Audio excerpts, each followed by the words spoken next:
A TV presenter is broadcasting news.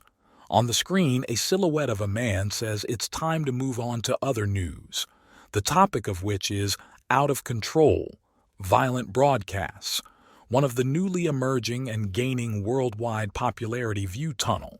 A photo of the same new scandalous channel appears. The TV presenter says that, nevertheless, more than 10 million people around the world have already subscribed. His videos are gaining many views. The screen shows photos of people who are part of her group, and since this is confidential information, these people are encrypted by customs clearance. This channel compiles a rating of the so-called gangsters among young people.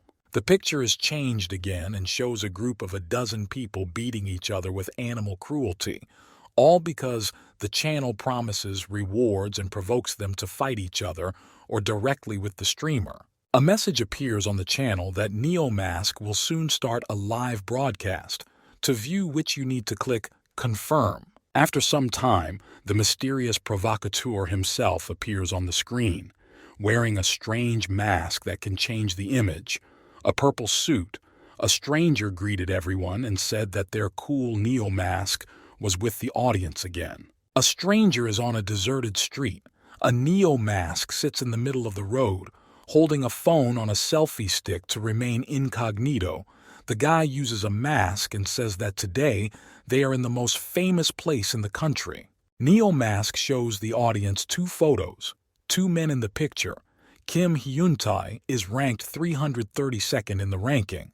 The reward for this bad guy is 500,000 won. And Jong San-yeol is ranked 122nd. The reward is 700,000 won. And throwing away the two photos of the criminals, the NeoMask waved and said mysteriously and intriguingly that the audience could hardly be interested in such sixes as these two. NeoMask took out another photo. This man is also from a group of criminals, and today he is the main character of Yoo Jinmin and is ranked 58th in the ranking. NeoMask offers a reward for him of 1,150,000 won. After learning that Kim Tae-min decided to start hunting these three candidates, the NeoMask came to this place to see with his own eyes. People were rushing at each other, and the guy calmly filmed everything that was happening live. One of these participants was one of those who were hunted.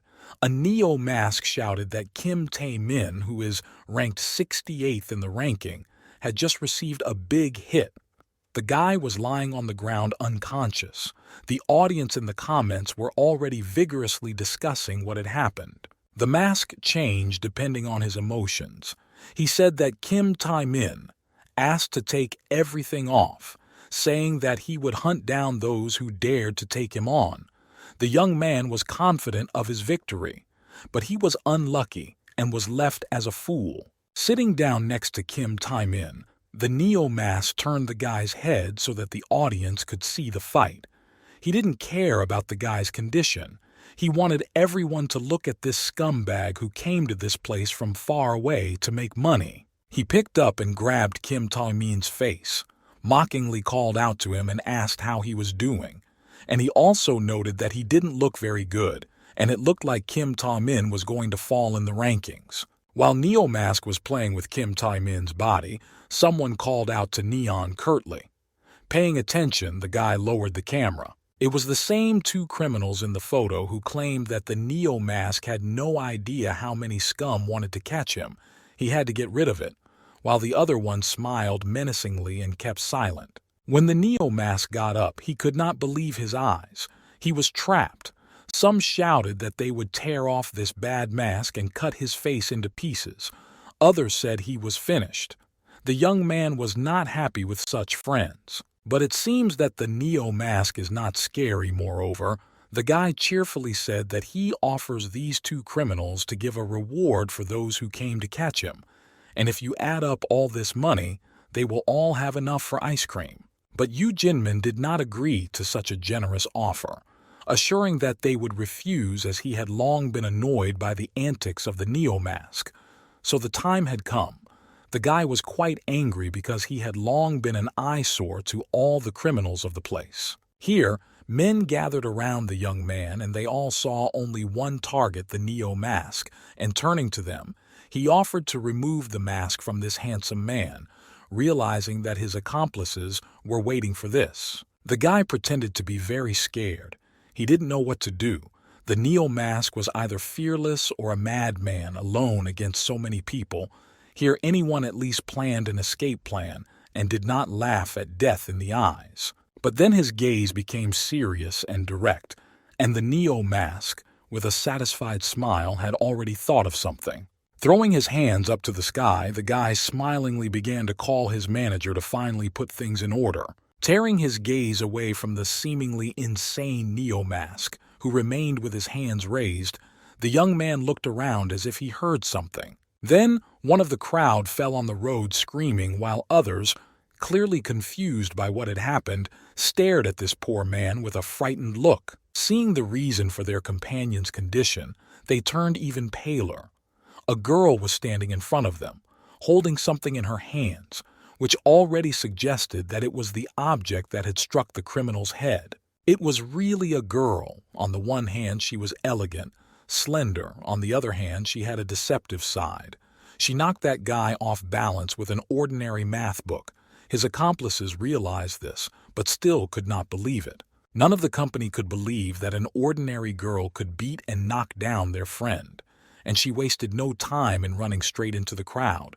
And it seems that when they saw this beauty, everyone was scared, and it was no longer time for jokes. But still, there was one desperate man who rushed with his fists at the girl, but she easily dodged the blow and kicked the man in the stomach. He did not expect it. The beauty was quite good at defending herself, and no worse at attacking. But she did not stop with a simple blow, but with all her strength she hit her knee right in the jaw of the attacker, so hard that he threw his head back, and it is unlikely that he remained conscious after that. The moment the man was hit, he fell to the road with his nose smashed to pieces. The criminals were shocked. They froze in place with a unique expression on their faces. The girl stood over the unconscious man, began to laugh, and then to sing, and the sound of her voice scared the whole gang like never before. She really looked ominous, and it seemed that they were not facing a defenseless beauty. Looking at the stranger as if she were a ghost that had come straight from hell, the whole gang was sweating 10 rivers of sweat, turned off the man, and then began to sing over him. Now it's clear why Neo Mask wasn't a little scared, he said during the live broadcast that his subscribers had donated 50,000 won, but the appearance of Miss Manager would show who would be beaten. Neo Mask has already turned to the bad guys for whom there was no reward, but now they cost 1 million per hit. The criminals heard this and were scared to death. Now their courage has disappeared without a trace. Neo Mask raised the amount of the reward 300 times. This news did not go down well with criminals, and there were already problems with those who wanted to make money, and now there will be 10 times more of them. After evaluating everyone in monetary terms, Neo Mask urged the audience to prepare their fists and go forward for money, especially since now there is a great chance to make good money. The system is like accumulating bonuses. Now, wondering what to do, the guys looked at each other. Each of the gang, knowing what was coming, sweated a lot, and they hardly wanted to die for anyone here. Life is more precious. All those who came to the aid of their comrade ran away, not wanting to take part in this, and the criminal, afraid for his life, shouted after them. But the guys did not care. They were saving themselves. And Yu Jinmin himself was not very eager to fight, and decided to run away. But something stopped him, hearing the Neo Mask broadcasting live, saying that before he could finish the conversation, the main 6 had already rushed to escape. The anger took its toll. The criminal attacked the Neo Mask, saying that even if Yu Jinmin dies today, it will only be when he kills him, but the Neo Mask did not even move. The guy was angry, and his eyes darkened. Crime will not bring good.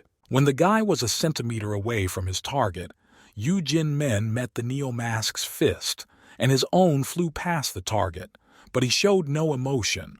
The neo-mask said to the camera that he dodged at the last moment and immediately hit the attacker. The guy coughed and held his stomach, watering the neo-mask as he went, and the latter, satisfied with the result, pointed the camera directly at the criminal, and with a joyful expression told his friends on the air that it was time to proceed to the execution. But without saying another word, the neo-mask went into action, setting up the camera more conveniently so that everything could be seen. The guy rushed towards the Eugen man, and with one kick knocked the criminal down. The Eugen man instantly bent over. After knocking the Jinman down, the neo-mask sat on top of the criminal and began to furiously beat the soul out of his chest. And he lay on the ground and could do nothing, and judging by his eyes, he realized that he was finished. The neo-mask would cripple him if not kill him. Eugenman took hold of his head. The nemesis, having finished with the beatings, took the guy by the hand and said in a calm voice that it would hurt. But usually when people say that, it's the opposite, it will hurt like hell. The attacker just growled in response. Then I heard the crunch of fingers, and a face full of pain and torment appeared on the mask, the Eugenman screaming in pain, and the neo-mask smiling with joy. He liked to torment this unfortunate man. While the boy was holding his broken arm and suffering from pain, the neo-mask leaned over him and said that a few days ago he had received a complaint stating that this criminal had tortured innocent female students, raped, blackmailed, and assaulted them. But because this bastard was underage, he did not receive any proper punishment. The neo-masks were saying what a wonderful country they have. A criminal is free to walk the land, do whatever he wants, and he was not even arrested. Leaning right into the face of the young Jinman, the neo-mask said that he hated it when trash ran free. So since the criminal had not been taught how to behave, he would teach discipline through horror and pain, and he finally felt himself in the shoes of those girls. Picking up the criminal by the hair directly on camera, the neo-mask asked the girls if there were any of them whom he had offended, and messages immediately appeared in the broadcast. But Eugenman did not pay attention. This criminal was only concerned about his broken arm, and the neo-mask, not paying any attention to the criminal, said into the camera that for each donation of 1,000, he would hit him twice. The funds that will be transferred to his personal account will go to pay for the treatment and rehabilitation of the victim. And then, without wasting time, the audience began to donate one by one, and the neo-mask was happy to thank for the generosity. But it will not be easy for someone, given the number of people who care. And then the neo-mask began to search for something in his pants pockets. He talked through each action, and now the guy gets something interesting. This is a multifunctional stainless brass knuckles of real education. In the hands of the neo-mask, the beautiful metal really shone. Crossing his arms, the neo-mask showed them to the camera, so that everyone could see how he would educate this bad guy. And seeing this beauty in the hands of a neo-mask, horror finally woke up on the face of the young man. Even his pupils narrowed. The guy said that now the educational party begins. He wasted no time in acting, his hands moving on their own, striking after striking at the Jinman. Nothing would help now. Even if he defended himself, he would still get a good hit, and after that, he would hardly want to hurt the girls again. But the manager, approaching the neo-mask, just watched the education go on, to the point where blood was dripping from his hands, for all the children and adults, and the girl thought that this madman was at it again. When there was no more room for life on the Eugenman, his eyes swam, swelled, blood poured from his nose, and tears stood out in his eyes. He begged the neo-mask to stop, said he was wrong, begged for mercy. Neo-mask filmed all this on a small camera attached to his chest with straps. The words of Eugenman had no meaning for him. He did not understand anything. Asking for mercy, he thought only about how to save his soul, because he realized that he would not survive. But before saying anything, the neo-mask, drawing attention to his person, simply called out to the genie, and he decided to show her something and reached for his mask. And when he opened his face, a real devil was looking at him, and it was like smoke coming out of that mask, and his face was quite scary. Seeing him so close, it was as if Yu Jin-men felt the breath of death. The Neo-mask only said not to resist, and he would kill him faster. A great perspective on the situation. At least he would suffer less. He was not going to give an easy death, especially a painless one. And then the picture is a treat for the eyes. Yu Jin-man was too confident. He had recently threatened to kill Neo-mask, and now he was lying beaten on the ground shedding tears. Only the Neo-masked man put his hand above Yu Jingmin's head and was stopped by the manager. Yu Jingmin was defeated, and the Neo-masked manager hid her face behind the mask. The girl with her calm red eyes looked directly at the Neo-mask, asking him to calm down. It is unlikely that she felt sorry for the criminal, most likely just tired of watching it. The guy stopped and turned towards the girl, still being on emotions. He decided to take a breath and thought about something, knocking stupidity out of the head of an underage fool, a rather difficult process. The Neo-mask turned back to Yu Jinmin, grabbed him by the hair, and ordered him to listen very carefully. First of all, the criminal must return all the money to the students, and if he finds out that the bully is digging up others again, or in any way engaged in gangsterism again, he should remember that the Neo-mask will haunt him until he goes to the grave, because he lives only for such moments. Seeing the hope of leaving this game at least alive, the frozen blood on his face will remind him of this day for a long time. Finally, still holding this fool by the hair, the Neo-mask said goodbye to his viewers, who whined into the camera and shed tears, assuring that he would not do it again. And then, hearing the sound of a police siren, the Neo-mask realized that they were coming to him, making a frightened face, saying that if the cops caught him, it would be the end, but it was just a joke. Again, addressing his fans, Neo-mask said that today's broadcast came to an end. It was a lot of fun. He told viewers to like, subscribe to the channel, and click on the bell. Neo-mask was not in a hurry to finish the broadcast. He asked if his friends liked it. And by the way, sneakers, leggings, and a hat, the same as their mismanagers, they can buy in the monthly catalog of the Yushin store. It was good advertising. Neo-mask encouraged viewers to follow the link at the bottom to the Yushin store, happily offering to buy branded items there. It was already evening. There was no one on the park grounds, even the lights were on, and someone's shadow was leaning against the wall to rest near the annex. It was a Neo-mask. It seems he had to run quite a bit to escape from the police, and finally he decided to rest here, breathing heavily. He took off his mask, and it was clear from his face that the Neo-mask was sweating a lot while he was running away from the pursuit. And when he took off the mask, he felt a great relief. He breathed with ease, and one can only imagine how hot it was in it. After catching his breath, he put on his glasses. The guy was quite nice looking and very young. The Neo-mask turned to the girl named Ji-hye and asked if she was feeling well. And then, turning around, the Neo-mask saw a girl near the corner of the room. It seemed to be Ji-hye, a cute blonde, short, holding a rather large satchel, and as if stealing around the corner. Realizing that everything was fine, she approached the Neo-mask to help him take off his sweatshirt. He definitely didn't mind after such a run. It's unlikely that the guy even has the strength to take off his clothes.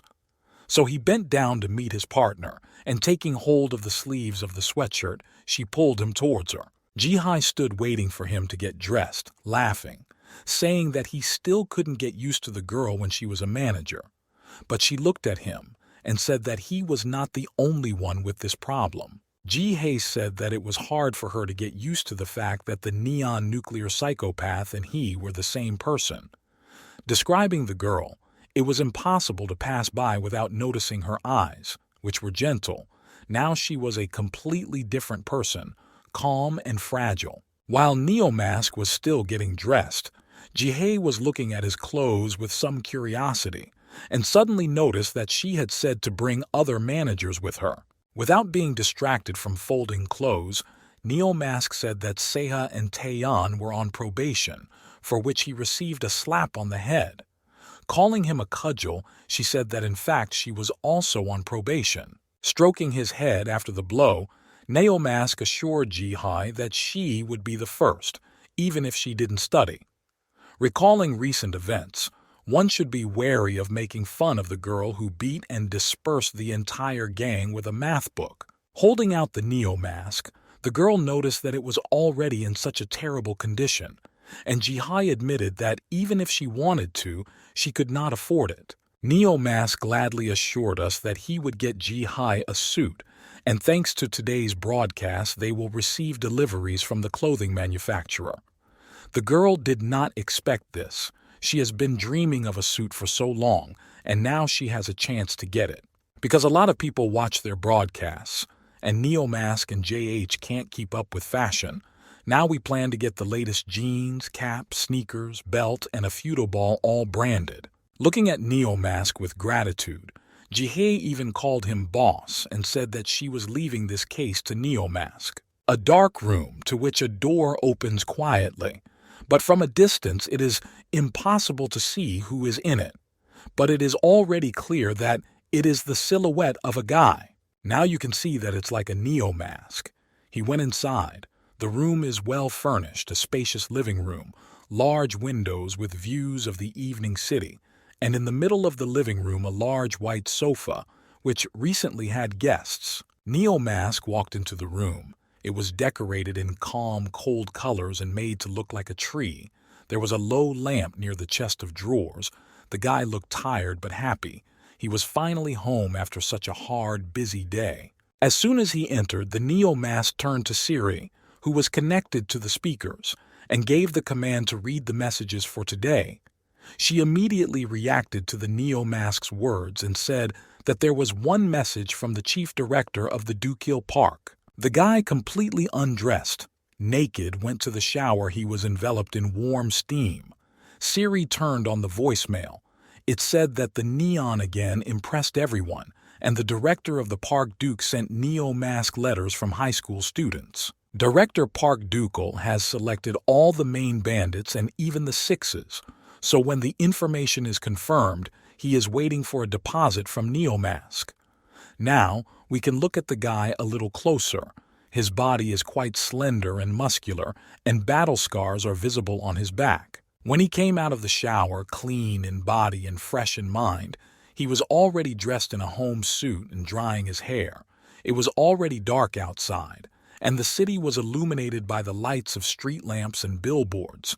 The TV in the room was right in front of the window. When he saw them, the guy froze. He could see what was going on, and he hung the towel over his shoulders and listened attentively. There was news about Neo Mask on the screen, showing the guy's crime status across the country for 24 hours.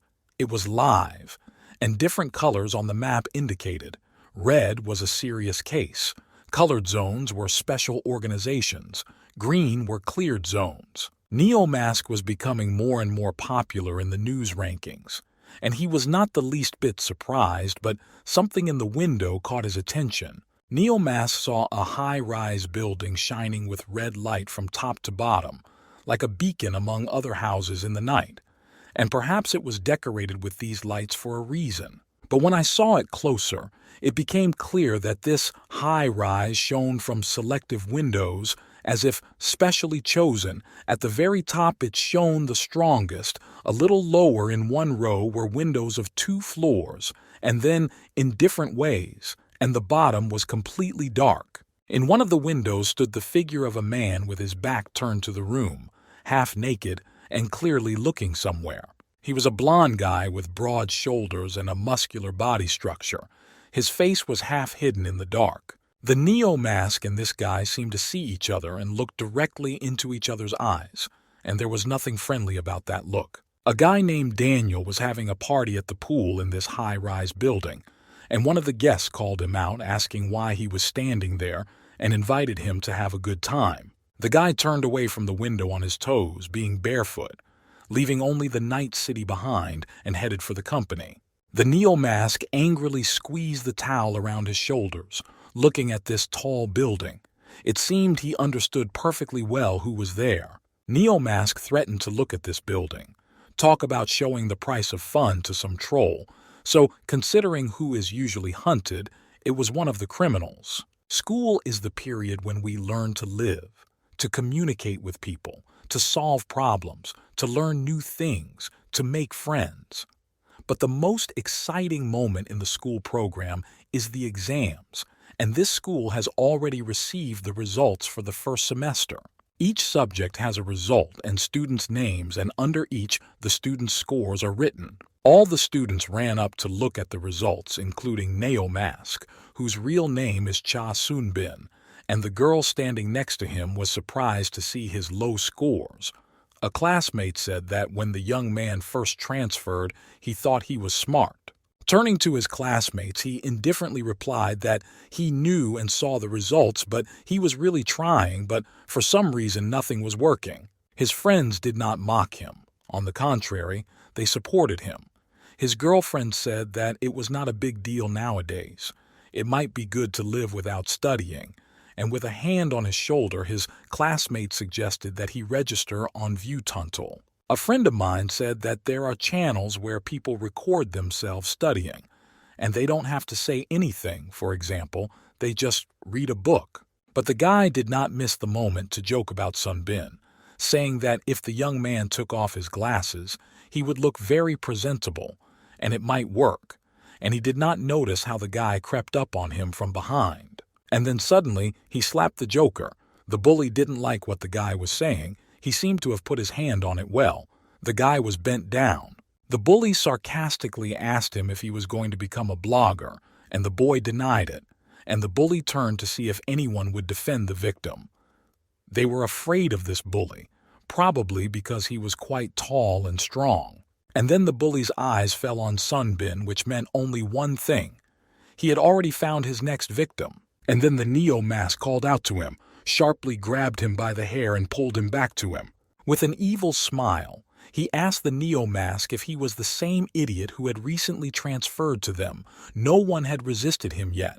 He was one of those who felt impunity at war and enjoyed it. With a wry smile and obvious pleasure in his superiority over the Sun-bin, the bully told him to rely only on himself and asked if he understood. Sun-bin just kept silent, and the thug realized that he would not calm himself down thanks to this guy, turned around and screamed in the direction of the other students.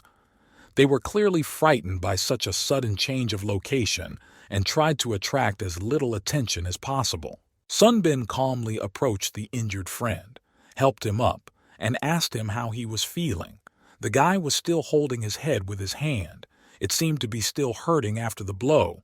The guy said that even in the best schools in the world, there are guys like this bully. The boy, still holding his head, turned to the Sun-bin and said that he was right, that without a tiger, the forest is ruled by a fox. And the bully was not amused. He snatched the phone from the boy's hands and threw it with all his might on the floor. His classmate was telling Sun-bin that the Neo Mask was unlikely to take him on. The bully was not a member of a gang. But Sun-bin turned to the boy's side and thought, maybe it's really time to take on this bastard. It looks like Neo Mask has not ordinary glasses, maybe a camera is hidden in them. He just said that we will see. Meanwhile, the bully was not calming down and had already found a new victim. And the slop he was holding was afraid to move, if the Neo Mac would come after all. The day was coming to an end. The sky was beginning to turn pink, which meant that evening had already come. And soon the whole city would fall asleep in the arms of night. Cha Sun-bin came home and threw his backpack on the couch. The guy fell down on this backpack, exhausted, and it was a hard day, with all these problems with the bulge. The image of this bad guy popped up in Neo Mask's head. He seemed to be tired of it, and it was time to do something about it. Otherwise, without being stopped by anyone, there would be no peace for others and the bandit would disperse even more. Lying on the couch, Sun-bin wondered what to do. Maybe pretend that someone had reported him and punish the bastard. His thoughts spinning one after another, his anger fighting with his mind. But someone pulled the Neo Mask out of his thoughts, and it made him get up from the couch. There was no one in the room.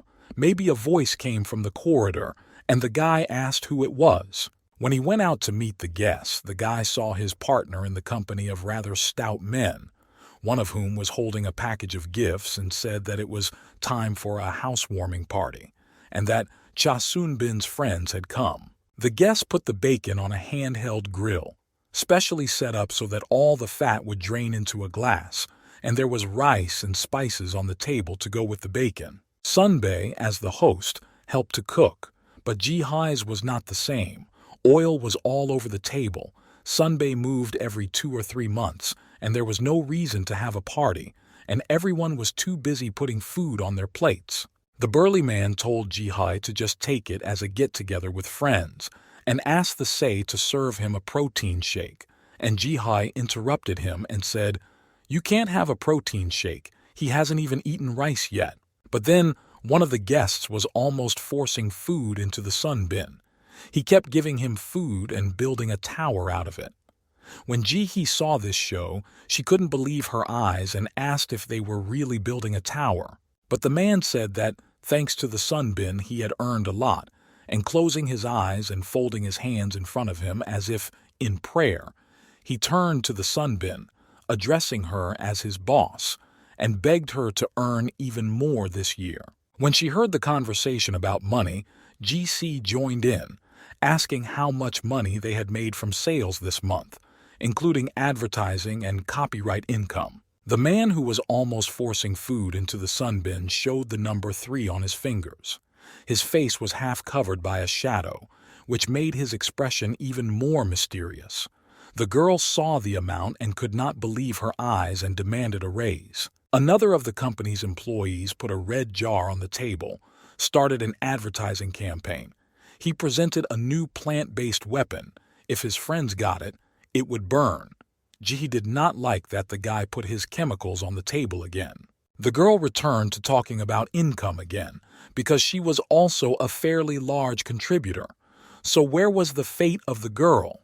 Hearing this, Sunbin laughed out loud. The meal was over. Only empty bowls remained on the table, and the grill on which fresh bacon was recently fried. Everyone was well fed, and then they offered juice. Some agreed, but others did not and just sat there in silence. Sunbin stood up from the table and said he would go to his room to rest for a while. The company asked him to come back sooner, as they had brought a board game. Ji-hye looked at Sunbae and thought about something, but out of her thoughts a voice broke out, offering her pear juice, guaranteeing that she would like it. The guy went into a dark room, in which only a computer gave out light. This room looked like a secret office, and the darkness gave it mystery. It was indeed an office, with notes and calculations hanging on the wall, and a whiteboard with notes in different colors and someone's photos on it. Sunbin's hand reached for a drawer in the desk that held a photograph, a picture of a little girl. Sunbin looked at this photo with a certain sadness, which meant that this girl was close to him. But he was pulled out of his thoughts by Ji-hye's voice. She was standing at the door, leaning on it, watching Sunbin, and speaking. She asked about their new goals, whether the boy had managed to gather all the necessary information. The thought of a new assignment cheered Sunbin up a bit. He assured me that the information was ready, and as soon as the fourth manager gave permission, they would start shooting. The guy looked at his mask, and Ji-hee asked what the Neo mask would do after he caught all the bandits from the troll farm. Cha Soon-bin thought about it and answered that the money would go to student scholarships, and he planned to invest. The girl said that it is better to stop possible attacks by those who like to mock others, because the fact is that such underage bandits reduce the reputation of workers and couriers. Leaving Cha Soon-bin to think about these words, the girl put a mask on the guy, who was not expecting this gesture while sitting in front of the computer and looking at the statistics. Ji-hye, wanting to stop her friend, turned him sharply toward her, so hard that he almost lost his balance on the chair. Leaning as close as possible to the guy, she said that she asked what he would do next. The girl could not believe that they would meet again after he caught all the bad guys from the troll fam. Laughing, the mask immediately reacted to the emotion of the Sunbin, and the Neo mask seemed to think that it was too much. Did she really see only neon in him? But the girl understood that he was only trying to change the subject with these jokes, and she understood why. In all seriousness, she leaned over to the sun bin and, taking her hand to the mask, said that she thought that living in the future was not in his plans at all. The seriousness of this conversation was reflected in Ji-hai's face and was mirrored in the boy's, who was still smiling, although it was hardly the same inside as it was outside. Meanwhile, the big guy and his friend were standing outside the door, listening to the conversation, each distracted by something else, and heard Sunbin say that if this problem could be solved in this country, it would be possible to protect innocent students. Sunbin would like to open his own chain of fast food restaurants. Looking at his emotions when he talked about it, it was clear that this is his lifelong dream. But not just restaurants, but in prisons. His idea was to have it for gangsters, to take their excrement and put it in burgers. Ji-hee turned away in disgust and waved her hands. It's too disgusting. The girl angrily headed out of the room, shouting that because of the guy she would not be able to eat burgers, calling him names, and the Sunbin, pleased with his prank, just laughed. But after calming down, the girl said that she wanted Sunbin to start a new life after the troll's capture. And when he heard these words, he stopped laughing. Ji-hai said that they were the criminals, not the neo-masks. She tried to convince the boy not to do anything stupid. Hearing this, the neo-mask thought and remained silent. Only a photo of a little girl stood next to him. If he kept this photo so much, it was very valuable to him. The guy was seriously folding his hands in his lap and saying that in South Korea, because of these scum, many people cannot live as they used to, even if they did not commit a crime. Sunbin was very down and upset, but he assured Ji-hai that he shouldn't worry about him, because as long as there is at least one stupid criminal in the world, he will not let ordinary people live in peace. The guy will be immortal, and the eyes of his mask glowed blue. This goal made him not give up. These words seemed to calm the girl down a bit. She decided not to take out the neo-mask anymore, and said that Doo-keel promised to buy ice cream, so she offered to try it, and closed the door and left. The guy liked this idea very much. He forgot that he was still sitting with a mask on his head. There was a meeting in the restaurant. A man offered to leave advertisements on them, and the chef would get a lot of visitors. But the man opposite interrupted them, understood their train of thought, and finished himself.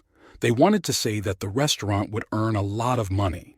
The guy understood the point of the conversation, but he didn't like the idea, and he and the girl are not going to do it. The restaurant staff are clearly not friendly after such suggestions and conversations. One of the bandits noticed the guy who had just come in the middle of the conversation and was surprised to see this scene. He did not like the fact that someone could hear their conversation.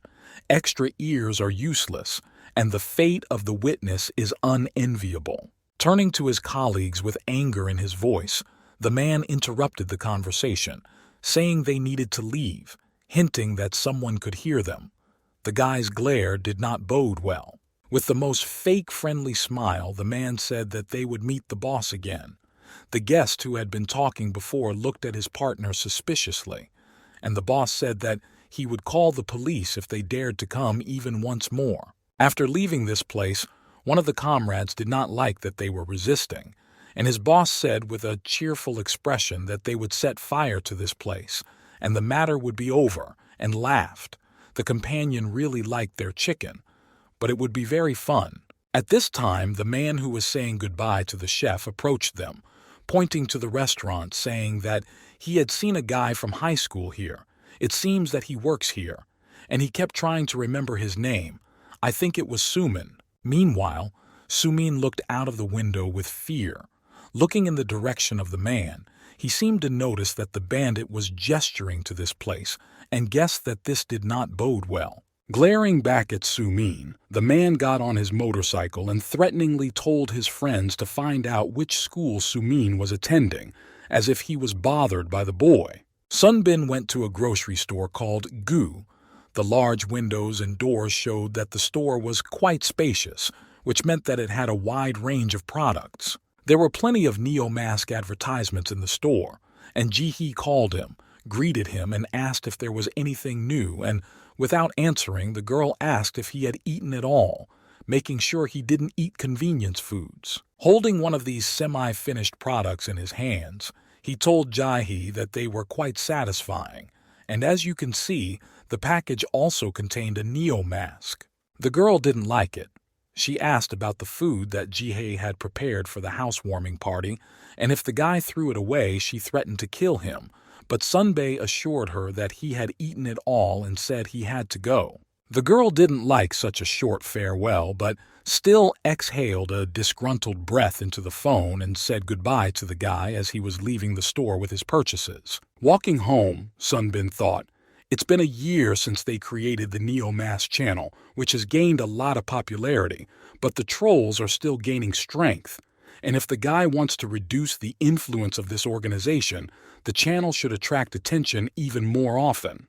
The guy realized that he had no choice. He had to show the trolls his place. Cha Soon-bin's eyes became serious.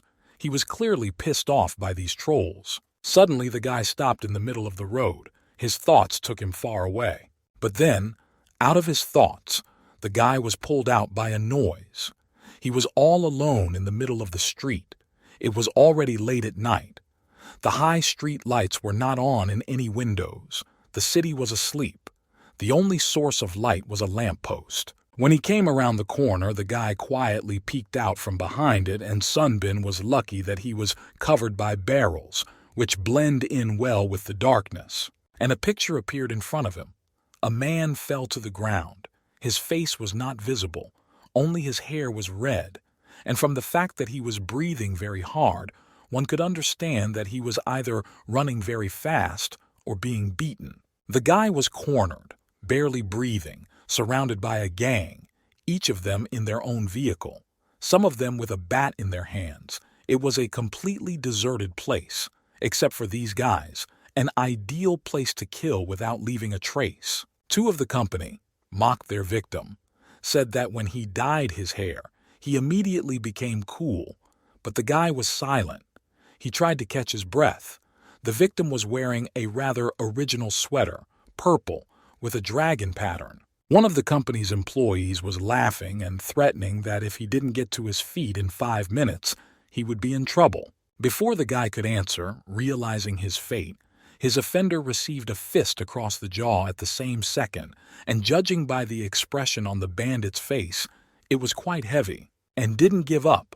The attacker was thrown to the ground and his accomplice was surprised, looking at the situation, who was standing on his feet as if nothing had happened, and said that the attacker was too confident and was mocking his hairstyle in vain. The guy was full of energy in an instant, ready for any fight, and mockingly wondered why everyone was so downcast, as if they were sad. He said that obviously red is the color of power and aggression, and at that moment the guy was already attacking the attackers with his fists and red eyes, angry as the devil. Now the victim was not him but his offenders. One by one, he put the attackers on the ground, and with such force that they could not even get up, and those who tried immediately became the first to receive a punch in the jaw. But then Sunbin's attention was drawn to a mark that seemed familiar to him. When he saw the skull mark, the Neo Mask suspected that these hooligans were from the Kim Do-mina gang. So he took out a headset and attached it to his ear, and this mark never left his head. And now it's clear why Sunbin has a headset. He turned on an emergency live broadcast, saying that they had received a message from an anonymous person. Several bandits were planning to beat the teenager. One of the attackers tried to beat the guy with the dragon. The comments under the broadcast said that everyone was looking forward to the broadcast, and Sunbin was laughing. 5 criminals could not cope with one guy. There was one of the attackers who could not stand it and cried, and Sunbin mentioned that there was a reward for them. The viewers of the live broadcast, watching the disgrace of this gang, offered to reduce the reward to 21, offering to collect all the rewards for these robbers, then joked that they could not even buy a board. Meanwhile, the fight was gaining momentum. Looking at all this through the phone screen, the Neo Mask noticed that the guy with red hair was holding up well, alone against the whole crowd. This interested the guy. watching the guy kill the whole group and now strike after strike at another criminal. The man he had beaten earlier, lying on the sidewalk cursing at him and grabbing a bat, angrily shouting that he would kill him. But the guy stopped when he was done with this scumbag. He heard the words of this robber and was already preparing to defend himself against his attacks. The man frantically rushed to the boy with a bat in his hands and tried to hit him on the head, but the latter turned away in time and the bat passed him by. This action made the young man very angry. He was already preparing to beat him. The neo-mask was shocked by what he saw because it was almost impossible to dodge the blow like that, and he watched what was happening like a fascinated man. And then the guy could not be restrained. He went off in a big way, and it would be better for these fools to run away wherever they could see. The guy put all his strength into the punch he gave to the fool who dared to rush at him with a bat from behind. Getting hit in the jaw, the criminal flew to the sidewalk. Someone shouted with furious anger at his men. It was the same big man. He was sitting on a motorcycle and saying that he had told them to get together a long time ago, and they were still having fun here. These bandits were garbage to him.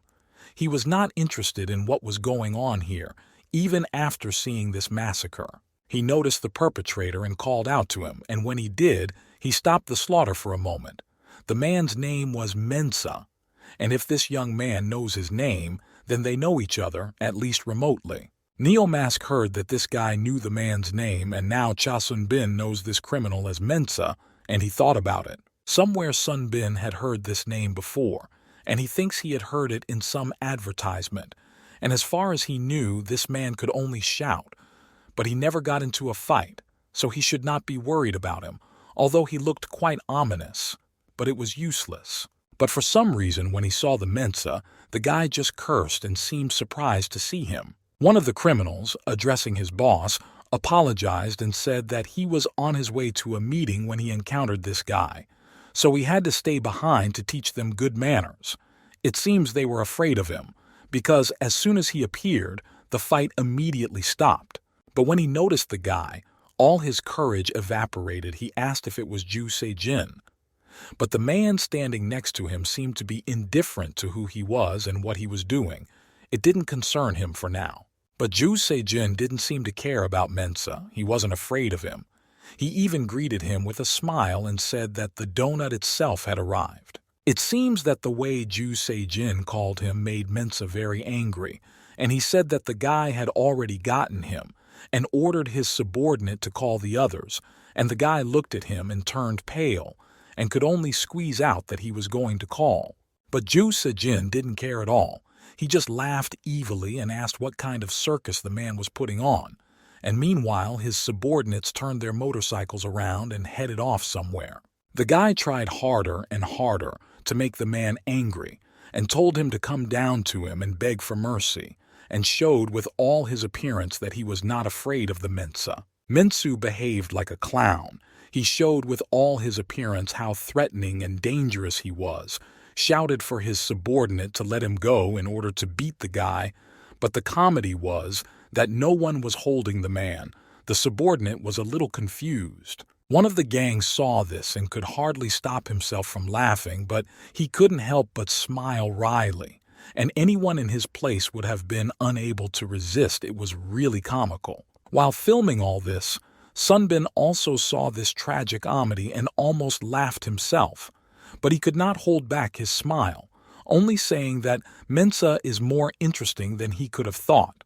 But now, thanks to the live broadcast, the channel's popularity will increase to unprecedented ratings. Ju Se-jin realized that Mensa was not coming down, and he was bored, so maybe he also saw this circus. But then I heard the sound of motorcycles rushing at full speed toward Ju Se-jin. Backup arrived on motorcycles, and Mensa sent his subordinate to pick them up.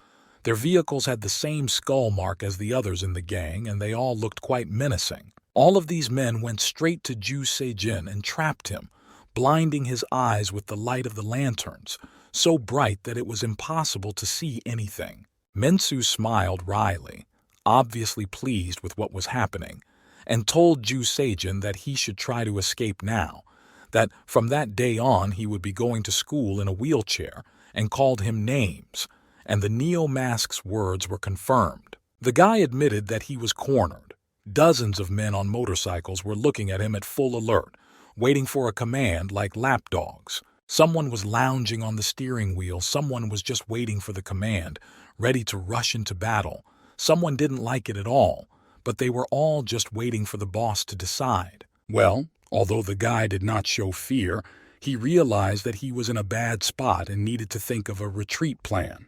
But then one of the gang opened the Neo-Mask channel, and at first did not understand what he was showing, and then turned to the tires, asking if it was him. Mensu looked at him frightened, and asked what kind of channel it was. But the guy didn't pay attention to him, just said with some joy that they were live, and asked his friend if people would like the fact that they wanted to beat up a teenager. He couldn't believe his eyes. Someone had been watching them from behind for so long, and he was filming live.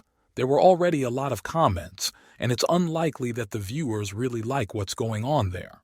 And the guy cheerfully shouted to Mensa that he was on the live broadcast of Neo-Mask. But the criminal was not very happy about it.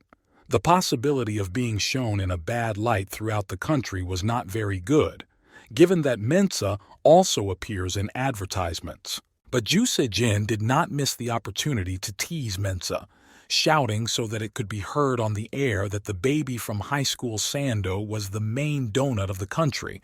It was a shame for the man. The guy humiliated him as much as he could, emphasizing the imperfection of his appearance. What Ju Se-jin did made Mensa so angry that he was almost salivating, and he could only manage to squeeze out a curse word, and bared his teeth as best he could toward the boy, as if to grab at his throat.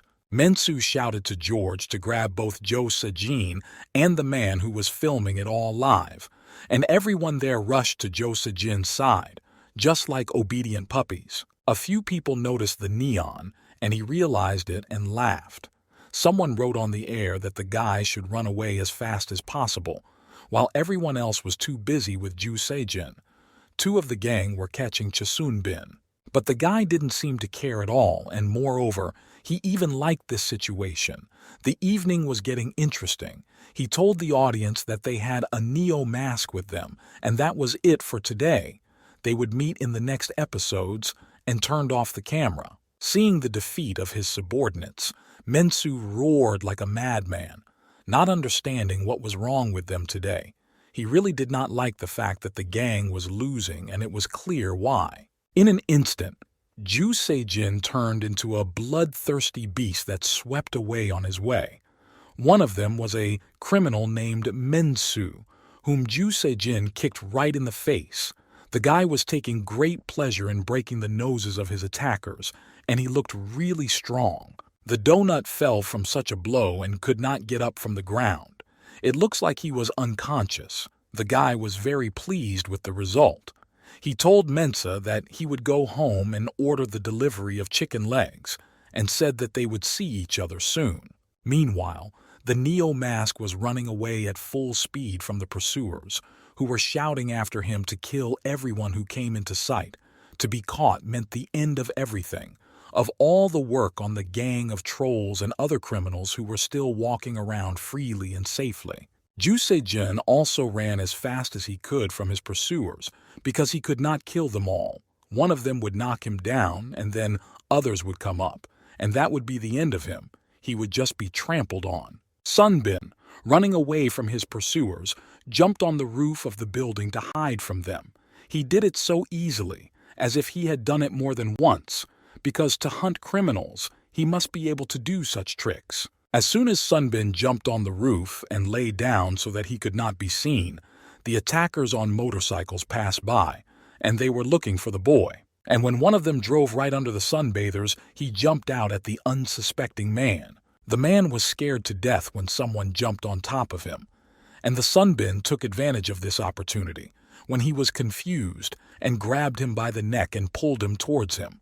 The Sunbin threw him off the motorcycle and began to strangle him, holding him with all his strength. The man was screaming for the guy to let go, but the Neo-Mask only wanted him to suffocate. The motorcycle remained lying upside down on the dirt near them. The choking man realized that he would not escape. In his eyes there was no hope for salvation. The neo-mask was strangling him with something similar to a mask. He was sweating from the stuffiness. It was not a pleasant death to be strangled. And then, as he let out his last breath, the man weakened. He lowered his arms and legs and did not move anymore. But the neo-mask still held him, perhaps thinking that the man was pretending to be dead to save himself. But the man was dead. His pupils rolled under his eyelids, and tears stood in his eyes, never to fall. The mask remained on the face of the strangled man. The sunbin stood up and walked away from the deceased, and stood for a moment looking at him. The guy looked at his victim and seemed to be thinking about something. He took off the dead man's jacket, mask, cap, and clothes to hide who he was, because the criminals know that it was a neo-mask who filmed them and saw him running away. And if they catch the guy, they will not miss the chance to reveal his identity.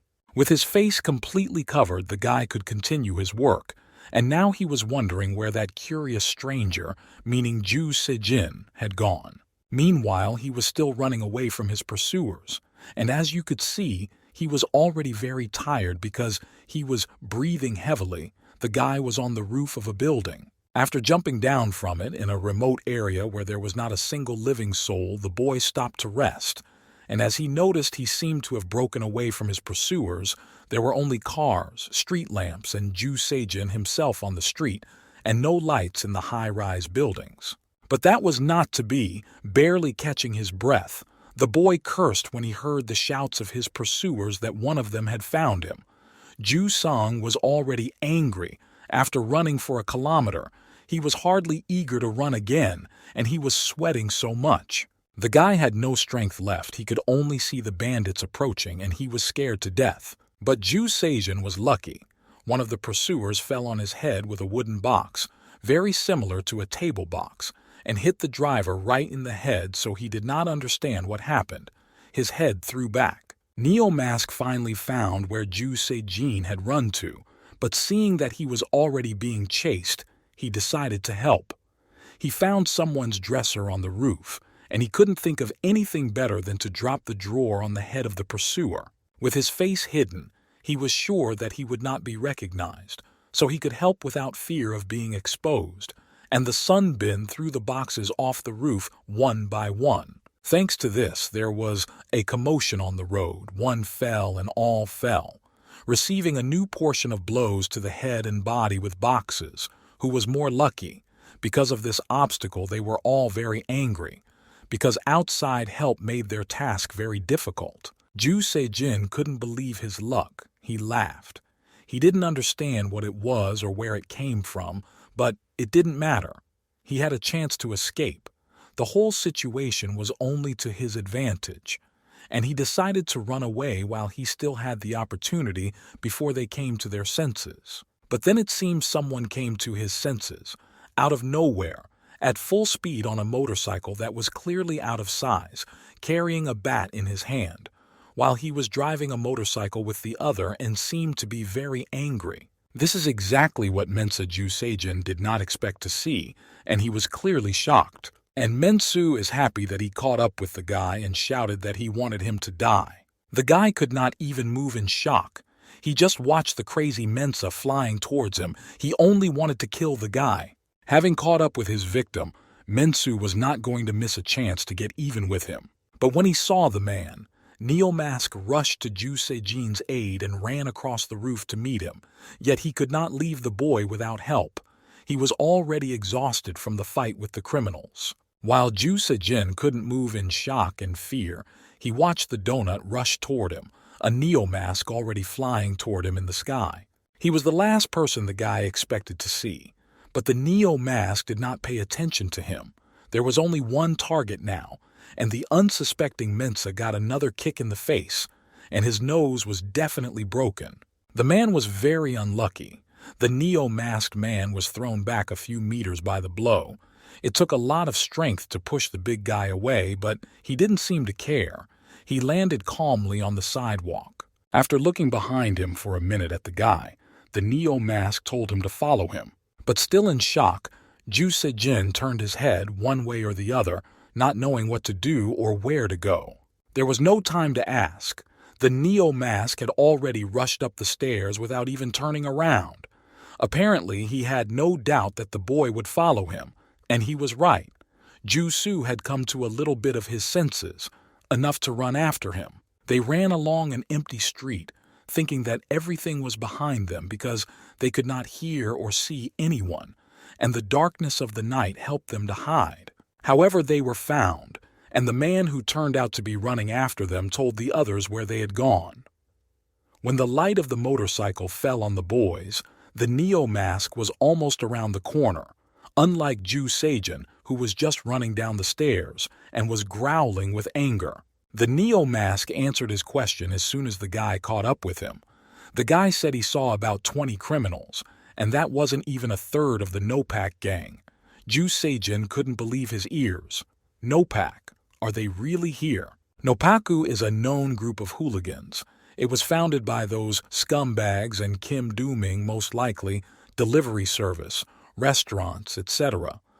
Nopaku is trying to pretend to be a trading company that mainly owns and operates stores. Neo-mask explained that they make money by blackmailing students and shop owners if they refuse to pay the so-called trade tax, and that the Nopaks are closely watching them and intimidating all students who go to these shops. On the other hand, if shop owners pay the trade tax, they blackmail students to go only to such shops.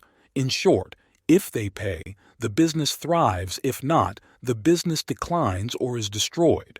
The guy was angry when he heard the full information about them. He was already pissed off with these bandits, especially after they almost killed him. But Ju Sejin was also interested in how the neo-mask knew all this. But before the neo-mask could answer, they were exposed again, and Ju Sejin could no longer be angry because there was nowhere else to go. It seemed that they would not be left alone. They completely blocked all the exits, not even giving them a single opportunity to escape. And behind them, in front and from the side, motorcycle lights were shining in their direction. Ju Sejin shouted to Neo-mask that they were trapped, and he thought that Neo-mask knew where to run, as if he didn't see that they were trapped. They were just driven into it. The criminals who lured them there were waiting for orders. And then one of the gang shouted to take Neo-mask and Ju Sejin, and the criminals rushed towards the boys with a terrible rage in their eyes, because they made them run well, complicating the whole thing. Neo-mask quickly assessed the situation, and turned to Ju Sejin and said that he would take care of the ones on the left, and the guy on the right, as if he hadn't heard, repeated, because there were too many of them for two guys, albeit quite strong. Which of these two right-hand sides to take first? Wherever you looked, there were these robbers. Moreover, there were several of them on each side, and the street in which they were driven was divided into 4 sides, that is, 2 for each of the boys. Wasting no time, the Neo-mask struck the first blow and he flew to the side, and Ju Sejin did not stand idly by, but chastised himself for not having followed him, but learned useful information, his fist already flying to meet the attacker. That desperate guy attacked with a bat in his hand, but before he could even raise it over the guy, he was punched right in the jaw. Each had excellent self-defense techniques, and they hadn't failed yet, and it looked like they were strong. The massacre was brutal and bloody. All the attackers were sticking to Sun Bin and Ju Sejin. He deftly dodged the attacks of the criminals and put them on the ground one by one. He even managed to put 3 men on the ground with one swing of his leg. And Ju Sejin did not lag behind the Neo-mask. He also put enemies on the ground with surprising accuracy, and at this time he finished off another enemy. It was clear from the guy that he was already well worn out, but he was holding on well because there was no way out. If he did not fight back, they would kill him. The guys worked intensively on laying down enemies. Even sometimes, Sun Bin and Ju Sejin simultaneously struck at the criminals and threw them aside, taking on new victims. Ju Sejin fought like a real warrior, or you could say a dragon, the one embroidered on his shirt, his eyes burning with hatred. He repelled the attack of the blonde man right in the jaw, which turned him in the other direction. But the Neo Mask was dealing with the red-haired man who was twisted in half by the fact that the guy hit him right in the chest, so hard that he couldn't even breathe. Maybe he was blocking the air in his chest. The next moment, when the Neo Mask had already dealt with the red-haired man and was catching his breath before the next attack, which was sure to come, the criminals wasted no time. The red-haired Ju Se-jin, having dealt with his blonde friend like a real dragon, was already flying to meet the other attackers. And then, when Ju Se-jin bent down, the Neo Mask jumped on the guy's back and used him as a lift, and jumped over him with one kick and knocked down all the guys who were already heading towards him, and they all fell on top of each other and on the sidewalk. Neo Mask and Ju Se-jin took the opportunity to run into the street, away from these attackers.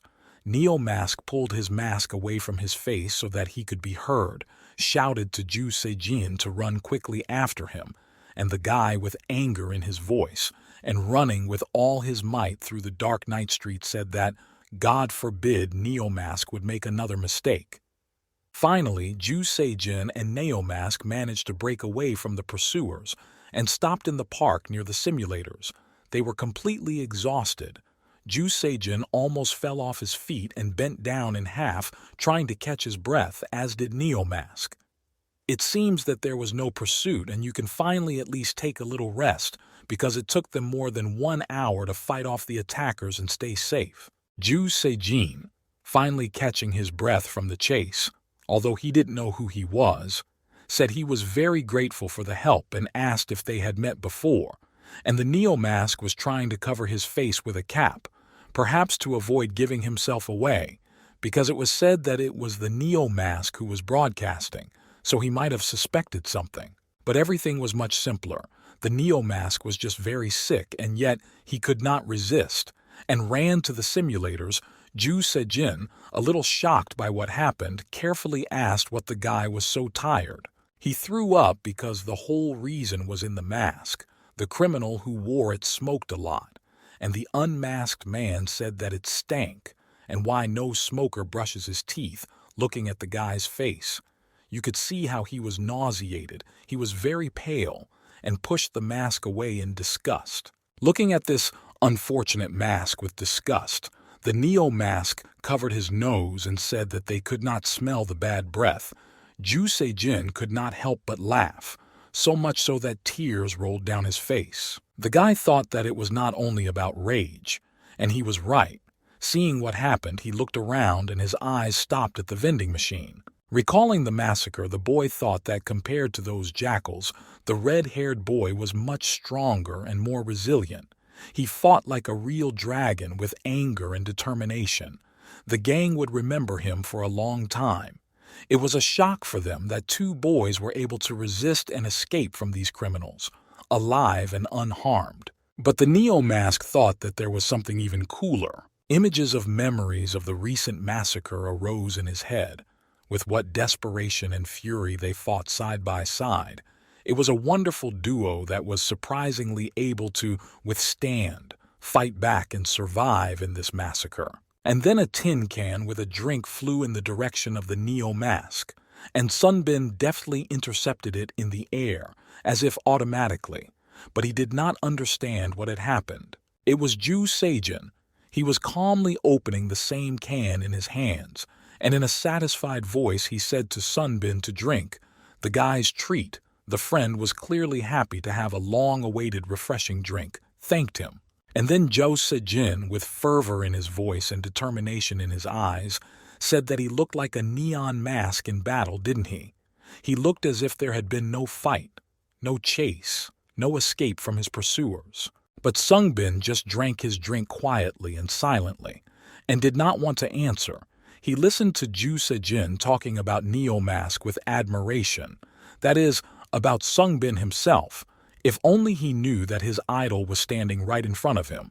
The guy said that Neo Mask fought so well in the last live broadcast and was thinking of starting a crime hunt, and asked if Neo Mask would understand him because he also wanted to get a reward. But after dropping this conversation and directing it in a different direction, Sunbae asked that he noticed that Ju Se-jin and that fat Meng-su were acquaintances, and the boy indifferently replied that he and Meng-su had studied together and admitted that they often made the children cry and asked why he needed this information or if Sunbae was jealous.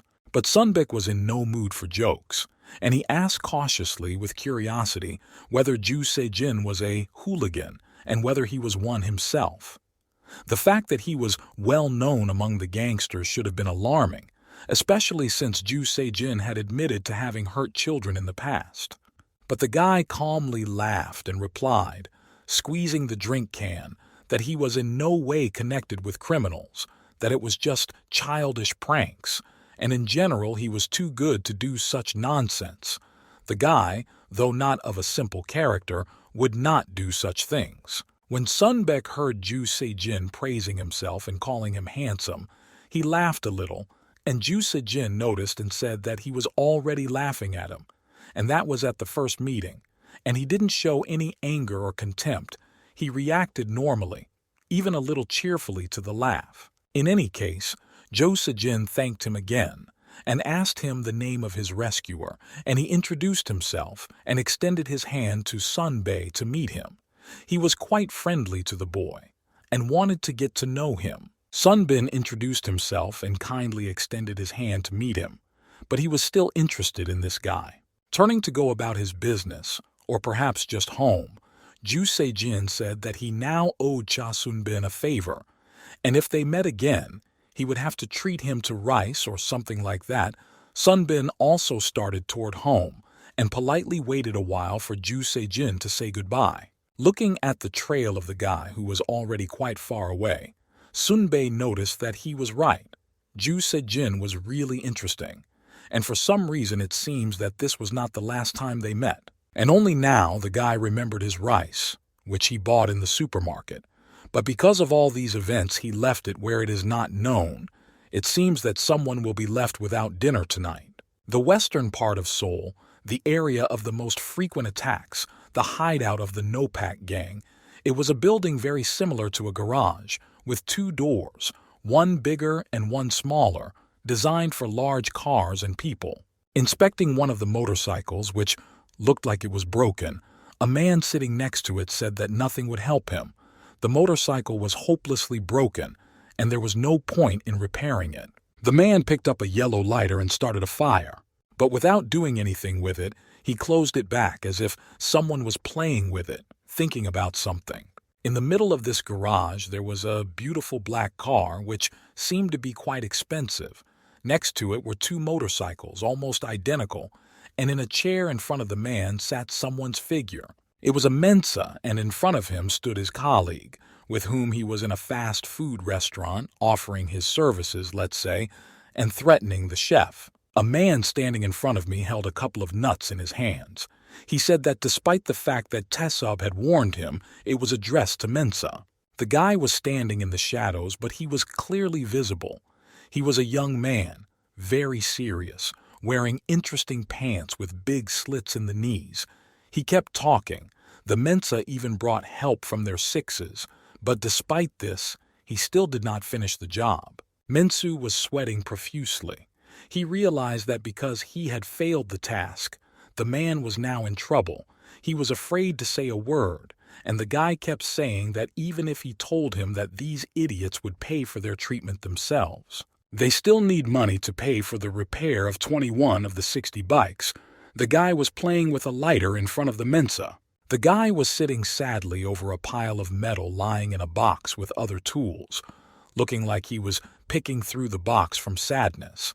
And the man said that because of these breakdowns, 21 people from the gang were now unable to perform their duties. Another man was sitting on the side of the Mensa and playing with a knife, obviously trying to scare the man, who was afraid to move, but still said that it meant that they would not be able to do anything during the 3 days it would take to repair the bikes. The man sitting on the side of the Mensa with his knife out smiled wryly and laughed, looking directly at the Mensa.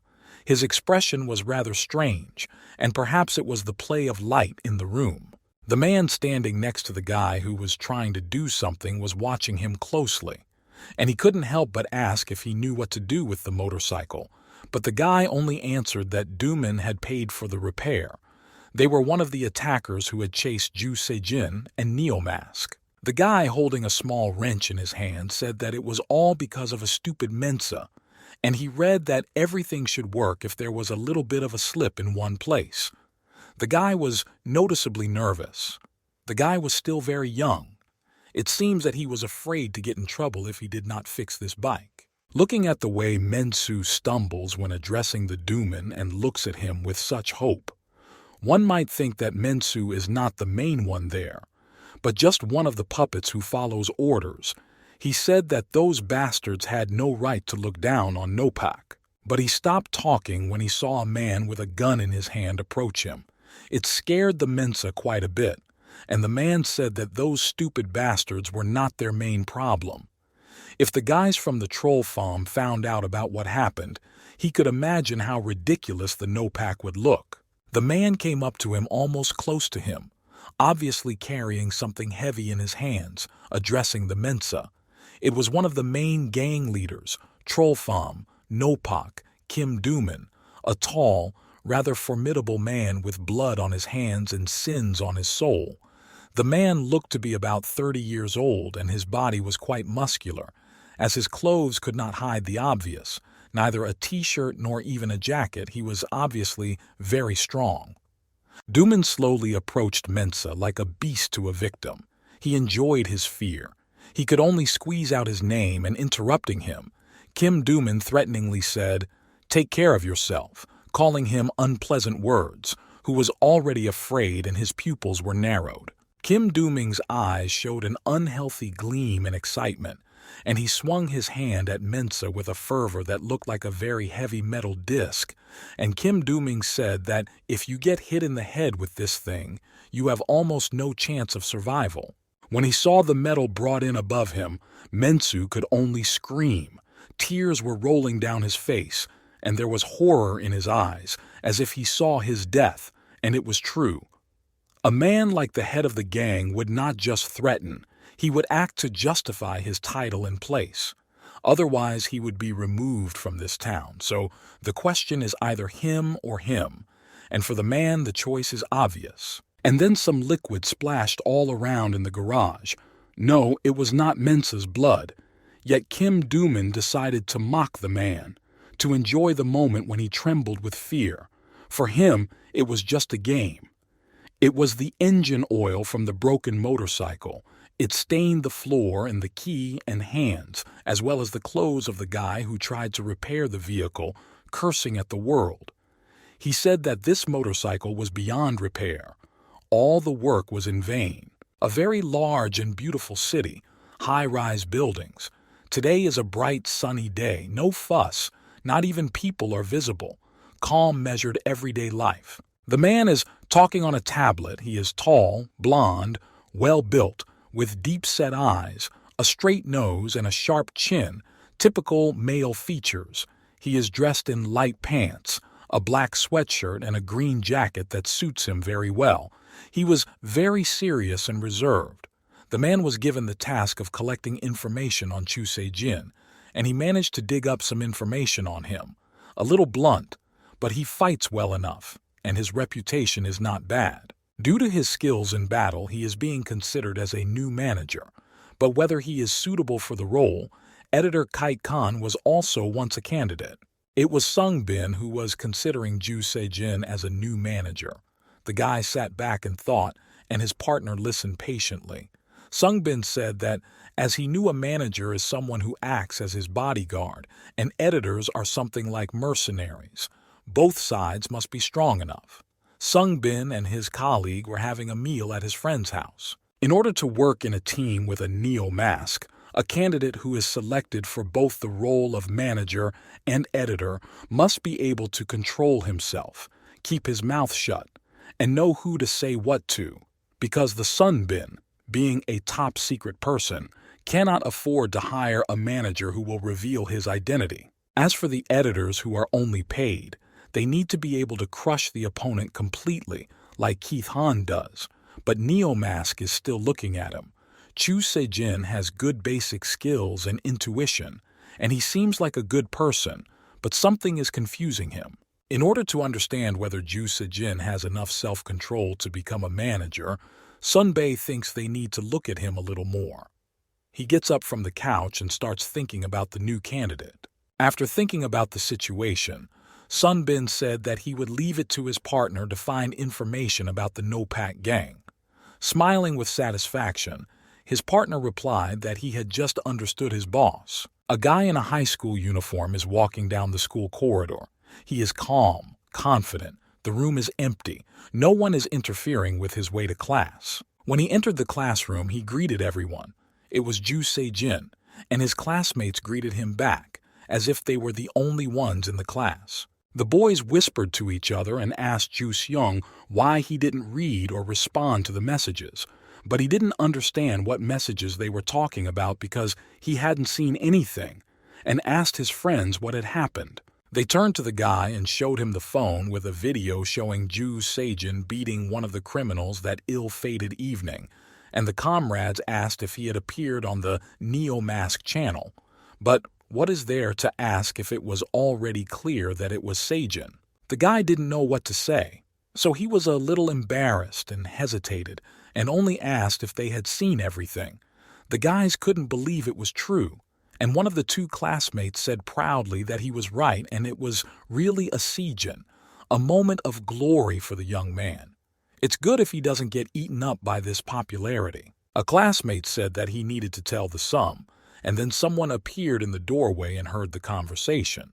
It was Sumin, and he was immediately called by his classmate, to whom Ju Se-jin turned, and the boy was about to tell him what he had just seen and learned. Sumin didn't look very well.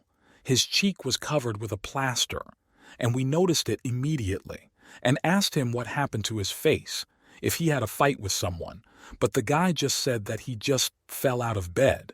Somehow he was not very lucky to fall, even if he had to be covered with a plaster.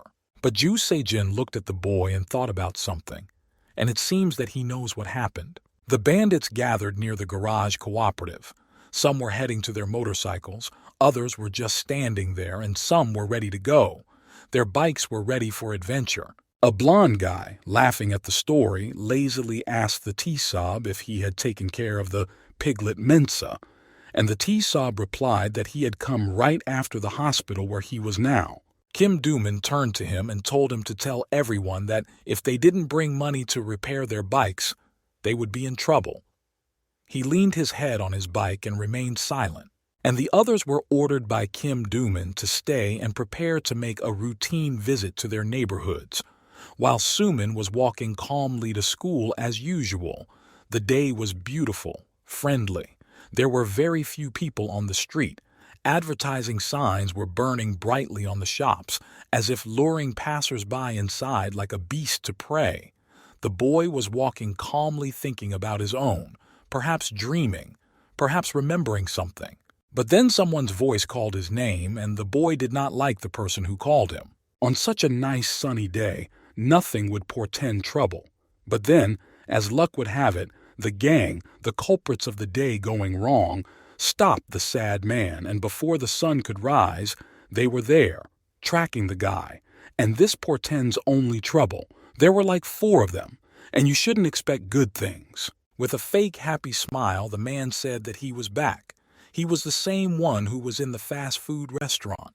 And when he saw Su-min, he ordered to find out who he was. The guy obediently approached. He realized that there was nowhere to run. They would catch up. He obviously did not know how to fight. Too calm and quiet a guy. Approaching, the guy on the left asked if it was the same bitch, and the guy on the right confirmed and said that this guy's eatery brought a lot of money. The guy was scared. He couldn't say a word, afraid to say something wrong, and they kept mocking the guy, saying that everything in this restaurant was tasteless, while the other just laughed. When the criminal approached Su-min, he immediately asked if his parents were still not ready to sign a marketing contract with them. So the people in the restaurant who kicked these criminals out were Su-min's parents. The boy was obviously very afraid of these criminals, but he found the strength to finally say something, but he could not inform his parents about the decision. As he hit the guy in the face with all the force he could muster, it's not that he didn't expect it from the criminals, but he didn't think he would get slapped so quickly. He put his hand behind his neck as if to hug him, and said that he should think more about his parents, and said to imagine how upset they would be when Sumin came home every day with a broken face, which is to say that the criminals realized that they would not get close to the restaurant owners, decided to work and act more radically, and went after their son, because what parents would not do whatever the criminals needed to protect their child. After he finished hinting at threats, Tesab asked Sumin if he understood everything, and he nodded with tears in his eyes. There was no way out but to agree, otherwise he would be killed. But before the criminals could do anything to him, Ju Sejin flew into the street. He shouted at Sumina, thus making it clear that he was here. Help had arrived. The criminals immediately saw him. They hardly forgot what happened that fateful night. But still, some of the team didn't know him, so he was a newcomer, but it was as if Tesab didn't hear Ju Sejin's voice and still didn't let go of Sumin. Angrily shouting at the criminals who were holding Sumin, Ju Sejin said, "What the hell are they doing to him? This guy owes him money, so they should let Sumin go. Otherwise, Ju Sejin will not be held responsible for his actions." Now finally, I noticed the familiar voice and image of the guy. The guys from the gang immediately began to show off their regalia, who they were, and told him to go away. But Ju Sejin made it clear that he didn't care who they were. He was completely calm and didn't pay attention to the threats and curses. And yet, with his curses, one of the gang, apparently the most immortal, got Ju Jin the most and immediately got punched in the face. His comrade standing not far away was slightly surprised. And then there were threats from Sejin. He said that he would break the face of this bastard, who did not have time to do anything, and immediately got hit in the face and from the leg again, which is many times more painful. It seems to be the most shameful and weakest member of the team of criminals. The Tesab and Duman who were watching were furious that their accomplice had dared to lay a hand or even a foot on them. But in truth, they all deserved to be killed.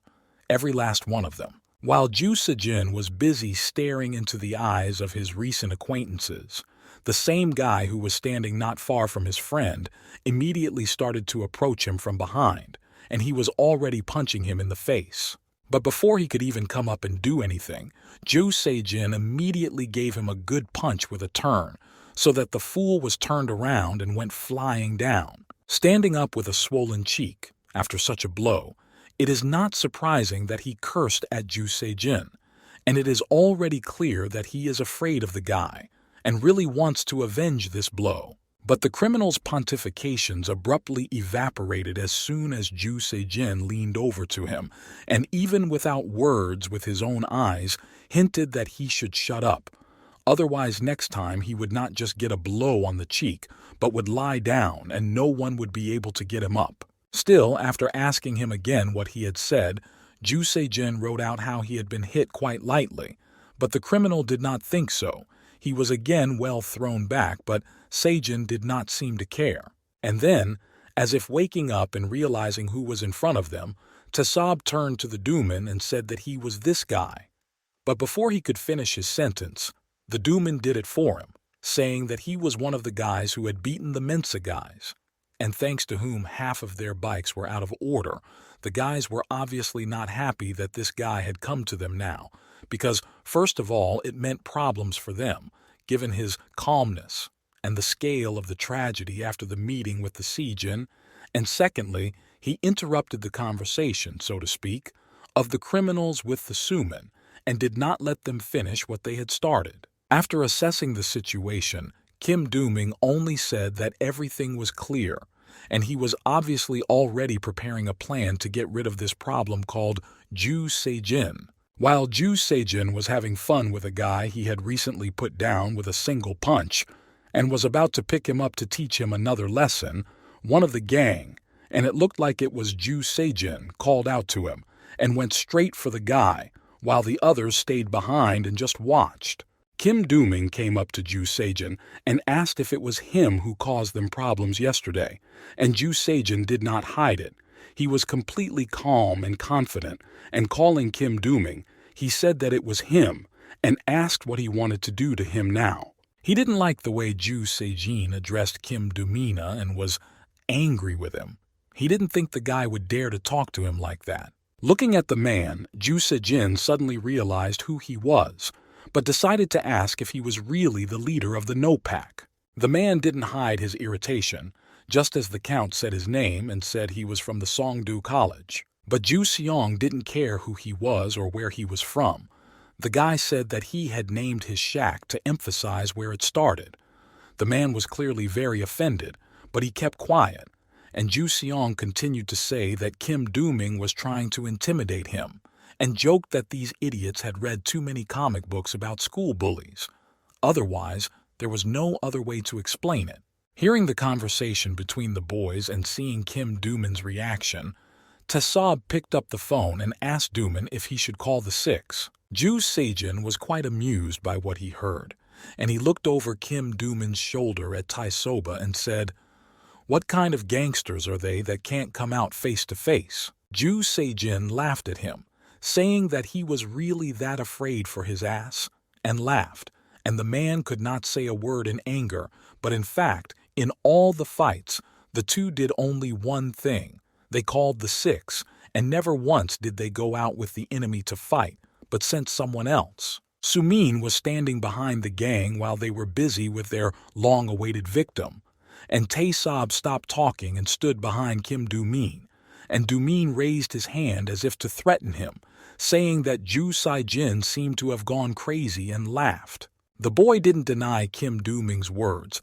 He was even amused. Why not? Because only a person who was fearless would be slightly or completely insane, and at the moment Ju Sejin was giving these fools only two options. He pointed right in front of Kim Dooming and made a number 2 with his fingers and said, "The first option is that they go away and Ju Sejin doesn't touch them or beat them, but the second option is less pleasant. They run away, but after he beats the whole gang, so it's their choice."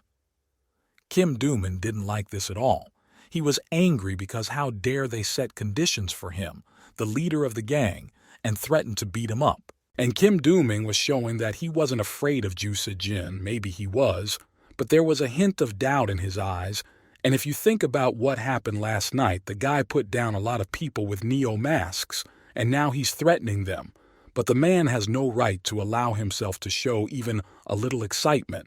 He did all the work. He led the whole squad of criminals, and if they realize that the boss gave in, he will be removed from this position. They will stop respecting and listening to the leader. As Ju Sejin approached Dooming, he stopped right next to his ear, and it was clear that Ju Sejin was a little shorter than Kim Dooming, but he was hardly inferior in strength. The boy's gaze darkened, and looking at Kim Dooming, Ju Sejin confidently said that he was stronger than him. The boy was clearly not going to back down. It was not in his nature, especially since he wanted to help Sumin.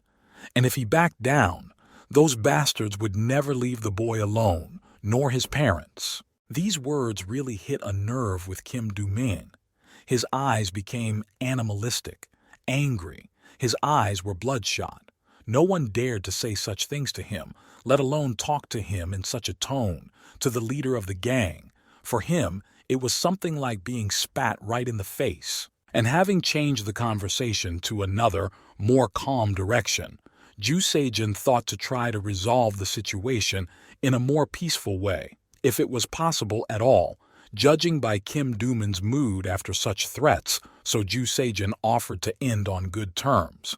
He promised not to catch Kim Dooming's eye, and he in turn did not catch his eye, and patted him on the shoulder in a friendly manner. And he reminded them of yesterday's fight, and told Kim Dooming to think that if his Six hadn't started the fight, in which they got their asses handed to them, none of this would have happened.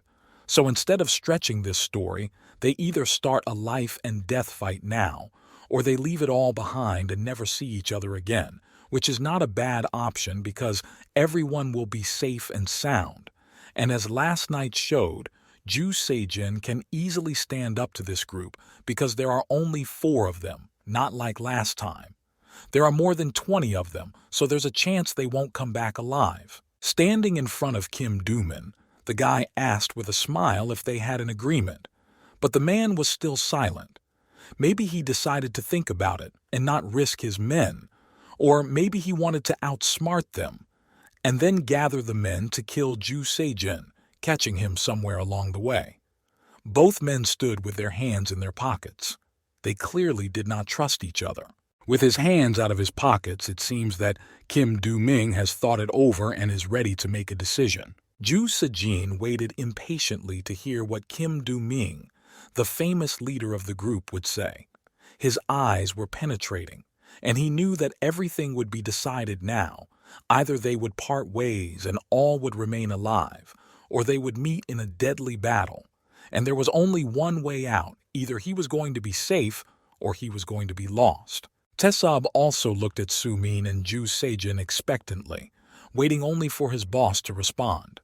He was ready to jump into action at a moment's notice. Su-min, on the other hand, was waiting with fear for the announcement of the decision, because his life depended on it. After thinking about it, Kim Do-ming decided to look at the situation from a different angle.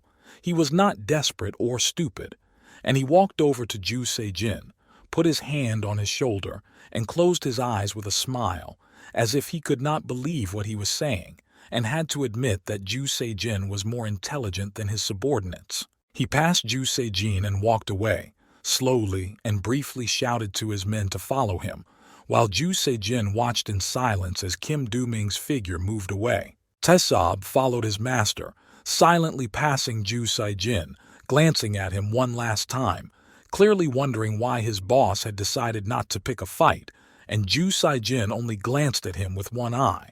And when the group was already around the corner, Ju Seijin breathed a sigh of relief and said that it was easier to negotiate with them than he had expected.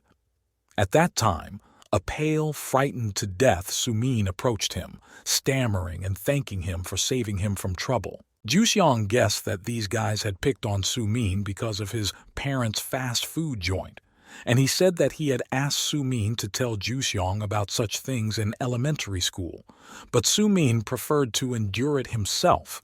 But he didn't realize that if Ju Xiong hadn't gotten there in time to notice the criminals, he would have left the place barely alive. But Su-min said that he didn't want to drag him into this shit, and Ju Seijin put his arm around his neck and said that childhood friends can share a little bit of problems with each other. It will be easier. But looking at Su-min, he laughed and asked him if he was really cool when he put the gang leader himself before the choice. The guy just kept silent. Su-min and Ju Seijin walked away from that unfortunate place, along the street, past the shops. Su-min turned to Ju Seijin and said that he was done eating all the junk and asked him to go eat tteokbokki at his house. Tteokbokki is fried rice sausages. The guy jumped up and down with joy and asked if Su-min had a treat. Ju Seijin told Su-min that his parents cooked it in a unique way. Eomukuk is a fish cake, seafood on skewers cooked in a roaring broth, and Su-min laughed and agreed, because he is now walking away alive and well only because of Ju Seijin. Kim Do-min was playing with a lighter when he was interrupted by a voice addressing Do-min, saying that he was really going to let that bastard go so easily. But the man didn't pay attention, and Taesub continued to say that if he ordered Kim Do-min, he would run him over when the guys finished their work. This time the man reacted and said that getting rid of this bastard, meaning Ju Seijin, was nothing, a waste of time. Kim Do-min sat in his chair, thinking and pondering over his next plans and actions, and ordered Taesub to pay attention to the repairs before the news of yesterday's incident reached the Trollfather's ears. And for some reason, Mensu and another man were hanging in front of Kim Do-min. Kim Do-min, with an angry expression on his face, threatened to eat the bastard in pieces. The man sat looking at the emptiness in front of him, just clicking on something in front of him. It was either a garage or a barn, quite spacious, but empty, with only 2 sofas and a low table in front of it on which the man put his feet. And the thing that clicked all over the barn was a lighter Kim Do-min was playing with. He was thinking about something, and it seemed to help. But then a boy appeared in the doorway and interrupted Kim Do-min's thoughts, asking if he was still here, if his teacher would be angry because he was not in class. But the boy was too lazy to even look up at the person standing there. But he suddenly laughed out loud, and the laughter echoed throughout the garage.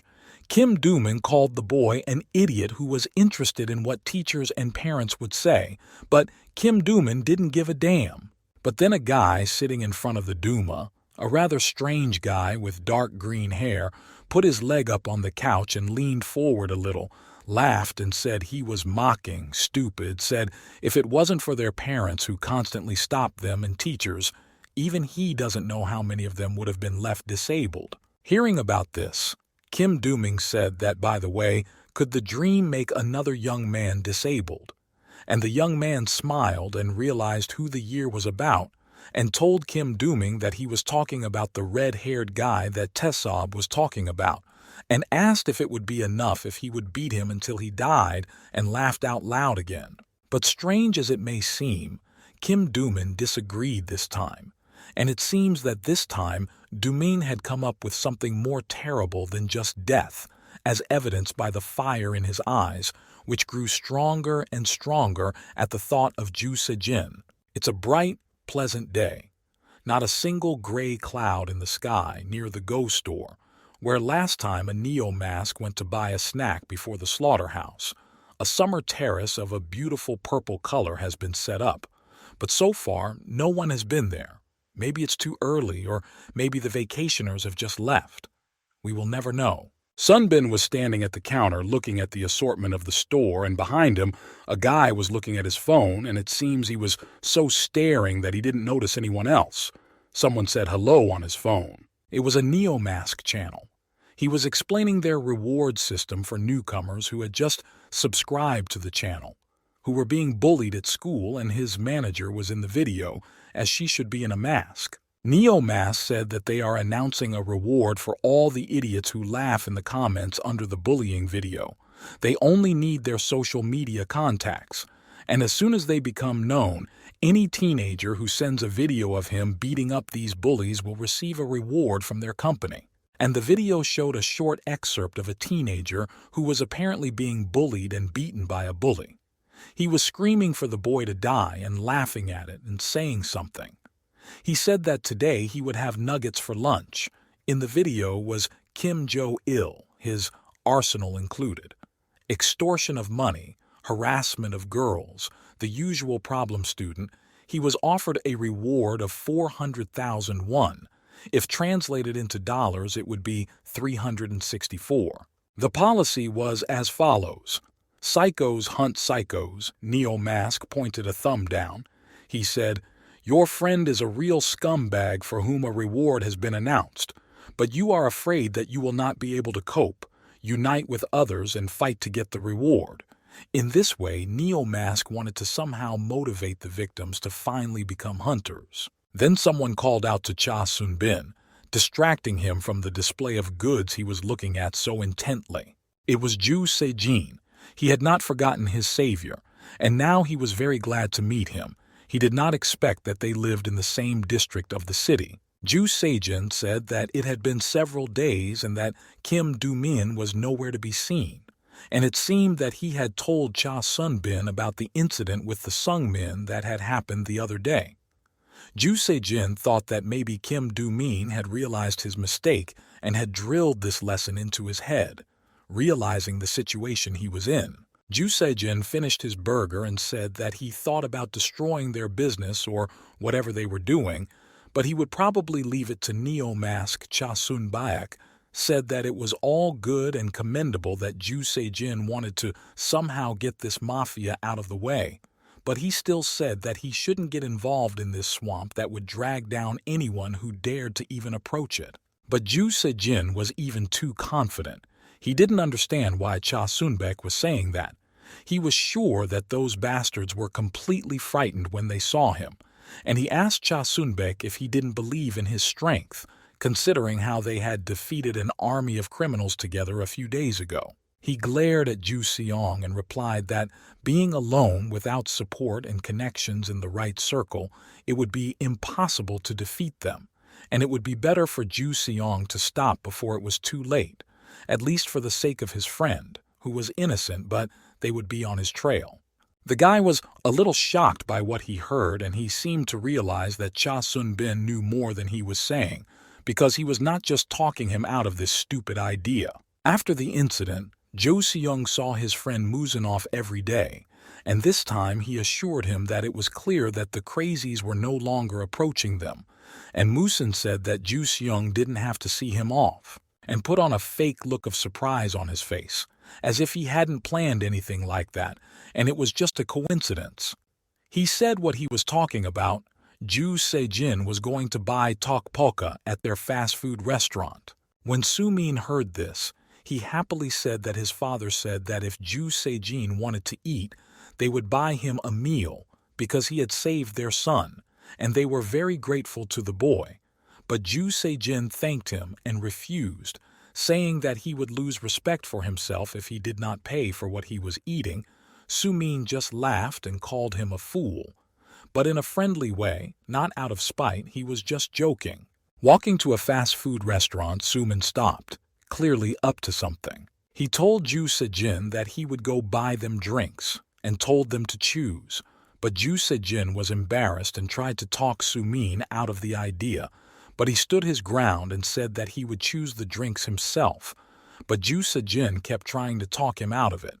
And during this argument, they didn't even notice that a motorcycle was behind them. Someone was watching their friends closely. Knowing the taste preferences of his friend, Su-min bought them a soda. The fact that they had been friends since childhood spoke for itself. They knew each other well. The guy caught the can but was somehow embarrassed. It was obvious that he was uncomfortable, but he was grateful to his friend for the drink. But then, by the will of fate, the fact that he was catching a jar drew his attention to something that surprised and frightened him. He heard the wheels of a motorcycle whistling as it came rapidly toward them. A man with a familiar hairstyle, Kim Jo-il, holding a bat in one hand with nails in it, and a fool could see why he needed this instrument of death, while his other hand held the handlebars of the motorcycle, which was already smoking from under the wheels, and his face was hidden behind a mask. But unfortunately, he saw the man as he was running away, which meant only one thing. Su-min was mangled, and God help him if he was alive. His broken glasses were lying on the sidewalk. Barely out of his stupor, Ju Se-jin could only scream and rush to his friend.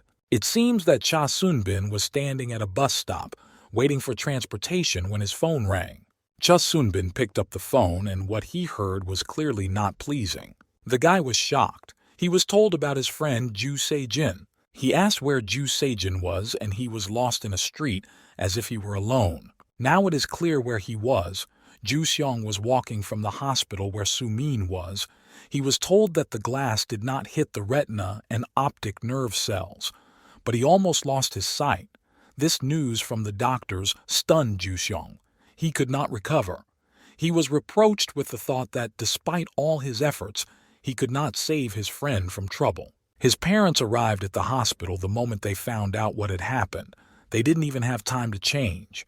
They arrived in what they were wearing, and what kind of outfits could they be talking about when their son was done this to? His mother said that those who did this to him were real scum, and they seemed to guess whose hands it was. The man seemed to be either an investigator or a police officer. He told the parents that they were finding out who did it, using CCTV cameras installed on the street and in neighboring establishments. At that time, someone was watching them and listening to the conversation. It was Ju Se-jin. He was listening to what the investigator was saying. He was near room 331 for a reason. Ju Se-jin looked sadly into the room. His face was not the same after what had happened. In a lonely snow-white ward, Su-min was lying on a bed. His eyes were bandaged, and after what happened, he was unlikely to see anything at all. And this case was on the conscience of this bastard Kim Jo-il. He did not care who he maimed, and unfortunately, one of these victims was Su-min. After leaving the hospital and walking down the street, Ju Se-jin could not stand the emotions. anger, despair, regret, and slammed his fist right into the wall, causing splinters to fall. He kept hitting and hitting, repeating to himself the unfortunate Noppaku Kim Dooman, all of whom were involved in this crime and all of whom Ju Se-jin would gladly have gotten even with. The guy was furious. He couldn't remember himself from anger, and he was screaming at everything that they were all fucking bastards. It was in this state that Cha Sun-bin found him, and the answer came naturally. He had to start with the Neo mask. Cha Sun-bin asked as calmly as possible that if he could see that Ju Se-jin was very unhappy, and how unhappy his friend had been injured and was lying unconscious in the hospital. Ju Se-jin saw his new friend, and it seems that now Cha Sun-bin has a plan and a proposal. When Ju Se-jin saw Cha Sun-bin, he said that he came just in time because he probably knew where those Nopak bastards were hiding. But he was not in a state to go to them, and he was furious. Cha Sun-bin calmly answered, but there was something else behind this calmness, and Sun-bin was in no hurry to open the cards, and for now he asked what the boy wanted to do when he found them. Ju Se-jin flew up to Cha Sun-bin with a furious and wild look and shouted that his friend was almost blind because of these bastards, and he would kill them. But Cha Sun-bin asked the boy to cool down. Cha Sun-bin was telling the truth. He was a Neo mask and acted very cautiously, because he understood how dangerous this organization was, and he had connections and people who worked with him, and Ju Seong was going to go after this organization with his bare hands, which is certain death, instantaneous, and they will not deal with him for a long time. But the boy seemed to disbelieve his eyes and ears, and every word that Cha Sun-bin said that he could not cope with these criminals inflamed Ju Se-jin's anger more and more, and he was ready to remove from the road anyone who stood on it and did not want to help, and Ju Se-jin called out to Cha Sun-bin and put his hand to his neck, and grabbing Cha Sun-bin at the gate, he said that the man had almost lost his sight because of these bastards, speaking as if he was sure that Cha Sun-bin had not heard him the first time and did not understand why and for whom the boy wanted to take revenge. But this didn't bother Cha Sun-bin. He just said that, did Ju Se-jin think that the bastards who did this, and who had maimed more than one person before his friend, would care about his health and possible loss of sight, that he was an obstacle to be removed by the gang? Ju Se-jin was already looking at Cha Sun-bin with hatred and calling him names.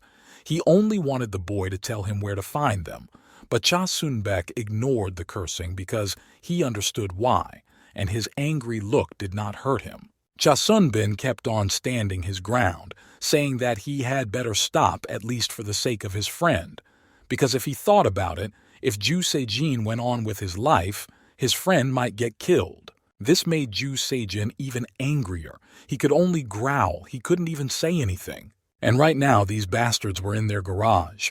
It was already evening, which meant that everyone was already there. They had a mini-party with drinks and snacks. Everyone was there, including Kim Dooman, Tessob, the now infamous Kim Jo-il, and a few other guys who were involved.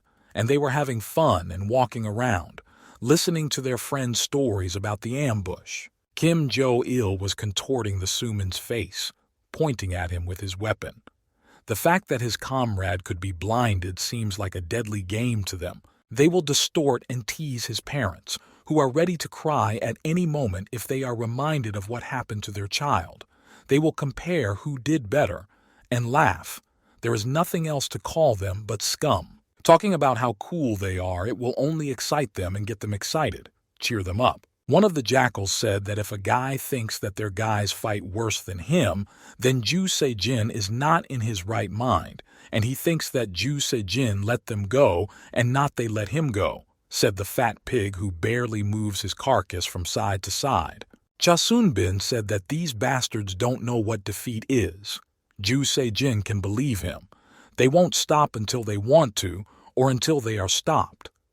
They are stuck on the fact that for the first time in their lives, their gang couldn't handle two guys, and that they survived and managed to deal them a pretty serious blow to their ego by killing half of the gang. When he saw J.K. Se-jin at his feet, he said that until they are crushed like cockroaches, They will not calm down.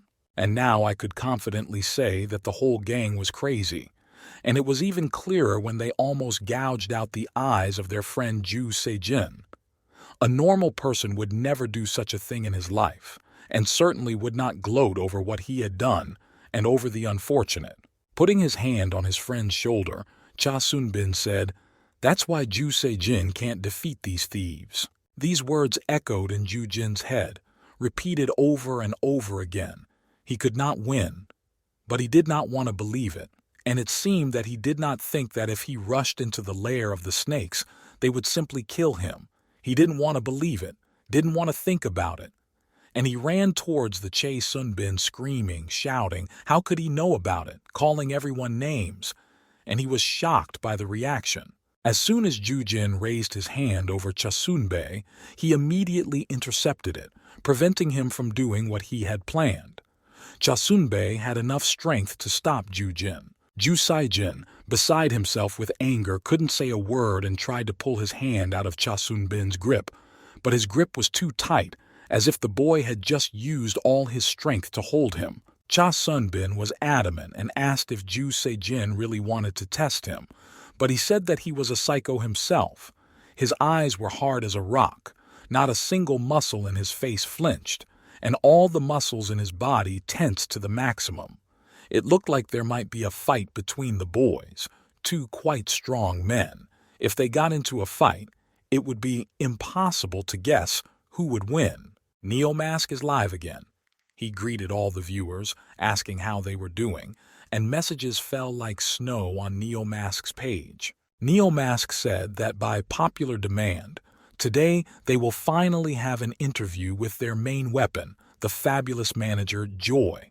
There were many messages to her, some saying she was beautiful, someone asking if she was studying with him at his school, asking how she was doing, some even asking if she had a boyfriend.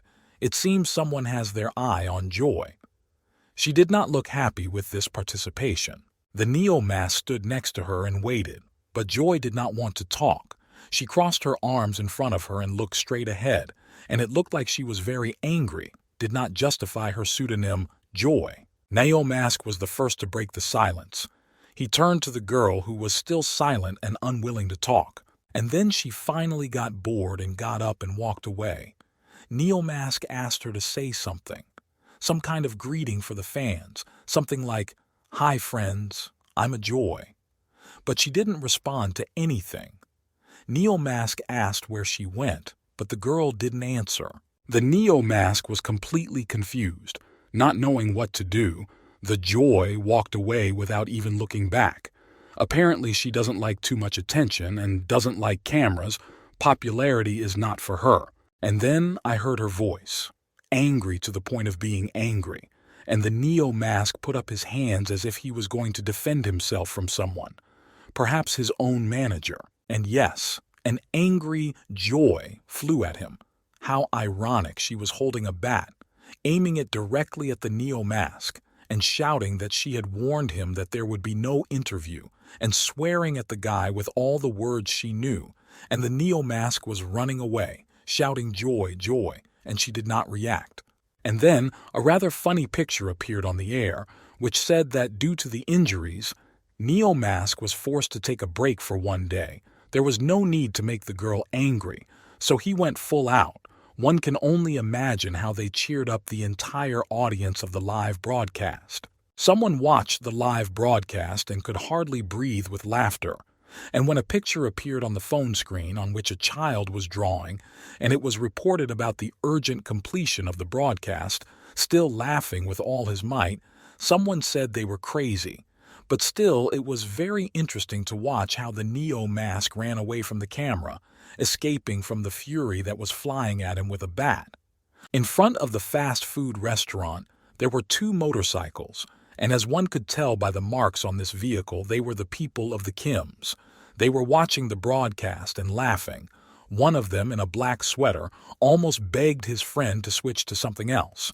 Otherwise, he would die of laughter, and his friend said that it was time to go. Otherwise, their chicken would get cold, and the guy replied that even if it did, the stupid owner would not tell the Kims anything. It was a pretty nice neighborhood, but it was getting late in the afternoon and there was no one on the street, except for a few shops that hadn't closed yet. Cha Submin was still holding Ju Sejin's hand with a meter-long grip, and he kept trying to get away, but he was held too tightly, and nothing worked. Looking directly into Ju Sejin's eyes, Chae Sunbaek calmly said that he wanted to check it out. He was also a psycho, although he said it calmly. There was a hint of threat in his voice. Ju Sejin was starting to get annoyed with him because he couldn't calm down and just listen to Chae Sunbaek, and he was understandable. The anger that was inside him and would not leave him made him only growl in the direction of the Cha Sunbin he was still holding, and this pissed him off to the limit. But still, having wrenched his hand away, or perhaps Cha Sunbin simply let him go, Ju Sedijin brought his hand back with shouts. He really wanted to kill Cha Sunbin, but he stood in one place as if frozen. But Ju Sejin stopped himself in time and finally began to calm down a little, and exhaling, he said that since Cha Sun-boy was trying his best to get into trouble, they would be. But Ju Sejin did not calm down, and even more so, he became even more agitated, and judging by the expression on Cha Sun-boy's face, he also began to get bored to the point of impossibility. Ju Sejin's gaze became hard and impenetrable, and he was determined to teach Cha Sungbin a lesson for not only not wanting to help with information he clearly had, but also for trying to interfere. And he calmly but still irritably told Cha Sungbin to take off his glasses. It was evening. The city calmed down a little bit and plunged into peace and sleep. Someone is waiting at home for a hot dinner, and loved ones will meet at the door, and all the fatigue of the day will pass as if it had never happened. A quiet conversation over dinner and a cup of coffee will cheer you up, and someone is waiting for a pet who, as soon as the owner comes, will immediately rush to his feet and arms, will caress and demand attention. But at Chusunbei's house, colleagues were gathering, not even knowing that they would see each other there. Entering the apartment, Ji-hye saw her colleague sitting peacefully at his tablet, doing his work. Seeing him, Ji-hye called out, clearly interested in the fact that the guy was here at all, and he called her by name, smiling a little lazily, and asked why she had come to Chusunboi. The girl said that she often came here when the library was out of space, and that Chaz Sunbin had plenty of space at home, many rooms and all empty, and asked her partner where Chaz Sunbin was. But before she asked, he was already back to work. And he didn't even turn to the girl and said that he had gone to meet Ju Sejin. It seems that this guy's friend had suffered because of the revenge of the No-Pack gang. The girl even forgot that she was pouring coffee from shock. She opened her mouth at the news, but still asked if he was the guy who fought with Chu Sunbin. Now we understand what kind of work it is. The guy was sitting there playing the fight game as if it was not enough in his life, and asked Ji-hye, as his manager, who was better, the local hero Kite Han or the beast with the sixth sense Ju Sejin. The picture depicts a fight between the two gangsters. There was a third one, but he is already resting. Ji-hye said that she doesn't want to use these lame names. She is for the one who fights better, and they should be liked by Sunbae first. Jedi-He was heading to a colleague with a hot drink in hand, and the guy was sitting and thinking. He thought that both of them were fighting on the same level, but maybe not. Maybe Kite Han is better. A wonderful game that makes you think about it so much. The man said that after meeting him, he realized that he was a pretty nice guy, and when he saw Ji-hye holding a hot drink, he thanked the girl, and she asked if he was the one in the video 5 against 1, so it was not a game, but real people in the video, and the guy was studying them, so he was still doing work. The man confirmed Ji-hye's guess and said that Kite Khan reminded him of himself in his youth. The guy was clearly bragging to the girl. Maybe he wanted to impress her, but Ji-hye was already standing with her back to him and only nodded. She had known this friend for days, so she realized that there was no point in arguing. He continued to boast that in his youth he was called the Bulgwangdong Fist, a neighborhood in Seoul, South Korea. When enemies attacked him, he simply struck back, and began to show Jihai how to do it and swing his fists left and right. At this time, a real fight broke out between Cha Sun-bin and Ju Se-jin. The boys clashed in a terrible fight, and neither wanted to lose because both were equal in strength and with equal ambitions. But the goals were still different. Ju Se-jin had revenge in mind, and Cha Sun-bin wanted to protect his friend from rash actions that would only lead him to a fatal mistake. Ji Se-jin was punched in the jaw with all his might, so hard that it turned him in the other direction. But it did not calm him down, but rather ignited a fire of rage. Cha Sun-bin didn't seem to be giving it his all, because he didn't mean Ju Se-jin any harm. He was just trying to talk him out of it, which was a strange way to do it. But Cha Sun-bin was mostly defensive and rarely attacked back. Ju Se-jin tried to punch Cha Sun-bin in the jaw, but his hand passed high above the boy's head. He managed to duck and miss the blow, and it was at this moment that Cha Sun-bin had the opportunity to grab Ju Se-jin by the collar of his shirt, and seeing the reaction, the guy could not think that Cha Sun-bin would be able to turn away and grab him. And then, holding the collar of his jacket with one hand and the edge of his pants with the other, just above the knee, Cha Sun-bin did a trick that allowed him to turn around and swing his knee directly into Ju Se-jin's face. But it didn't work out because Ju Se-jin put his hands up in time and bent his arms to protect his face, but it was still not very pleasant. From such a blow to the hands, Ju Se-jin was hurt. He grimaced but did not show much, but it was clear that the guy was already in this fight. Ju Se-jin was not going to give up, and thanks to this, Cha Sun-bek was able to grab him by the collar of his clothes, and Cha Sun-bek saw it.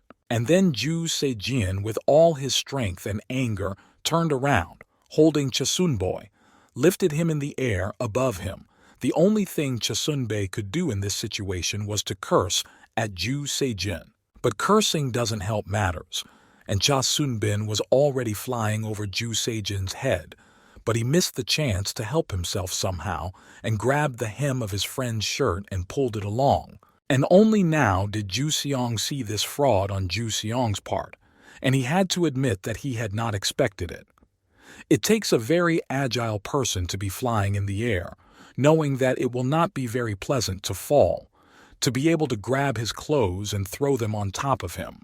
But when he threw Chae Sung-bin over himself, he didn't fall as Ju Sung expected, and he managed to turn around and land on his feet, pulling Ju Sung's own sweater over his nose, and Ju Sung just cursed, and Chae Sung didn't waste any time in getting out of his own way and was already running toward him with full speed. But then Cha Sun-bin seemed to change his mind. He stopped right in front of his comrade, looking directly at him, directly exposing himself to an open attack. Ju Se-jin saw this and, as if he could not believe his eyes and his luck, immediately decided to seize the opportunity. But his fist was already flying rapidly towards Cha Sun-bin's face, who was standing there, not moving. But then, Ju Se-jin stopped a centimeter away from his friend's face. Ju Se-jin stared at Cha Sun-bok as if he couldn't believe he couldn't hit him, though his eyes were filled with anger toward everyone and everything around him. He couldn't hit a man who was innocent, and Cha Sun-bin breathed out a sigh of relief. He suspected that Ju Se-jin would not be able to hit him like that if Cha Sun-bin just stood there in front of him without doing anything. But it was only a suspicion, and if the boy was wrong, he would now be lying unconscious on the ground with a broken nose. Cha Sun-bin looked at his friend with some kind of gentle compassion and said, "That's why he can't beat those bad guys." This was a test. Ju Se-jin took his hand away from Cha Sun-bin and brought it over his head as if he had just realized what he could have done. And Cha Sun-bin continued to say that the boy would go to fight them, and then another of his friends would get hurt. And Ju Se-jin remained silent to this remark, realizing that his friend was right. Only now it was clear that the fight had not been without consequences. There was a large dark bruise under Cha Sun-bin's eye, and he was looking at Ju Se-jin, saying that he was just a dumbass who couldn't even hit someone he had met a week ago. Although Cha Sun-bin was glad that he didn't get hit in the face, on the other hand, If he couldn't hit one of the criminals, it would be a great success for them, and for Ju Se-jin it would be a sure death, because they would kill him if they had the chance. Chae Sung-bin's words still managed to hurt Ju Se-jin, and this made him angry. So the stranger said that Chae Sung-bin was just like him, and why did he rush to help him? Cha Sun-baek wondered for a moment whether he should trust Ju Se-jin, because they had just almost injured each other, and although they stopped in time and Ju Se-jin was unable to hit the boy, it was hard to trust a new person with a secret, because if the secret was revealed, the boy would talk, and then everyone, including the Neo-Mask and his colleagues, would be finished. And remembering that night, how they fought side by side, how they worked as a team and protected each other. Remembering with what amazing accuracy and strength Ju Se-jin fought back, there was a certain amount of trust, because in general, the guy could have taken the opportunity to throw all the criminals on Cha Sun-baek and disappeared into the darkness. He could have escaped, and Cha Sun-baek would have been finished, because none of his managers knew where he was. After thinking about it and making a decision, Cha Sun-bin calmly put on his glasses and said that he thought that Ju Sun-bin would be a good fit as his manager. The guy was a little surprised by this answer and said, as if to ask what kind of manager he was talking about, whether Cha Sun-bin puts himself on the same level as Neo-Mask or even thinks that he is Neo-Mask. Without laughing, Cha Sun-bin confirmed Ju Se-jin's words. Now the boy looked different in Ju Se-jin's eyes because finally Cha Sun-bin had made up his mind and revealed who he was. In front of Ju Se-jin stood the same Neo-Mask, standing on the water.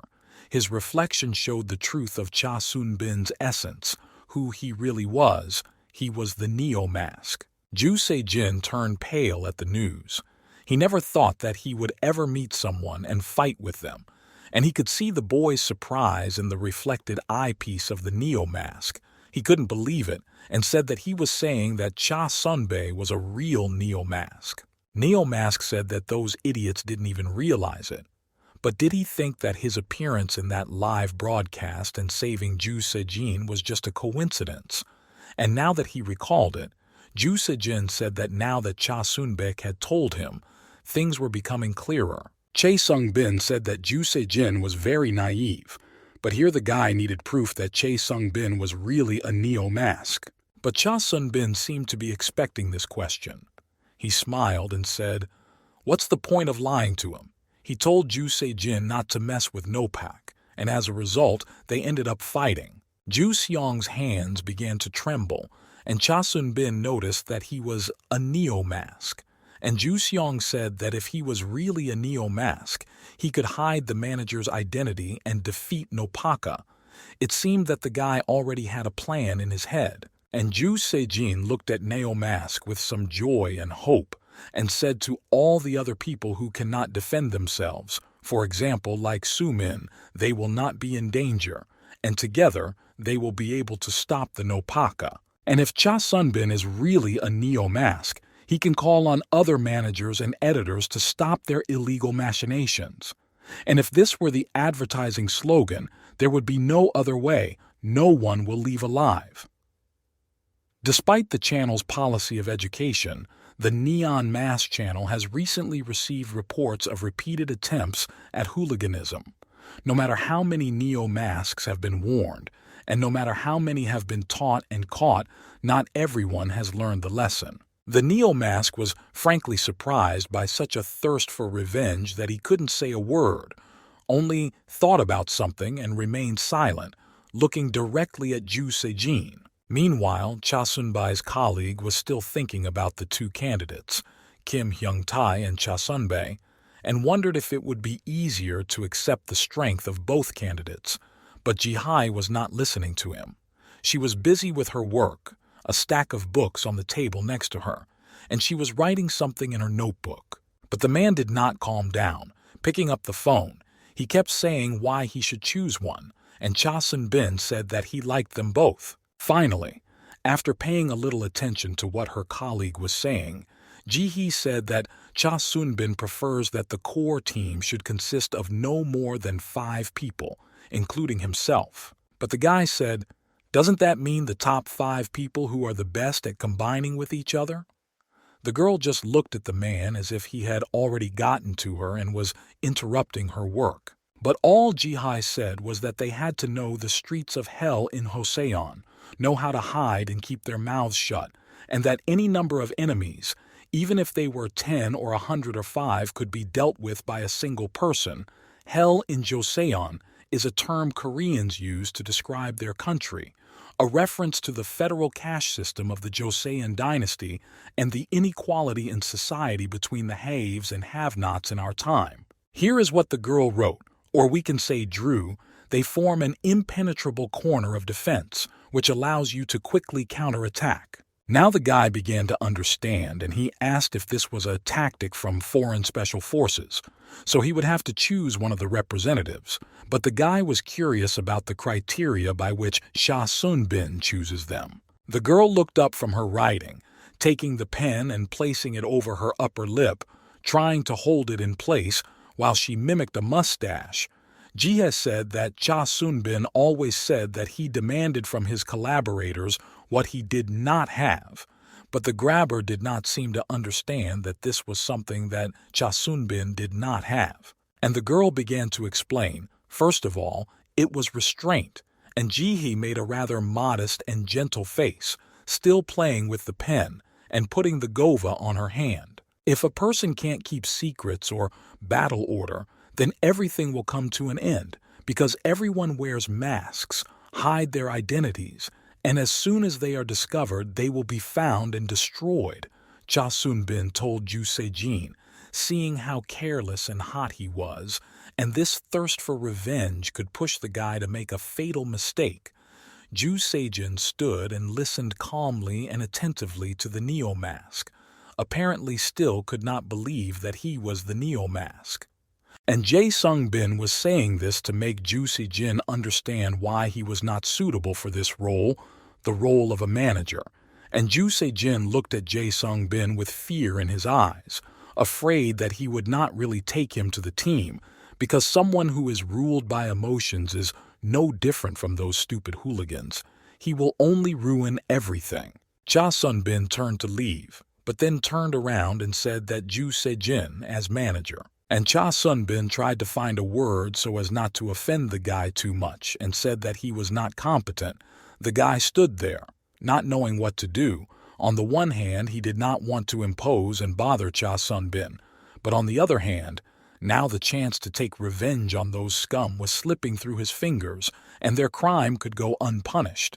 And how many more would suffer at their hands? Again, the hospital, for many people, it is not the most pleasant place, which is associated with pain, illness, for some with death. So many people do not like to go there, but no matter how it was, in everyone's life there comes a time when he has to go there, if not go himself. Then someone will bring, despite the beautiful sunny day, there is not a cloud in the sky.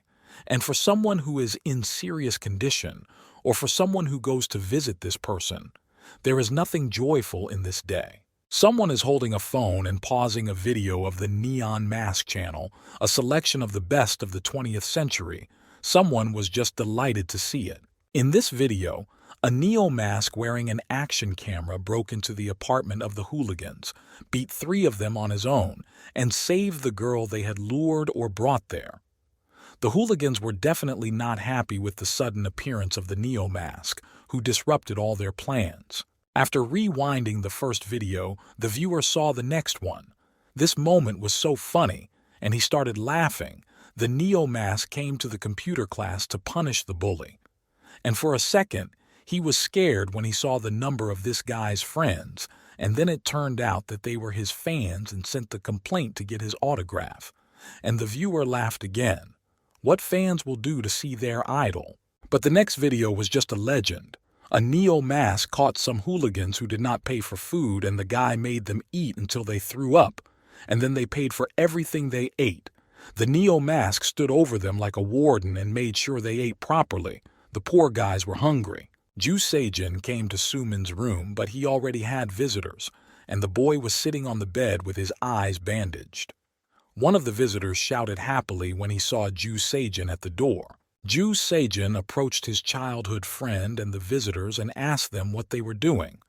And they replied that since Sumin couldn't see yet and they couldn't play computer together, they decided to watch the Neo-Mass channel together. Since Sumin could hear what was said in the videos, the guys were in a great mood, most likely after the videos. But then Ju Sejin caught his friend's eye through his mangled face and asked what was wrong with him. The visitors hurried out of the room, saying goodbye to Sumin and asking Ju Sejin to come for a few minutes. Sumin said goodbye to his friends and was very grateful that they had come, and Ju Sejin, not understanding what was going on, agreed to leave. The friends went quickly to the corridor and waited for Ju Sejin. When they followed their friends into the corridor, they immediately started asking what happened to Ju Sejin and why his face was taped up and so beaten. The boys assumed it was noppaku, but Ju Sejin only denied it and said nothing else. The corridor they were standing in was completely empty, so they could talk without fear of anyone hearing. Ju Seung immediately changed the subject to another outfit and asked if he had heard anything from the police, and the friend immediately realized that Ju Seung would not tell anything, so he did not ask, so it was not something the guy wanted to share, and decided to keep quiet. Since noppaku is an unofficial business, the police question only students, but who would dare to talk after what happened, because after such an incident, noppaku probably decided to intimidate students so that they would not say anything and wait for them wherever they wanted. So there was nothing to take from these members of society. They are also afraid. The guy said that this is just his opinion, but the police should have tried to help at least once and not wait for the situation to take such a turn. They urge to call them as soon as a fight or harassment is brewing. But it is easier said than done, as if the attacker will wait until the victim calls the police. He will be beaten and left unconscious somewhere in the same moment, and the phone will be smashed to leave no trace. But everyone understood that even if this happened and these scum were caught, they would be released the very next day. And some police officers were even openly angry when they received calls every time, and once released, the criminals would immediately go in search of the person who had written a complaint against them to the department or simply called. Ju Sejin said that adults don't care about their problems, and his friend looked at the boy sadly. It was true. They only start to complain and do something when someone gets broken or killed, and then they will only say that they didn't know anything. Hearing a familiar voice, Sumin asked if it was really Ju Sejin, and asked if the boys had already left, and the boy only confirmed it, going back into his friend's room, sitting down next to his friend who was still sitting on the bed. But when he heard the sound, he turned his head there. Ju Sejin asked how Sumin was feeling. The guy said that the operation was successful, and the doctor said that everything would be fine, and he had nothing to worry about, and laughed. Knowing that Ju Sejin loved soda, Sumin handed him a can. He thanked him and asked when his parents would be coming, and Sumin said they said after the cafe closed. And then the guy called out to Ju Sejin, and he turned toward his friend. And Sumin, without laughing, being completely serious, said that just in case, so that Ju Sejin would not even think of taking revenge on Nopak, the police intervened. Nopak will not contact their fast food restaurant for now. And then cheering up, the guy said that maybe later, when he was healthy, he would tell Neo-Mask about it all. Hearing the familiar pseudonym, Ju Sejin looked at his friend sadly but kept silent. Ju Sejin immediately recalled their last conversation when he had told Chae Sunbaek that he was not competent to be his manager, and Ju Sejin said his name to himself with sadness and a touch of regret. Megazone store. Rather unremarkable if you just walk without looking back. It's probably hard to find it even with a sign. Someone with swear words, saying something about a stupid computer, hit him right in the monitor, and with such force that the equipment was no longer usable. The screen cracked, and the curved stripes. It meant only one thing. It would have to be repaired. It was two friends of the criminals who were walking, and it was not a store but a computer center. People who did not have their own equipment came here. The guy who broke the monitor was walking out laughing, and his colleague behind him said that his friend's hands were growing in the wrong place and laughed loudly. And his friend sent him away. Those who were sitting at the table were afraid to look out. Most likely they knew who they were, but decided to keep their heads down. And then the guy in the red sweater had an idea, and he voiced it to his friend, offered to go to karaoke, and his colleague, clearly agreeing to this, said that he liked it there, because thanks to Dooman, everything is free for them there, and laughed. I wonder who and where these scum would be if they had not been taken under his wing by this very Dooming. Coming out of the establishment, one of the criminals saw a rather familiar figure while the other was lighting a cigarette and pointed out to his friend an old acquaintance sitting on their motorcycle. A rather familiar sweater, purple with an embroidered golden dragon, red hair like fire. It was Ju Se-jin. He was sitting on the transport waiting for the owner, and judging by his look, he was definitely not with good intentions. And in the garage cooperative, as soon as dusk fell, there was a meeting. In front of the building there were dozens of motorcycles, all of different colors, but they all had the same skull sign, indicating that they belonged to the Duma gang. There were a lot of people inside, all of them standing in front of their leaders, two of whom were sitting in front of their subordinates on sofas, some with their feet up on the table, some with their legs over the table, and some standing. It was quite noisy. The noise was coming from everywhere, and there was a pile of money on the table. The phone that was lying at the feet of one of the main gang members was playing cheerful music, and quite loudly. And Kim Do-maya himself was lying back on the table, closing his eyes, enjoying this man, and not only him, but also their prey. A pile of money in bundles lay on the table in front of him. The table was quite beautiful, made to look like marble. The distribution of funds began. They were called in turn and handed their share. 3 people distributed the amount, first the Kim Jeon district, the first manager, Kim Sang-ir, and handed over a golden envelope. Then the second announced, Kim Jeon district, the second manager, Park Dong-yu, and the third handed over a white envelope, Boram Residential Complex, the third manager, Yu Kwang-ir. Sohen swore obscenely. The criminal said how many of them were here. Looking at his phone, seeing the side of the money, his friend agreed, counting the money from the list on the phone, saying that this month's payments were quite large. Kim Dooman, looking at his phone, told his friend to send him a photo on Instagram. He wanted his people to see it, and said that when they finish the calculations, they can take their share of the share, asking the Soheng how many bikes have already been repaired. After posting the photo on Instagram, Kim Dooman admired it, and Sohen said that this guy has repaired more than 10 bikes in just 1 month, and his universal wrench, which he made himself, works wonders. Turning to the Sohen, who showed no interest in the distribution of funds and was quietly eating ice cream, Kim Dooman handed him his share and said that the boy had worked hard this month. Seeing the amount of money Kim Dooman handed to the young man, the perpetrator immediately leaned over and said that he should take him somewhere, and laughed. But the young man ignored him and stuck the money in his pocket. He continued eating his ice cream, and Kim Doomin told him to leave him alone, that Seo-hyun would spend the money on a wheelchair for his mother, but it seemed that the criminal didn't think it was worth the money, and sarcastically said what a loyal son he was. And then he received a message on his phone that confused him, or at least did not like it. There were messages on the phone screen, names, and quite large amounts of money next to each of them, and without wasting any time, as soon as he saw the message, he told me to call the manager of the shopping district, Yehan. To the sound of the music, a rather large man appeared. He didn't look scary or evil. One could say that he looked like a cute chubby, very similar to a chinchilla. But some of the gang kept their eyes on him.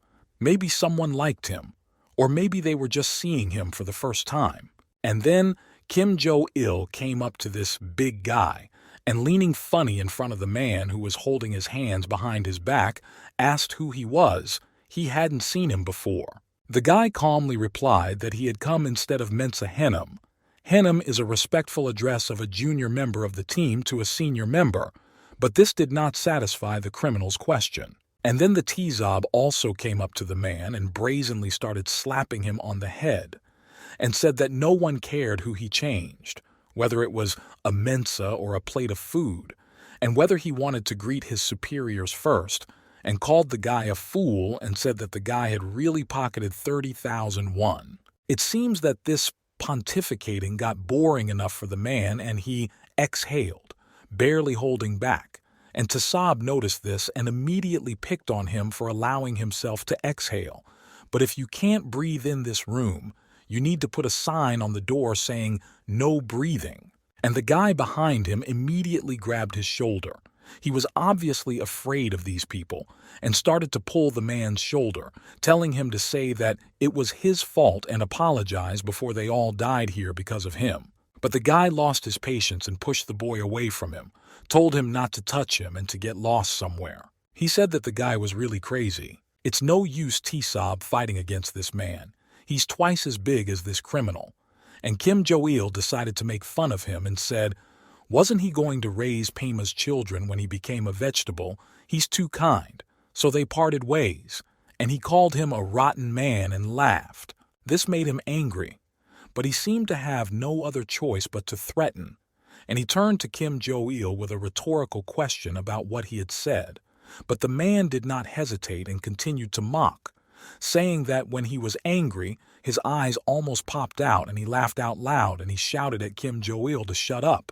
The man stood there calmly, not even saying a word to the man, but the man went off in a huff, saying that the man had stolen the money because Mensu believed in him.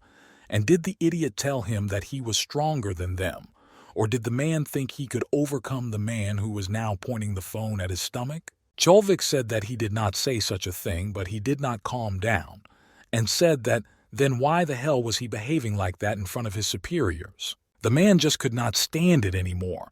He shouted at him that he had gotten to him at all and shouted so that the criminal jumped back, which once again proves that he is just a prankster and knows nothing else. But when he felt the scrutiny of Kim Do-man, who was sitting not far away, he was afraid that he saw everything and that would be a problem. One of the gang leaders was afraid of a subordinate. There was no shame. Kim Do-min looked at Tsoba with a murderous look, clearly hinting that either he would show that he was not a coward or he would be finished. And then turning back to her husband, she kicks him to the floor with a sharp swing, cursing at him with all her might. And as soon as the man falls to the ground, the man immediately grabs him by the hair and pulls him away, and the man just screams, but he still has strength. He is not completely hopeless. He kept hitting the man in the stomach, not giving him a single chance to get up, and shouted that how dare he talk to his boss like that only idiots are bred, everyone is crazy. Now he really got into it, and showed his strength to the fullest. Grabbing the man by the hair and turning him around, he shouted at the crowd, "Do they think this guy is weak if he talks to them nicely, you bastards?" And threatened that if he caught another rat in his eyes, everyone here would remain vegetables for the rest of their lives, you bastards. The man, realizing that it was better for him not to make a fuss and not to remind them of himself, sat quietly. But a voice from behind interrupted the educational work, and the whole gang turned sharply towards the source of the voice, and stood there shocked. Ju Se-jin stood in the doorway to the garage, and looking at the expressions on everyone's faces, he asked why everyone was so serious, but no one made a sound. They all remembered the guy well. But despite the new visitor, T-Zob didn't think to let go of his victim. Raising his head towards the gang, Ju Se-jin said with a wicked smile that the losers who couldn't fight at all didn't even have a shelter like the poor. So Ju Se-jin knocked and knocked, but no one answered. They didn't even hear. Yet Ju Se-jin found their lair and arrived just in time, just as everyone was there. But it seems that not everyone knew Ju Se-jin, so they didn't fall under his hand. And there were two criminals who looked at Ju Se-jin and asked who he was. And then everyone saw that all the newly repaired bikes were lying on the ground behind Ju Se-jin, and it was certainly the boys' work. which clearly indicated that Ju Se-jin had not come in peace, and clearly not just to talk. All this was lit by a single lamp in the darkness of the night, and it was really a bit poor for such a large-scale organization, but most likely it was intended to avoid drawing attention to their hideout. Kim Jo-il looked at Ju Seong with curiosity and some respect. He was not afraid to come to their den alone, which showed great courage, but also great stupidity. Alone against the whole gang who was receiving money. But Tae-sa barked at Ju Seong with anger, saying that he wanted to show off. Or was he in a hurry to die, you idiot? I threatened that I would easily send Ju Se-jin to the ward right next to his friend. But when Ju Se-jin heard this, he was not only not afraid, but he did not listen to the threat, and even more so, he laughed right in his face and told him to shut up, calling him a coward. After looking at the company in front of him, Ju Seong said without even the slightest hint of respect that the so-called criminals and hooligans are constantly trying to repeat the cool guys, and the reaction of some of the company could be distinguished by two main attitudes towards Ju Seong: fear and anger. Looking at two of the company, the ones who asked who it was that came to visit them, Ju Se-jin said that they really think that riding motorcycles without helmets and cutting others off on the road is very cool, and laughed. Or do they think that they all look very stylish when they smoke their electronic cigarettes that they bought with their so-called salary, if not? And noticing a man with a large tattoo of a dragon on his shoulder, he said, "Do they think that by getting a tattoo with stolen money, they will become stronger? And if they gather in large, noisy companies, everyone will immediately become very loyal?" Ju Se-jin was absolutely right, because no tattoo in the world can make a coward and a weakling into a good person in an instant. And every team, no matter how strong it seems, has its own rat. Ju Seong decided to finish them off, and it seems that he was not just saying all this for no reason. He wanted to provoke the gang. But why? He said that this gang was just a miserable bunch of losers living in a world of illusions, scum with rotten brains and a complete lack of ability to earn an honest living, and he started laughing at them. It seems that Ju Seong had a plan, because it is suicide to speak with such words without a plan. Tae-soba's eyes grew bloodshot from Ju Shin's words, and he called the boy names and ordered his men to bring the bastard to him, pointing at Ju Shin. Now the problems began. With wild eyes like animals on the hunt, the whole gang rushed to Ju Se-jin, each wanting not only to make him answer for his words, but also to curry favor with the leadership. And the boy watched the scene. He was again wearing his purple dragon sweatshirt, probably to make him easier to recognize. Satisfied with his work, Ju Se-jin smiled with satisfaction as he watched the criminals fly like mad dogs in his direction. But Ju Se-jin did something that the criminals did not expect. He did not run to meet them as he would have done before. He did not fight. He turned around to run away. Judging by the sly look, everything was going according to plan. Everything was as it should be. Seeing this, the criminals became even more confident, and one of the gang shouted to his subordinates that the bastard was running away, to catch him immediately, while Ju Se-jin, who was almost smoking from under his feet from such speed, jumped over motorcycles and almost broke away from his pursuers. But he did not run away, but jumped over the motorcycles and turned towards the attacker who was catching up with him, and followed Ju Se-jin to jump over the motorcycles. But before he could do so, he immediately received a fist from Ju Se-jin right in the jaw, and such a blow literally knocked him back off the bike. But before Jo Seong could knock one of them to the ground, two more criminals began to attack him from both sides. Both of them were cursing at Ju Seong, and the boy was already prepared to fight back. Clenching his fists in front of him and focusing his gaze on the approaching attackers, he thought about who would get the first crack at him. The first one to attack was a guy in a burgundy sweatshirt. He put his foot over Ju Se-jin's head, but couldn't reach him. The guy turned around in time, and in turn punched him in the nose. It's unlikely that his nose survived such a blow.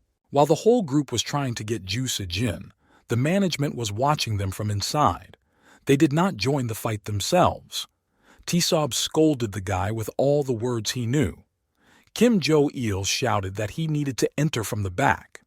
The only one who did not care about this circus was Kim Do-man. He was sitting quietly in the same chair, putting his foot on his leg, and was silent. Looking at all this from the outside, and especially watching Ji Se-jin with interest, Kim Jo-il said that he was the guy who was with the blind guy when he flew over and injured him, and he said that Ji Se-jin was a very good fighter. And then I heard the voice of Kim Do-man behind me. He mockingly said that as he saw everything was going very well under the leadership of T-Sob. And when he heard this, T-Sob tensed up, as if he was afraid of Kim Do-man. And then, looking in the direction of the T-Sob, Kim Do-man said that if they let this guy live, he would kill them all himself. Now T-Sob realized the gravity of the situation. It seems that Ju Se-jin had gotten him pretty good. And here comes the big return of the Neo Mask. And dozens of messages have already been pouring in, most of them interested in some kind of weapon, some of them because they hadn't been on the air for a long time. Neo Mask said that today there was a new guest on the air. The guy was clearly not happy that he was brought on the air, as well as Ji Hee-joy. It was an interview with the manager of Sum. Neo Mask was as always cheerful and in a good mood, which cannot be said about his colleague. And the Neo Mask holding a microphone asked the manager the first question from the live broadcast. He was asked if he was armed with an otaku. Without saying a word, a trickle of some green liquid flew into the Neo Mask's mask, directly from the gun. And then the Neo Mask fell to the floor and began to roll on it, because this liquid began to burn, and the eyes of the mask bulged out. But the manager, Sadness, did not care. He just sighed quietly to the side, lowering the gun. They were in the same room in which the Neo Mask and the manager Joy were fighting. After wiping this liquid off the mask, the Neo Mask kept up with the Sum manager and asked the second question, which interested the audience, whether the manager could do anything without his weapon, and received an answer in the form of some gas in the face from some other weapon. And it turned out to be smoke with a smell that made the Neo Mask vomit right on the air, and the manager turned away and didn't say a word. The third question, which seemed to be of interest to the female part of the audience, the Neo Mask was afraid to ask, because he had already suffered twice from the manager's weapon, but he asked if he had a girlfriend. But before the Neo Mask could ask, his hand in which he held the microphone already trembled, and the manager took out a control panel with a monitor in which the Neo Mask was clearly visible and what this panel was for. And then a drone flew towards the Neo Mask, controlled by the manager, and he moved his hand with a microphone to the side. But the drone was not as safe as the Neo Mask thought a couple of seconds after it flew up. Some liquid poured on top of the Neo Mask. It is not clear what it was. The guy did not expect it. From this liquid, the Neo Mask, screaming what it was, vomited again, and the live broadcast had to be terminated.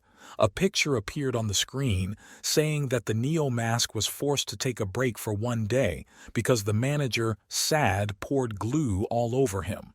There was a guy lying at the man's feet. It looked like he was unconscious, and next to him was a phone, in which someone was saying that he could not launder something. Finally, we come to the story of one of the gang leaders, a tall, handsome man, quite good-looking. What made him join the gang? Easy money, circumstances. 5 years ago, T-Sob was an ordinary schoolboy like everyone else. He lived a life filled with classes, homework, worrying about exams, and so on. But school life was not very easy for him. He was bullied, beaten, humiliated, and strangely enough, he could not fight back when someone raised his hand to him instead of hitting someone, even the one who was hurting him. T-Sob was an ordinary loser who always got bruises, but he silently endured it all. And yet, the day came when he finally got tired of it, and one day he accidentally defeated one of the boys who were bullying him in a fight. He knocked down the boy who was screaming under the tree and was just about to hit him when two boys appeared in the doorway. one of them holding a soccer ball and smiling at the sight of this picture. Kim Dooman, a famous bully in their school, came to him and called out to him and asked him to go play soccer together. From that day, from the invitation to play soccer with Kim Dooman, it all started. From that day, he joined their gang. They went together to play computer games and slot machines, which he himself had never done alone. The boy deceived his parents, but they did not care about their son, where and what he was doing. And meanwhile, he stayed late in the park with his friends, the only ones who accepted him and with whom he could talk. For the guy, everything seemed like some kind of exciting adventure. They were sitting in the park at night, drinking soda, eating snacks, talking, enjoying the evening. But this idyll did not last long. After a while, the guys with whom Kim Dooman was friends began to question T-Sob's authority and began to test the boy. It didn't matter whether they were teenagers or adults. In front of guys who could easily cut a hopper with a knife, he couldn't maintain his authority indefinitely with a bluff when, by the will of fate, he was seen at the very moment when he accidentally knocked over a bully, and now the guys from his team suspected something was wrong. So in order not to be insulted or kicked out of the company, he enrolled in a martial arts class at one of the local gyms and began to train like never before, because now his future life depended on it. Either he would learn to defend himself and stay in the company, or he would be kicked out or forced out and would be bullied for the rest of his life, considered a weakling. He was a diligent bully. He was able to re-educate himself. He became like that, strong and cruel. Life just gave him a choice. Either he would become stronger or he would be removed. He chose the former, and now he did not allow anyone to abuse him. Together with Kim Dooman, they made grandiose plans for the future. The whole world would be in their hands, and Jan T-Sob was able to prove that he was worth walking the same road with him. When Jan T-Sob went to high school, everyone started listening to him. He just had to push them, and if necessary, he could also tell adults their place in life. Now he had the situation under control. Teachers turned a blind eye to everything for fear of their students, and the police remained silent and sent them home every time. The gang was able to establish itself as a respected group in the city. But the less often Jan T-Sob got into fights, the more he was challenged by the looks of his subordinates, who clearly wanted to take his place in the group and no longer obey Jan T-Sob's will. For now, they were in the shadows, waiting for the right time to come out and take over. And many years later, when Jan T-Sob had already strengthened his position at the top, they again decided that T-Sob was bluffing. It was Mensu and the man whom T-Sob had recently beaten. As a result, there was a riot. The man thought he could easily speak on the same level as the management and behaved unacceptably, too rudely. Even Kim Dooman was shocked. He did not like the fact that one of his subordinates dared to express himself in such a way to the commander, so he said later that he saw everything under his leadership as very good. And then Ju Sejin added to the fever, saying that he was afraid of T-Sob, and the boy clenched his fist so hard that his knuckles turned white. He made a promise to himself that he would defend his place at any cost. Now that he knew T-Sob's history, we can say that life made him go this way to protect himself, to become stronger because his parents did not care about him. He was bullied at school, barely joined the gang and decided to move from there. So whether to condemn the guy for his occupation is a big question. T-Sob realized that if he allowed anyone to look down on him now, his life would be over. He had to show who he was, show his strength, otherwise someone else would take his place and he would just be turned into a six. Ju Sejin was now locked in a circle of criminals, each of whom wanted to tear him to pieces, and one of the gang managed to get around the boy and remain unnoticed. But the battle cry did the trick.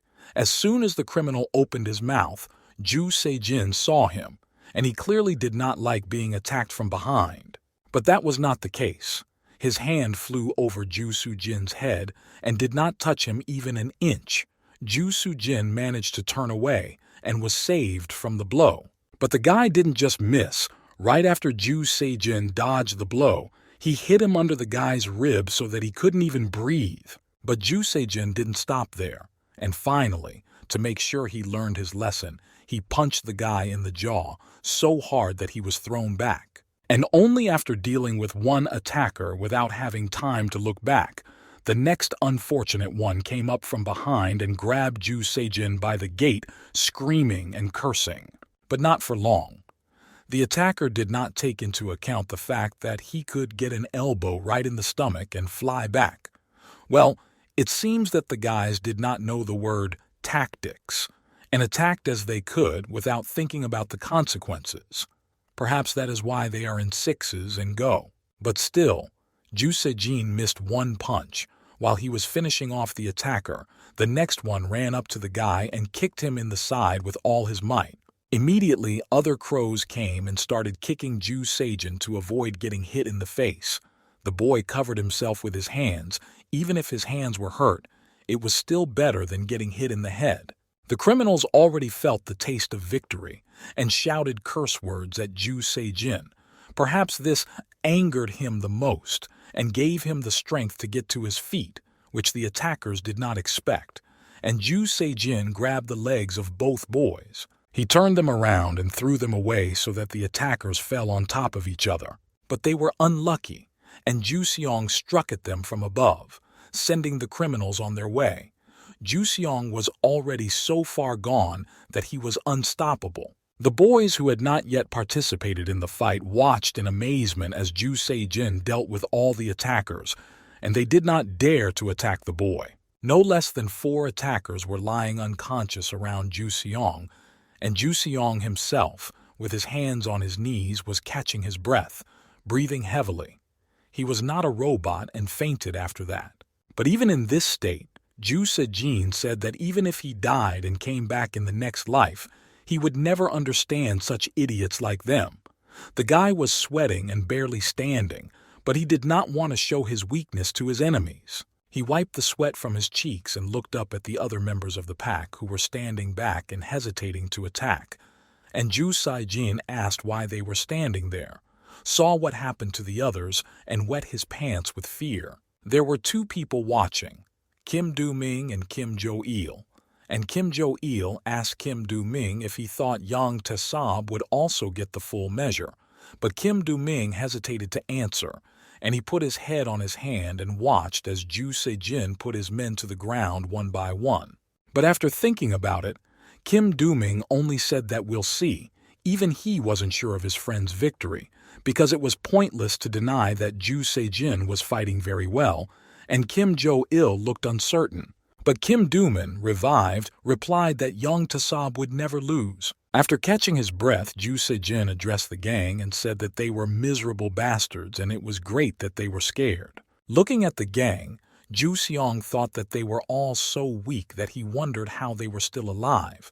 But even so, there were too many of them, and Ju Seong was sure that his stamina would be enough for all of them. Finally, standing up to his full height, Ju Se-jin turned toward the gang, thinking that he would just catch his breath and deal with Kim Do-min.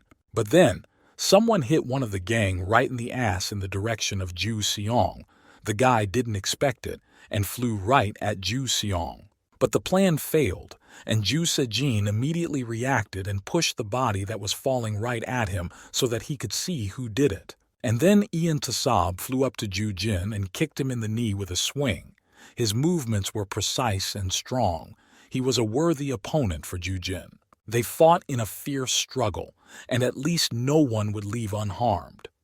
Young Tae-sab was able to hit Ju Se-jin with his knee in the chest, blow after blow, so that there was no chance for him to fight back or escape. Young Tae-sab was pleased with himself. For one, he was able to beat the man who had just put his men on the ground, which showed his strength, and 2, he could prove to the gang that he was not in vain. And Ju Se-jin was still bravely enduring all the blows that the boy was throwing. He took advantage of the fact that young Tae-sab stopped for a moment and struck him right on the jaw.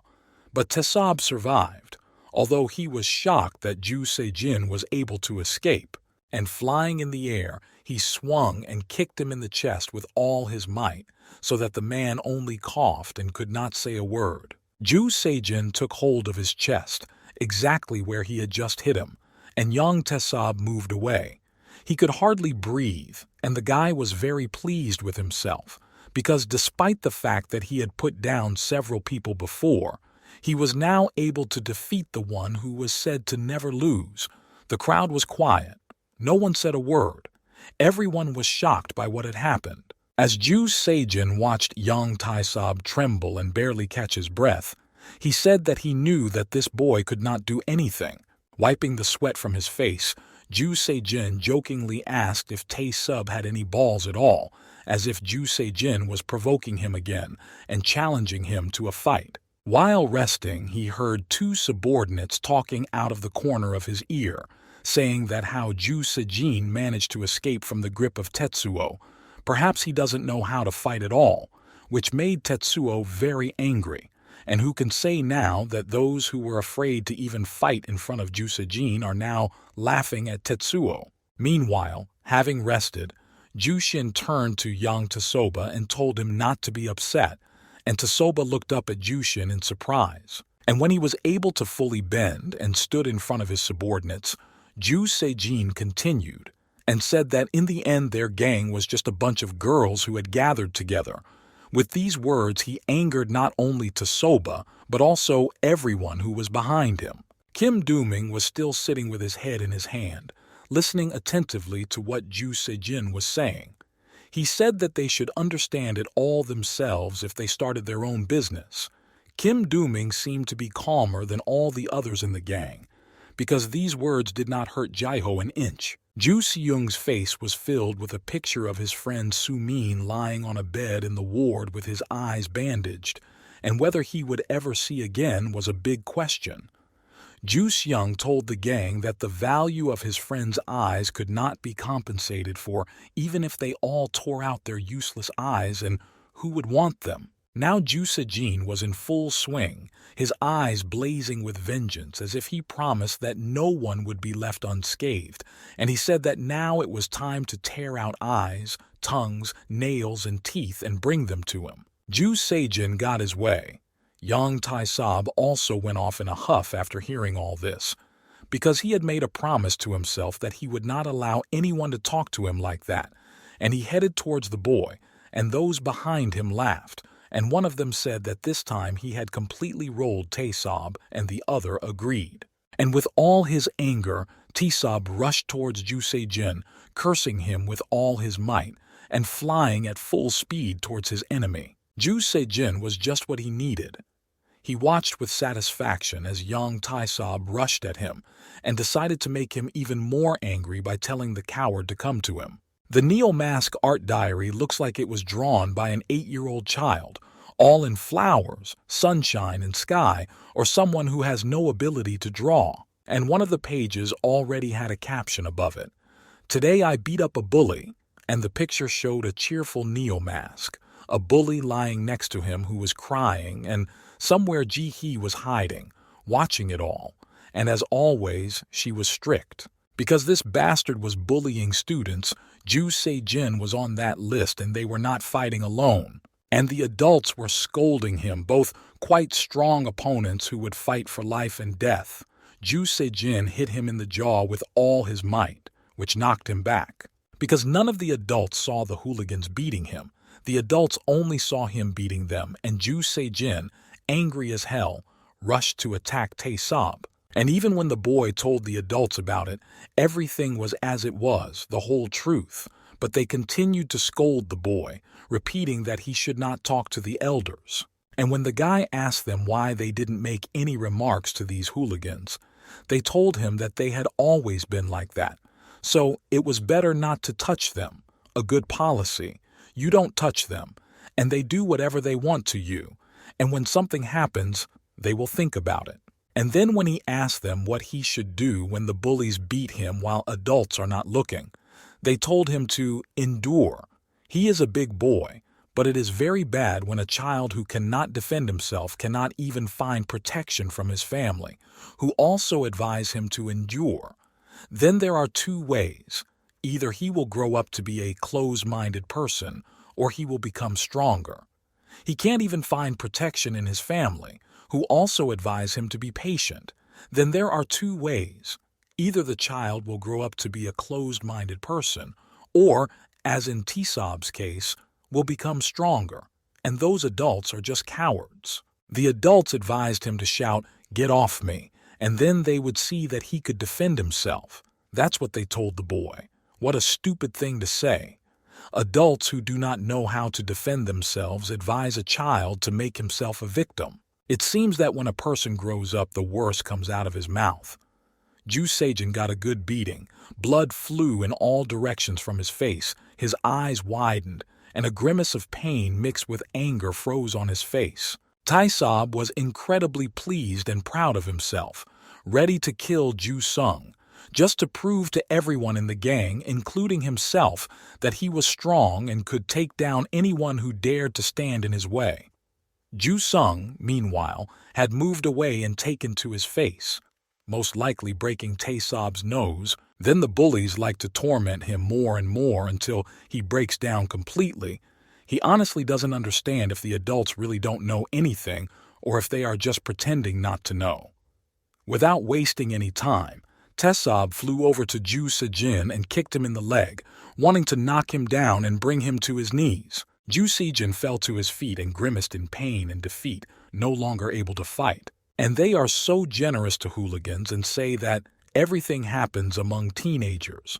But this is what broke more than one child, and it was because no one intervened in time. Tae-sob decided to finish off Ju Sejin by kicking him right in the chin, which threw him up and back.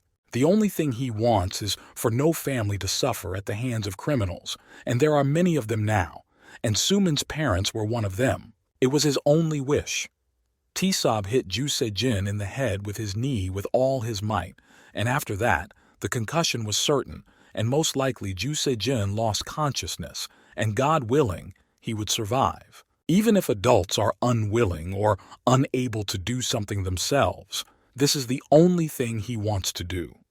He looked at what he had done with anger and genuine pride. He did not care what would happen to the boy. He had achieved what he wanted, and he had retained his authority. Ju Sejin was unconscious, his eyes closed and his nose red and swollen, probably broken. It was raining. The perpetrators did not pay attention to it.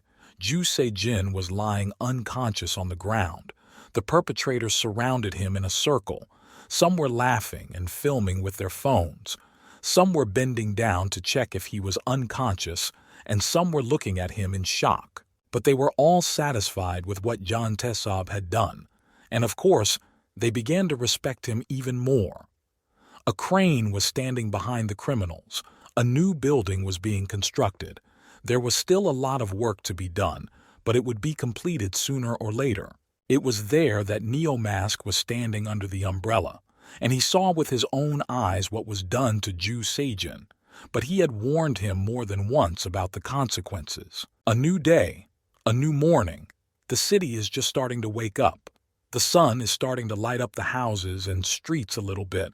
After the pitch-black night, it is like a breath of fresh air and warms everyone around. Morning is the most magical part of the day. Someone is looking forward to it because this day of fashion brings a lot of new emotions. For someone, it will be an ordinary weekday, and someone did not want this morning to come until the last. There's a plate of fries on the table, and someone's hand reaches out to take a bite, and someone asks what happened to that guy. I think his name is Ju Sejin. Ji-hai said without looking up from her math book that he has been undergoing a full rehabilitation course for victims of bullies for about a week. What adults would call a children's massacre or a friendly scuffle is not really like that at all. Someone pointed a finger at the mangled Ju Sejin, who still looks quite bad. Violence, injuries. Now life has turned into hell for him. Those who were afraid to approach him yesterday are now laughing and slapping him. Theft. Property damage. The criminals took away Ju Sejin's phone and wallet. I wonder if they are so bold now because the guy is still in rehabilitation, and what they will do when he fully recovers. Threats, lies, insults, all of this is now haunting Ju Sejin, and unfortunately, he can do nothing about it. Ji-hae said that even if he had really managed to defeat the entire No-Pack gang, he had hurt Kim Do-ming's pride, and no matter how well he fought, it was all for naught. The boys sat and listened attentively to their colleague. She was completely right. Ju Se-jin should not have gone into hell alone. That's what Cha Sun-bin had warned him about, but he didn't listen and ended up with problems not only with the gang but also with his health. No one at school cared, especially the teachers and the principal, that Chu Se-jin had suffered at the hands of hooligans. They only cared about how his appearance would affect the school's reputation, and it was unlikely to go unnoticed. Now almost everyone was at Cha Sun-bin's house, and another colleague came in and apologized for being late, and everyone immediately paid attention to him because he came in like a breeze. Even Ji-hae, so engrossed in the book, tore her attention away from it and turned to the boy, who said he had to check something and asked where Sunbae was. Meanwhile, Cha Sun-bin sat in a semi-dark room and meditated in lotus position. The night came. The city was plunged into darkness. But now it was not sunlight that illuminated the streets, but thousands of small lanterns. The streets were quite crowded today. Probably everyone decided to walk in such a wonderful weather. In the same area is the Institution of Talent.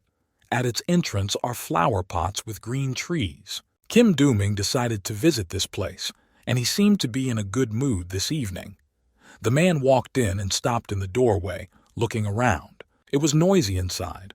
Young people were having fun, playing billiards, throwing darts. The bartender, preparing a cocktail, immediately saw Kim Do-ming and said what kind of people came. It was a second-class manager, Lee Jin, a rather friendly man at first glance. Behind him was a fairly large assortment of alcoholic beverages. There was plenty to choose from. Kim Do-ming walked over to the bar and sat down, and Lee Jin saw that Kim Do-ming was beaming and asked what had happened. The guy bit his lip and looked at the bartender with a lazy look and said that it was quite nice. He was busy counting money all day and smiled. Kim Do-ming asked Lee Ye-jin if he had seen the photo on Instagram. The man said that yes, he saw it. Of course it was a great photo, but Lee Ye-jin thought that Kim Do-ming wanted to humiliate him. But now the bastard. It seems that they have a bad relationship. Kim Do-ming was distracted and asked where the manhua was, and the bartender told him that he was busy and therefore could not come over. The place was quite beautiful, with dim pink and red lights, a quiet, calm atmosphere. Lee Yong-jin said he was upstairs with Heck and Daniel and asked if we should call him. It's a nice gymkhana, very much like a VIP room, quite spacious, with dim pink lighting, wide chocolate-colored sofas, and a rather interesting painting of a park with a waterfront illuminated by dozens of bright lights, alcohol and snacks on the table, and two dark figures at the table in front of them, which made it clear they were men. On the tablet in my hands, there was a photo of Ju Se-jin beating up a guy. Kim Do-ming's mood clearly deteriorated, and he said that there was no need to call him and put his hand on his head. Kim Do-ming говорив, що цей покидок, Kim Kik, найсильніший серед неповнолітніх повна крін, ідіот, який б'ється по книжці. Kim Do-ming спостерігав за тим, як майстерно Lee Ye-jin розливає напої. And when he drew Lee Ye-jin's attention, Kim Do-ming said that if he suddenly met that stupid Kim Haek, he would die. And he threw out his arms and said loudly that he knew, because our Do-min is the strongest in the troll family. Hearing this, Kim Do-min clenched his teeth so that they chattered. He corrected Lee Ye-jin and said that it was not trolls but the whole country, and the man immediately corrected himself. It seems he wanted to make a little joke. The bartender said that they had forgotten, and the guys were just walking up to them. The man told them to come over and say hello. It was Kim Do-min Hinam from Nopak himself. The boys immediately began to bow down before the Do-min, and they all said with one voice that they were pleased to meet him, and the Do-min asked who they were. And the man told me that they are generally known in the province, not as well as the Do-mins, but they live as if there is no tomorrow. And the guys smiled kindly. Especially this guy. He was walking around and beating up police officers. And not surprisingly, he looks like a pretty strong guy. He takes advantage of them as much as he can. Taking a glass of white wine that the bartender had just poured and inhaling its aroma, which seemed to lift his mood a little. He said that he had decided to surprise him with this too. The man calmly replied that of course not, but they had worked so hard on the video for them. It was so sweet. Daniel invited them personally, even sent a car to pick them up, and started looking for the video on his phone. When he found the same video, Lee Yo-jin showed it to Kim Duman and asked him if he hadn't seen it. They lined up the fools in the schoolyard like a house, and in front of the teachers, they shoved them and bam, they all went down. Laughing and saying that it was them, Kim Duman turned to the boys who were smiling broadly at him. Turning to the guys, the bartender said that these guys would also live as luxuriously as Kim Duman, and gestured in his direction, and Duman gladly covered his eyes for himself. Kim Duman told the guys that if they didn't like some scumbag, they could just beat him up, and they didn't need to be afraid of boomers with police officers. The guys looked at Duman not as a person or an idol, but as a bohemian, and unanimously said how cool he was. While the boys were being told that all the dirty work could be left to the Nopak and Dumina, and generally talking, none of them saw that a man in a hat had been watching their conversation and their company for a long time, near the stairs, covering his face. Having heard everything he needed to know, the man left the company of criminals and dialed the number. It seems that Cha Sun-bin was not just meditating, he heard everything that was happening in the institution, thanks to this man, through his mask. Leaning in front of the mirror over the wash basin in the toilet, a man asked the neo-mask if it was okay now. He couldn't see anything and didn't want to fall through. After activating his mask, Cha Sun-bin said he had done a good job, Keith Han, and told him not to touch any of the gang for now. Neo-mask said that if things get more serious, he will hire someone from the outside. It could be dangerous. And besides, the mask of Cha Sun-bin reacted to his emotions and showed a smile. And Neo-mask said directly that the trolls were his, and he would deal with them. It seems that Cha Sun-bin was up to something, but he was in no hurry to share it with his colleagues, because they think that Cha Sun-bin is meditating. The guy was in a hurry to finish the conversation and told the neo-mask that he would be leaving the place then, and ended the conversation in time, as one of the criminals who was introduced to Kim Duman entered the toilet, and the guy looked at their pursuer strangely. The guy turned around and said, "Why the hell does it smell like fish?" And calling him a kite-con said he was selling it here. He stopped and looked out at this mortal from under his hat, and his gaze did not bode well. In a moment, this rude man is lying shivering on the cold tiles in the toilet, just moaning. Picking up the criminal by the hair, Keith told him that he was a liar. How could such an idiot, who had been beaten even by him, overcome the cops? But the guy did not react. Looking at him with disgust, Kite Khan said that this one was just like the other low-grade hooligans. But to keep the thief from coming to for a few more hours, Kite Khan, with all his hatred, hit his head on the tile floor in the toilet, and his nose was unlucky. And then the door creaked open. Cha Sun-bin came out of them and greeted everyone, and all his comrades immediately turned to him. Everyone stared at Cha Sun-bin, but he ignored it and said that they hadn't had a meeting on the channel's content for a long time. And Cha Sun-bin happily offered to discuss Nopaku, a special issue. View Tunnel headquarters in Silicon Valley, USA. A very large building, and it seems to be very important. In the office of CEO Katrina Sharma, a meeting is held in which it is said that since the founding of View Tunnel, they have had many problems, and the most serious of them. This is the fact that many channels around the world try to idealize violent content that punishes criminals. This was said by a man at the projector board. A meeting was convened of about a dozen people, all of whom listened attentively to the presentation. Neo Mask Channel, Night Drew Channel, Best Kids TV, Killjoy Studio, and others. A man in a chair that is turned so that you can't see who is sitting there says that everyone knows that it all started with the knee mask, but someone said that it's not about him now. But if they continue to ignore the activities of these channels, countless human rights activists in other countries will start criticizing the police even more than they are now. Someone is not interested in the conference and is looking at their phone. There was a message that the Neo Mask broadcast will start soon. And having exploded on the spot, this person started shouting to the whole hall, "Oh my God, are you kidding me? Seriously? Am I being played?" A full range of emotions, and this drew all the attention of the conference to himself because everyone did not understand what had happened. It seems it was the same Katrina, the CEO. She said it would be legendary and she had to see it.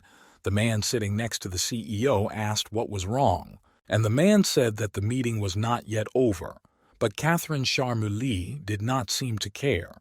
She opened a drawer in the table in which she kept a supply of delicacies and turned everything out on the table, which shocked her colleagues, saying that it was for them and not to interfere with her, saying that otherwise she would fire them, taking with her something from the arsenal of delicacies. Carton left the conference, and her subordinate asked where she was going, but he was not the only one who was interested.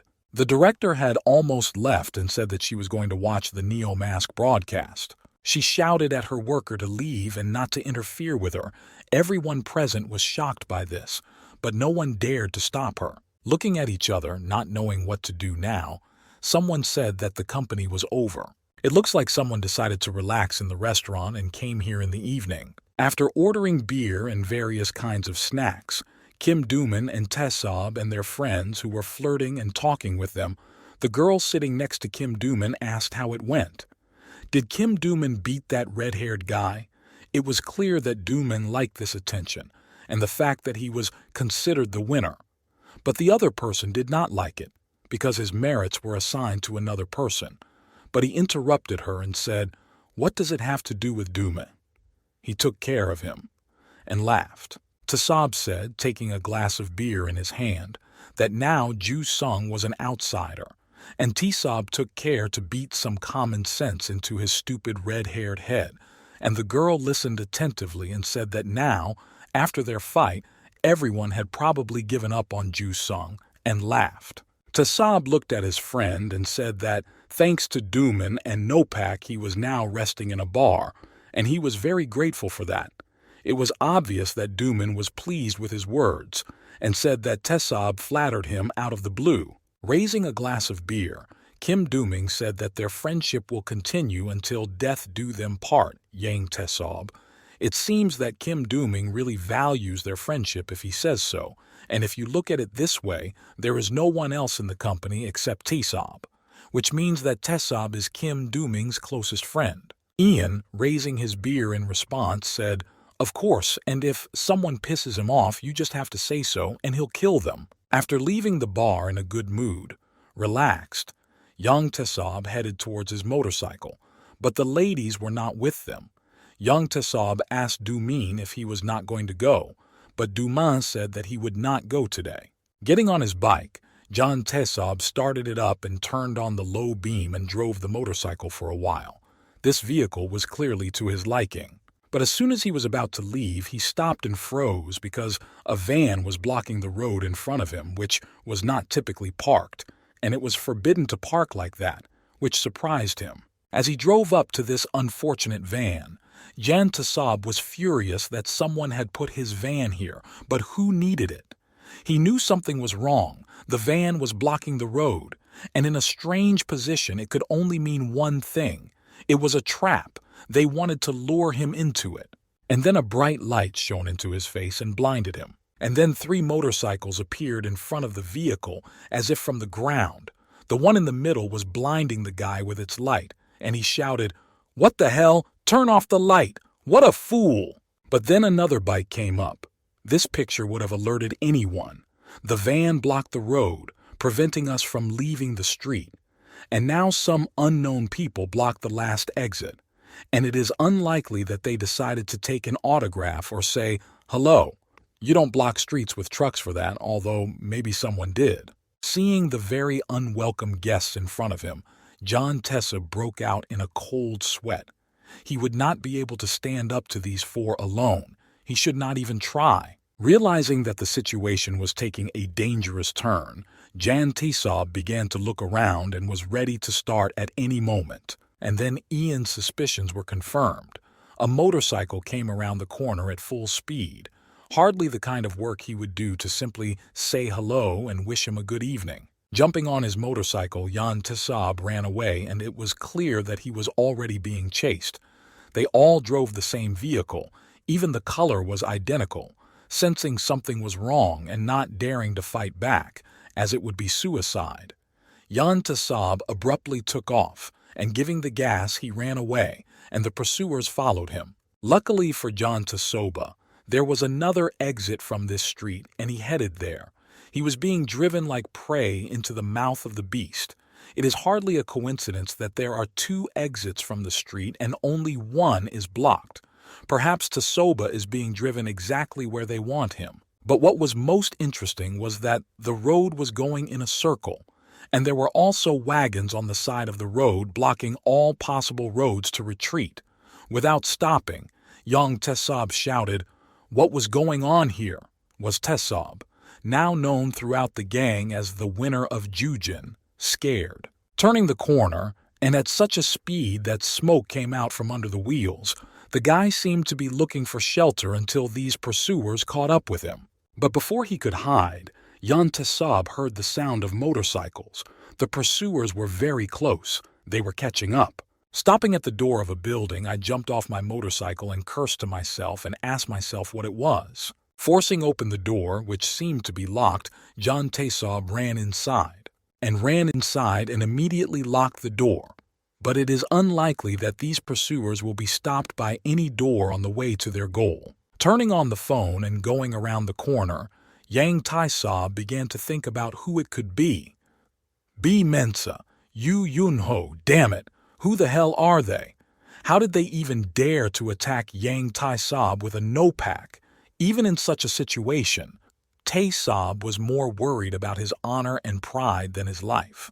But realizing that he was not alone, Jan Tesab turned to the side, and what he saw scared him to death. These were not his colleagues, but the worst enemy that he could have made, Neomask and his entourage of managers.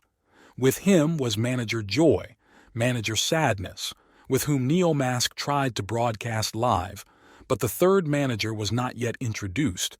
He was not on any broadcast. Neomask, not forgetting the rules of manners, first of all greeted you. Ayan, shaking with fear but trying to show that he was not afraid of them, asked who was in front of him, if they really wanted him to beat the crap out of their company. Neomask, standing quite far away from young Tesab, said that in order not to ask such stupid questions, he should check the news on his phone.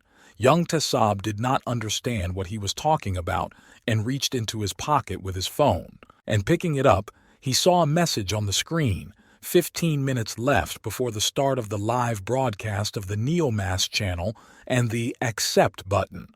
But why accept if Zvomis will soon become a participant in this broadcast himself? But when he went to the live broadcast, Jan Tesab was shocked by everything that had happened before. The chase, his escape, everything was on the air, and the viewers wrote more and more comments, and not in Jan Tesab's direction. Reading all this, he was shocked, probably because no one supported him. Now it was possible to see the room. It looked like a basketball hall, judging by the markings on the floor, in the center of which the whole Neomask company was standing. Some of them were talking about Tesab, saying that he was a complete scumbag. His criminal history was quite wide, varied, and interesting. The news said that he stole more than 500,000 won, which is equal to $450. To avoid problems, the person who told about the crimes of Jan Tesab was closed. The man said that his parents had a shop and Jan Tesab robbed it. Even when they went to the police, it did not help for long. If they tried to do that, he started threatening, beating, and there was nothing else left but to pay them and engage in this marketing scheme. The picture changed and another man appeared on the screen, whose face was covered for security reasons, and he said that his company had attacked his friend and almost made him disabled, and now their classmates were mocking him. The guy considered himself worthless because he could not help him. And the picture changed again.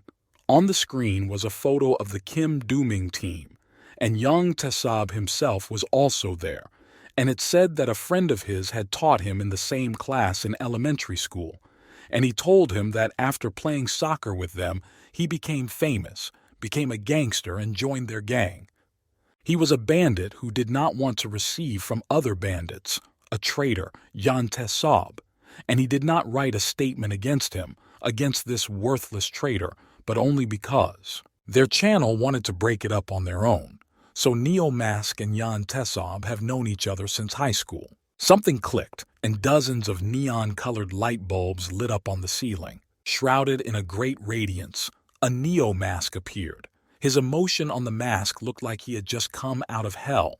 It was like a movie. Fans were watching and waiting to see what would happen next. It seems that now Jan Tesob was seriously frightened and tried to move away, but he could not hide.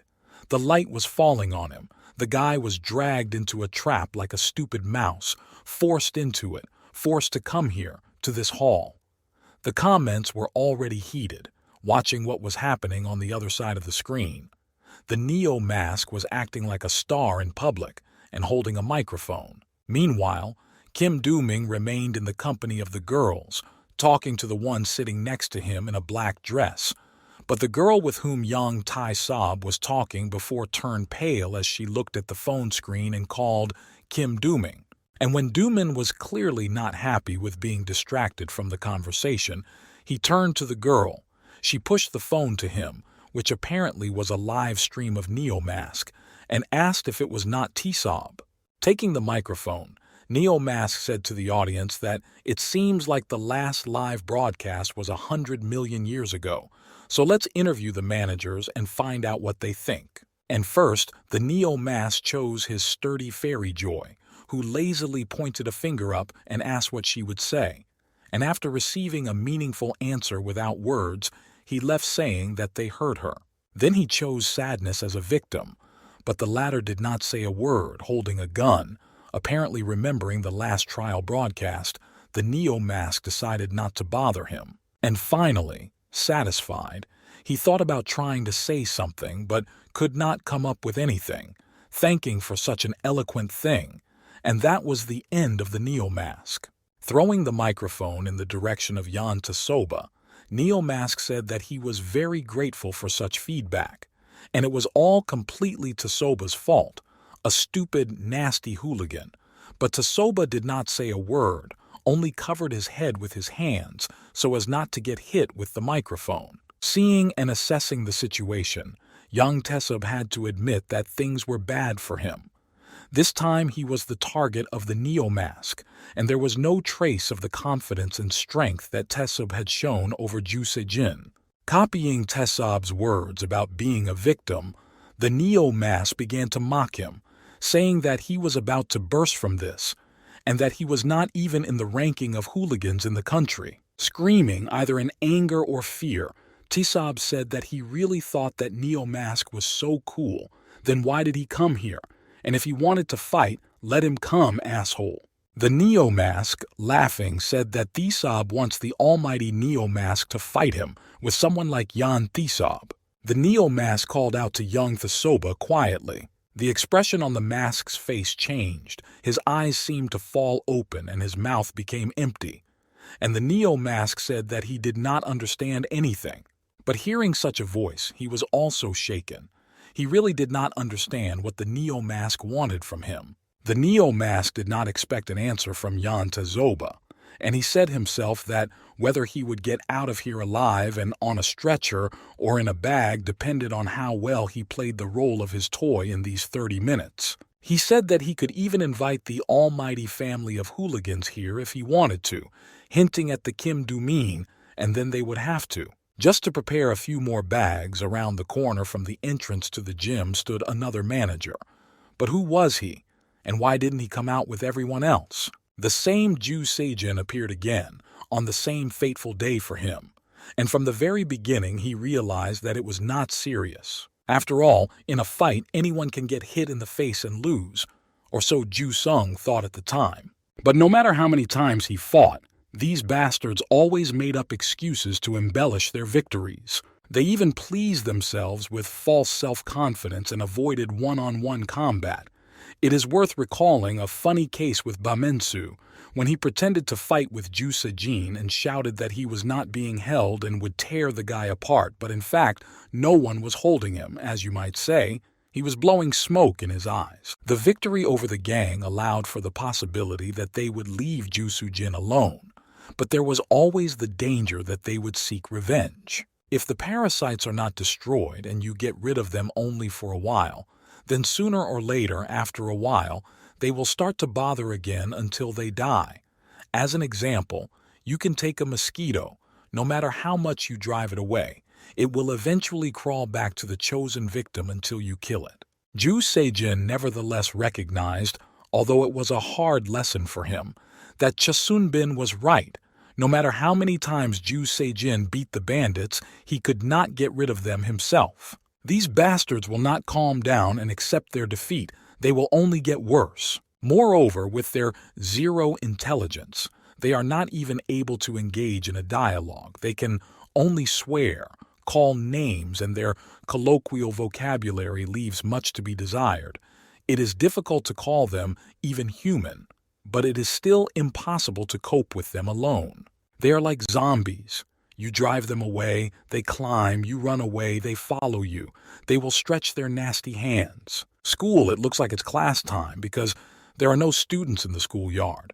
Usually during breaks, the whole school shakes like an earthquake, but now it's quiet. It's class time. Ju Sejin is sitting at a separate desk, all alone and gloomy, easily recognizable because of his distinctive red hair.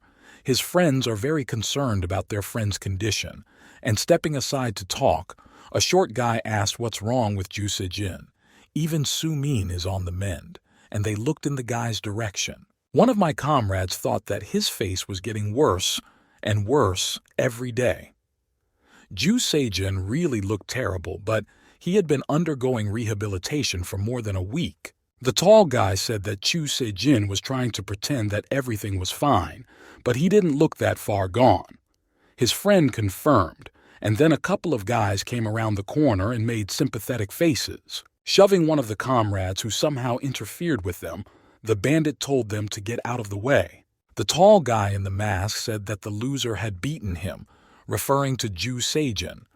His accomplice replied that, yes, Ju Sejin had beaten him when the criminal was distracted. But that was just a lie. The criminal was trying to hide the fact that he was weak. But Ju Sejin was clearly tired of it, and he clenched his fists, because once he lost, the two men started picking on him, and they weren't so brave when Ju Sejin was healthy and punching them left and right. The blonde grabbed Ju Seong by the hair and pulled it back so that he could see the boy's face, and with a laugh told him to look at him. He pulled Ju Seong out of his chair and said that he could see that the boy had been beaten, and the jackals laughed. They made Shojin angry, and he raised his head and said, "Does he really want to fight?" and called him names. But the bastard sat down in front of Ju Seong and gestured to his partner, who was standing next to him, and told him to listen to him, because the boy's brother has been friends with the Nopak gang since childhood. Does Ju Seong really want the Nopak to beat him up again? And laughed. Now the criminal feels cool hiding behind his friend's name and gang. It's the ultimate in cowardice and weakness to hide behind someone who is stronger than you. Ju Sejin just said nothing. Calling that criminal a retard, the guy said that now this bastard felt in charge. Now they started to bully Ju Sejin. Even those bastards were afraid of him. And it made his friend very angry, but he could do nothing but watch. And without calming down, the hooligan lifted Jo Seung by the hair again, but he didn't scream, only grimaced in pain, and the bandit said that he had suffered enough from this, and now Ju Seung would not get rid of him so easily, and asked if the boy remembered his words. And finally leaving Ju Sejin alone, the bandits headed out of the classroom, sarcastically telling their comrades that they had stuck it to them. And the guys immediately rushed to help Jo Sejin and helped him get up, asking how he felt. But without getting an answer, one of his friends said that this could not go on, and if he wanted, they could write a neo-mask. Ju Seong just kept silent, and this confused his comrades, who asked him why Ju Seong even allowed these idiots to beat him, Did he feel guilty for what happened to Sumin? My friend said that everyone knew that only the bandits were to blame for what happened to the summon, but Jo Se-jin began to deny it. He was not feeling well. And then something happened that no one expected. Ju Se-jin said that it was his fault. He burst into tears.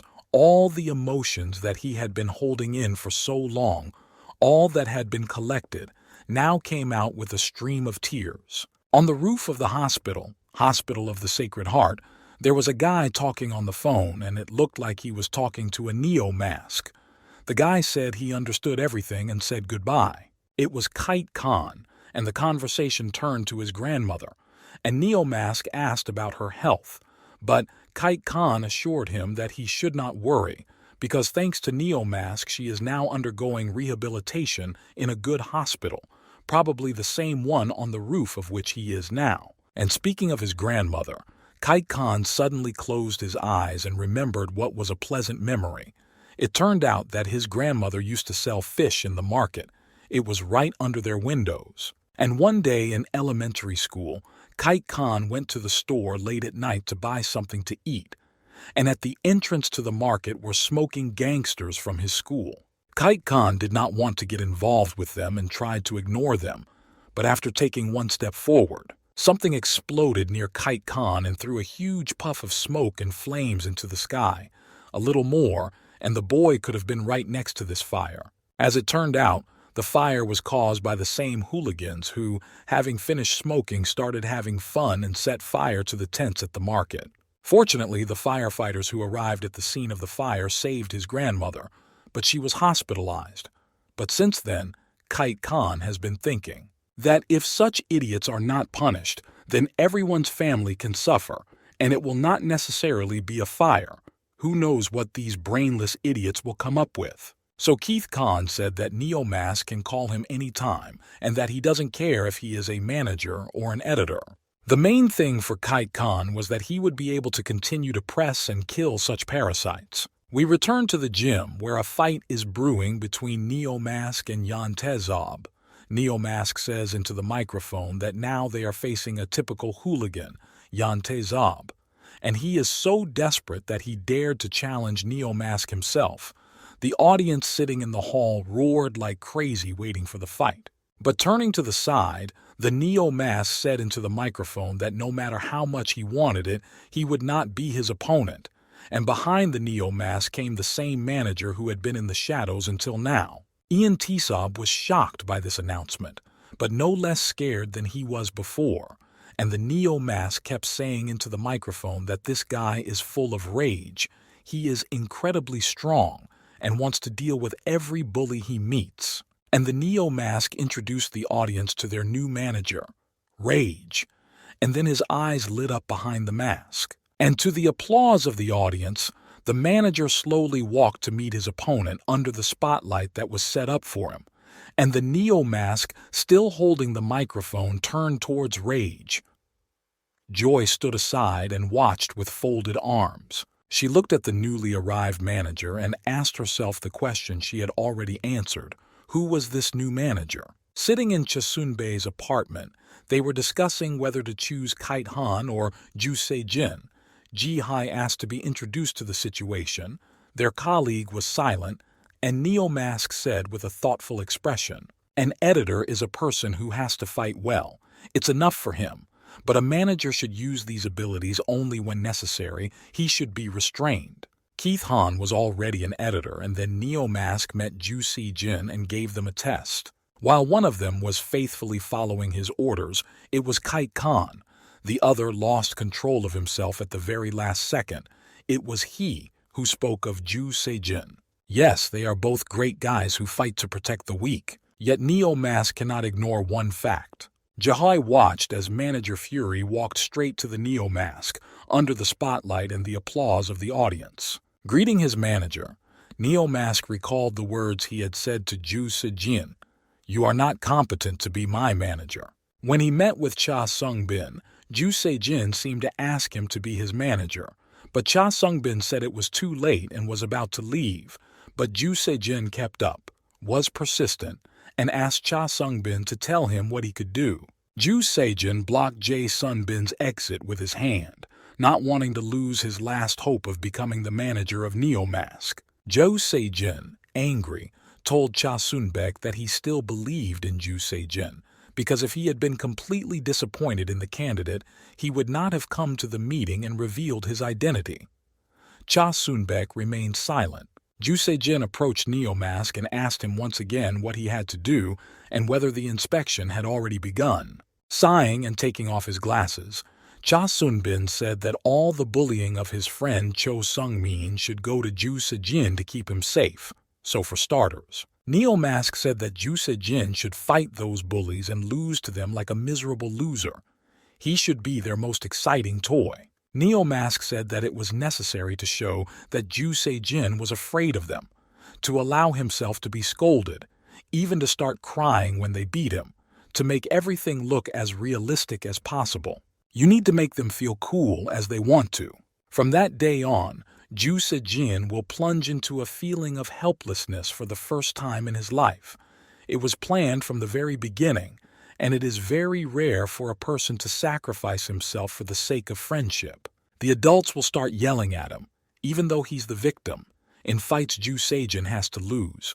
Even if you can win, all he can do is get punched in the face. Cha Sunbin could not say for sure how long it would last, maybe a day or maybe a whole year, but in order to win and always win, it would take forever, because he was not used to losing. The only thing Neomask could say for sure was that Ju Sejin's life would be like hell. After tasting victory and seeing Ju Sejin defeated, it would give the thieves too much confidence, and not to lose that taste. They would be after the boy all the time, like zombies. Neomask was very reassuring, saying that one should not be upset. Firstly, sooner or later it will all end, and secondly, every victim of violence at school has gone through this. Ju Sejin will just have to accept it and keep his cool until the Noppaku forgets about Cho Sumin, and that's when it will be over. Ju Sejin would be a good manager for Neomask.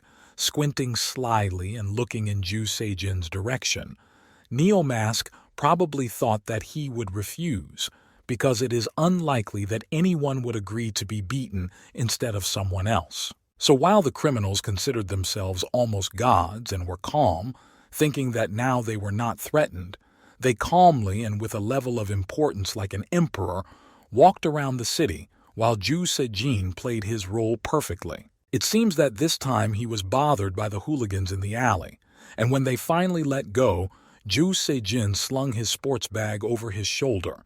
His face was still mangled, but he was holding up well. Ju Sejin walked out of the alley and headed in his direction, and Cha Sungbin was walking toward him, looking at his phone. They walked past each other and did not even greet each other, perhaps to avoid being suspected. Ju Sejin said that he kept his promise, and it cost him dearly, at the cost of his health and reputation. Neomask couldn't believe it. He didn't think that Ju Sejin would really do it, because why would he want to get into trouble? Approaching the Neomask, the manager fiercely clapped the guy's hand briefly, greeting him. And Neomask only said briefly, "Create chaos, Ju Sejin." He was covered in smoke, probably for a greater special effect, after Ju Sejin was eager to pass, so that Neomask could take him as a manager. Ju Sejin could not be broken. He wanted revenge for his beating, and the chance was given, driving Yang Tai Soba right into his hands. Ju Sejin will now be known as Manager Rage, went to the so-called arena, where Yang Tae-sob was waiting for him. Both guys were illuminated with a spotlight. All other managers, along with Neomask, stepped aside to watch this show. Manager Fury was preparing himself for the fight. Stretching his arms, he had long dreamed of kicking the ass of Yang Tae-soba, by the way, noticing his new uniform. We can say that it suits him very well and emphasizes his eye and hair color. In it, the guy looked handsome. And in the audience, we could already hear that the audience was interested in this guy. Two men were discussing who their new manager was, and they thought he was new, and he was. And the girls were more interested in his figure. And one of the girls told her friend how tall Ju Sejin was, and that they had hired not just a strong guy, but also a cool one. And judging by their reaction, it was clear that they liked the manager. And when the new show was on, they would be the first to ask if he had a girlfriend, and her friend agreed with the girl's reasoning. Kite Khan was one of the spectators, and he thought that it was a shame. The last time the Neo Mask sent him on a mission to the restaurant where Kite Khan was supposed to be watching the Kim Do-min, he couldn't help but beat one of the local hooligans unconscious. But remembering this, Slopsev didn't feel sorry for the bad guy. Young Tasab, not wanting to show his tension, looked at Ju Sejin, the manager, furiously. Covering one eye as if to check it out, said Neo Mask, "Where did he find him in the first place? And he really wants Tasab to fight this fool." This statement did not please the manager of the Rage, and he was ready to tear this impudent man apart. Just give the command to start. And the Neo Mask looked at Yang Tasab. Making a cute, kitten-like smile, he told him to take it easy on Manager Fury. If he knew who was under that mask, the Neo Mask said that if Tasab managed to defeat their new manager, he would let Tasab go unharmed, just reminding him that this was his only and last chance to get out of there alive. Looking at the Neo Mask with suspicion, the guy could not believe that the Neo Mask would let him go alive from here, because it would be a direct collapse of this channel, but he asked if the Neo Mask gave him his word. Calling him stupid, the Neo Mask said that he would let Yan Tasoba go if he won, but that if he didn't, he was seriously unbearable for the Neo Mask. He went up to young Tasab and hugged him by the shoulder, and said that it was not his fault that the criminal was so stupid, it was only his fault, young Tasab. He jerked away when Neo Mask approached, and remained silent when he spoke. It seems that Tasab was really afraid of Neo Mask, and he was also alone, without Kim Do-min and his group. This broadcast was seen by more than one person, and someone from the gang was already aware of the latest news. As the man himself said, he was wondering who was caught this time, watching the broadcast in full screen on his phone, and his colleague stood aside. The screen showed the exact moment when the Neo Mask came up and hugged him by the shoulder. Mensu was watching this live broadcast, and judging by the expression on his face, he was enjoying it very much, especially the one who was caught as a victim. It seems that Mensu hates him. But it was not only Mensu who watched the broadcast. The news spread at the speed of light, and Kim Jo-il, sitting on his bike, watched the live broadcast with interest, saying that someone would be anointed today, and laughed. No one even tried to help you. Everyone was just happy. Only this boy was sitting sadly on the floor with his head down while a man sat at the table eating dinner. Sometime in a cafe bar, the girl who was with Yang was talking to Kim Do-min. She asked what Do-min was going to do with the tool now. She looked at Kim Do-min with eyes full of hope. It seemed that she liked young Tasab, and Do-min noticed this and smiled to himself. She asked if it was impossible to help Tasab somehow. Apparently they were in some kind of gym, but Kim Do-min did not answer. He was silently watching the live broadcast. It was at this time that the commissar was in some kind of personal chat with the criminals. They asked their superiors what they should do, because they had the property. But the commissar said to do nothing for now, but to wait. And then a message came from an unknown number saying that if Kim Do-min wanted to save his friend, he should come as soon as possible, and the address was a municipal gym. Do-min did not even think that he would not have to do anything, and the kidnapper would send the message himself. But although the number was unknown, Kim Do-min immediately realized who the message was from, of course, from Neo Mask. Until the slaughter began, young Tasab thought that about 20 minutes had passed since the broadcast began. Kim Do-min and the other boys from NOPAC should have seen it by now. The gym was not too far away, so they should have found it. Yang Tasab was thinking that he only needed to hold out until Kim Do-min arrived, and young Tasab called out to Neo Mask, who was already standing back and watching Manager Fury prepare for battle. Tasab said that soon this guy would turn into a bloody mess, so he reminded the Neo Mask not to forget his promise.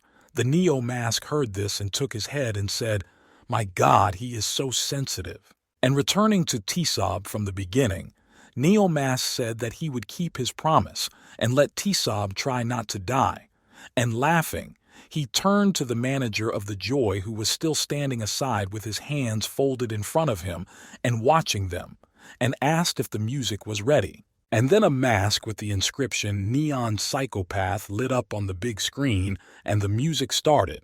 Neo Mask immediately started dancing, shouting even louder and yelling at Yantasoba to run away. The manager happily picked up the remote control and turned up the volume, remaining as cold and emotionless as ever to what was happening. She only tapped a little on the floor to the rhythm of the music while standing still.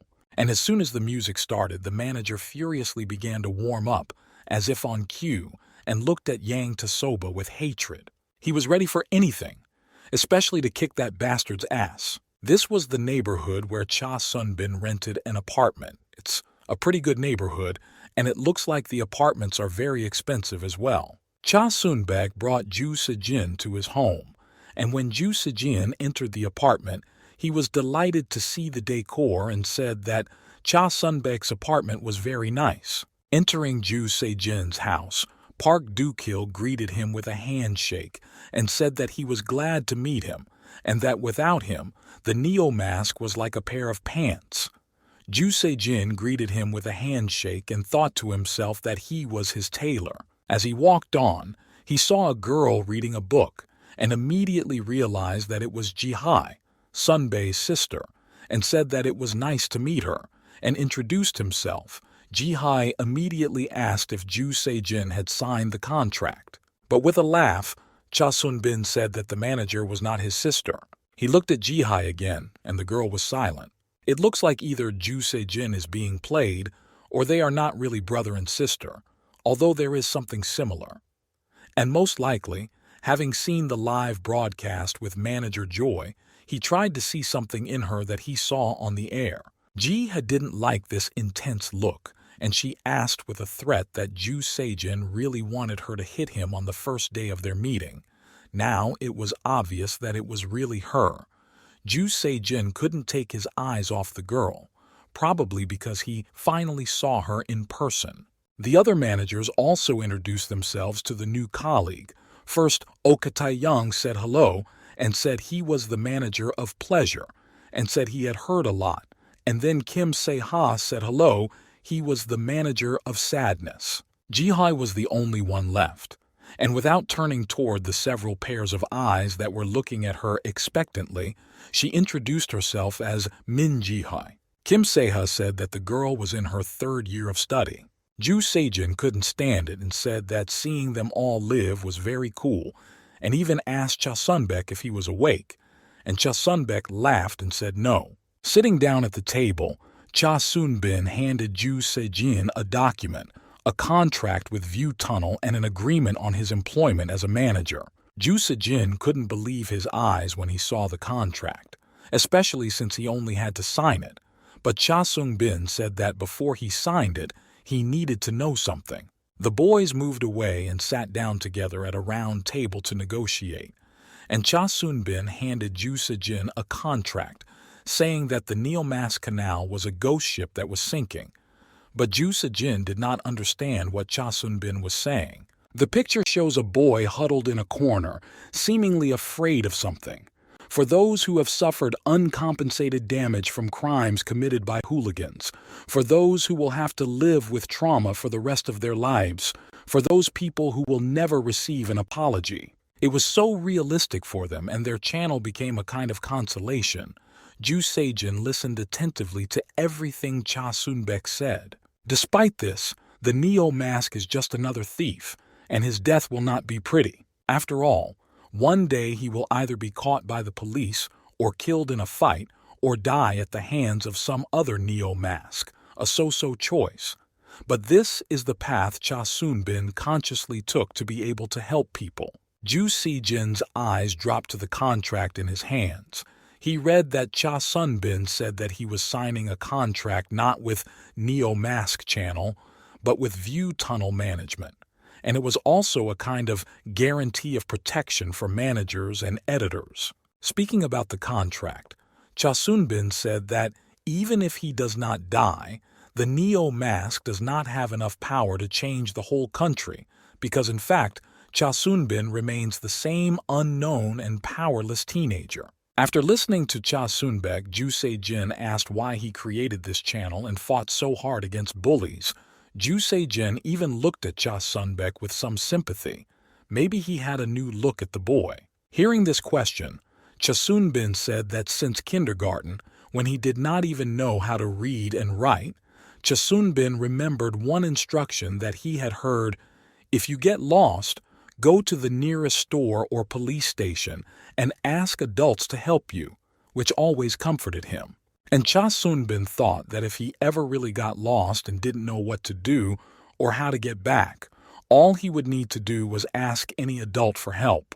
But when he lost his family, he constantly felt like a lost child. Listening to such a frank story, Ju Se-jin kept his eyes on Neo Mask and remained silent, letting him speak. And Cha Soon-bin said that even after all this time had passed, he still believed in those words. It seems that emotions began to get the better of Cha Soon-bin. His hands began to tremble and he began to crumple them. But he said that since nothing had changed, he chose another way to ask for help.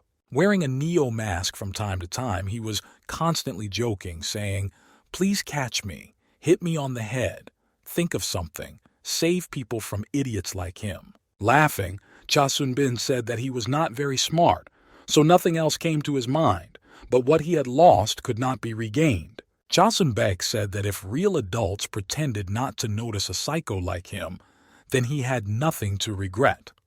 Listening to what Cha Soon-baek was saying, Ju Se-jin did not dare to interrupt him. Therefore, this canal is a sinking ghost ship. This ship will never sail again. From the very beginning, its goal was to sink. Ju Se-jin was in a state of mixed emotions and closed his eyes to think and digest the information. After signing the contract, he said that it was time to summarize the results. That is, Cha Soon-bin wants to say that he fights under the noses of adults to be scolded. Chae Sung-bin smiled at the outcome of the conversation, and Ju Se-jin said that he was being a little stupid, and he wasn't sure if he understood Chae Sung-bin correctly, but if he and his friend were caught being disorderly, they would certainly have to be punished. Cha Sun-bin did not answer, but he imagined what kind of mischief it could be that would make him suffer punishment, laugh loudly in class with his friends, and make faces. And then to endure the sidelong glances of classmates and the angry eyes of the manager,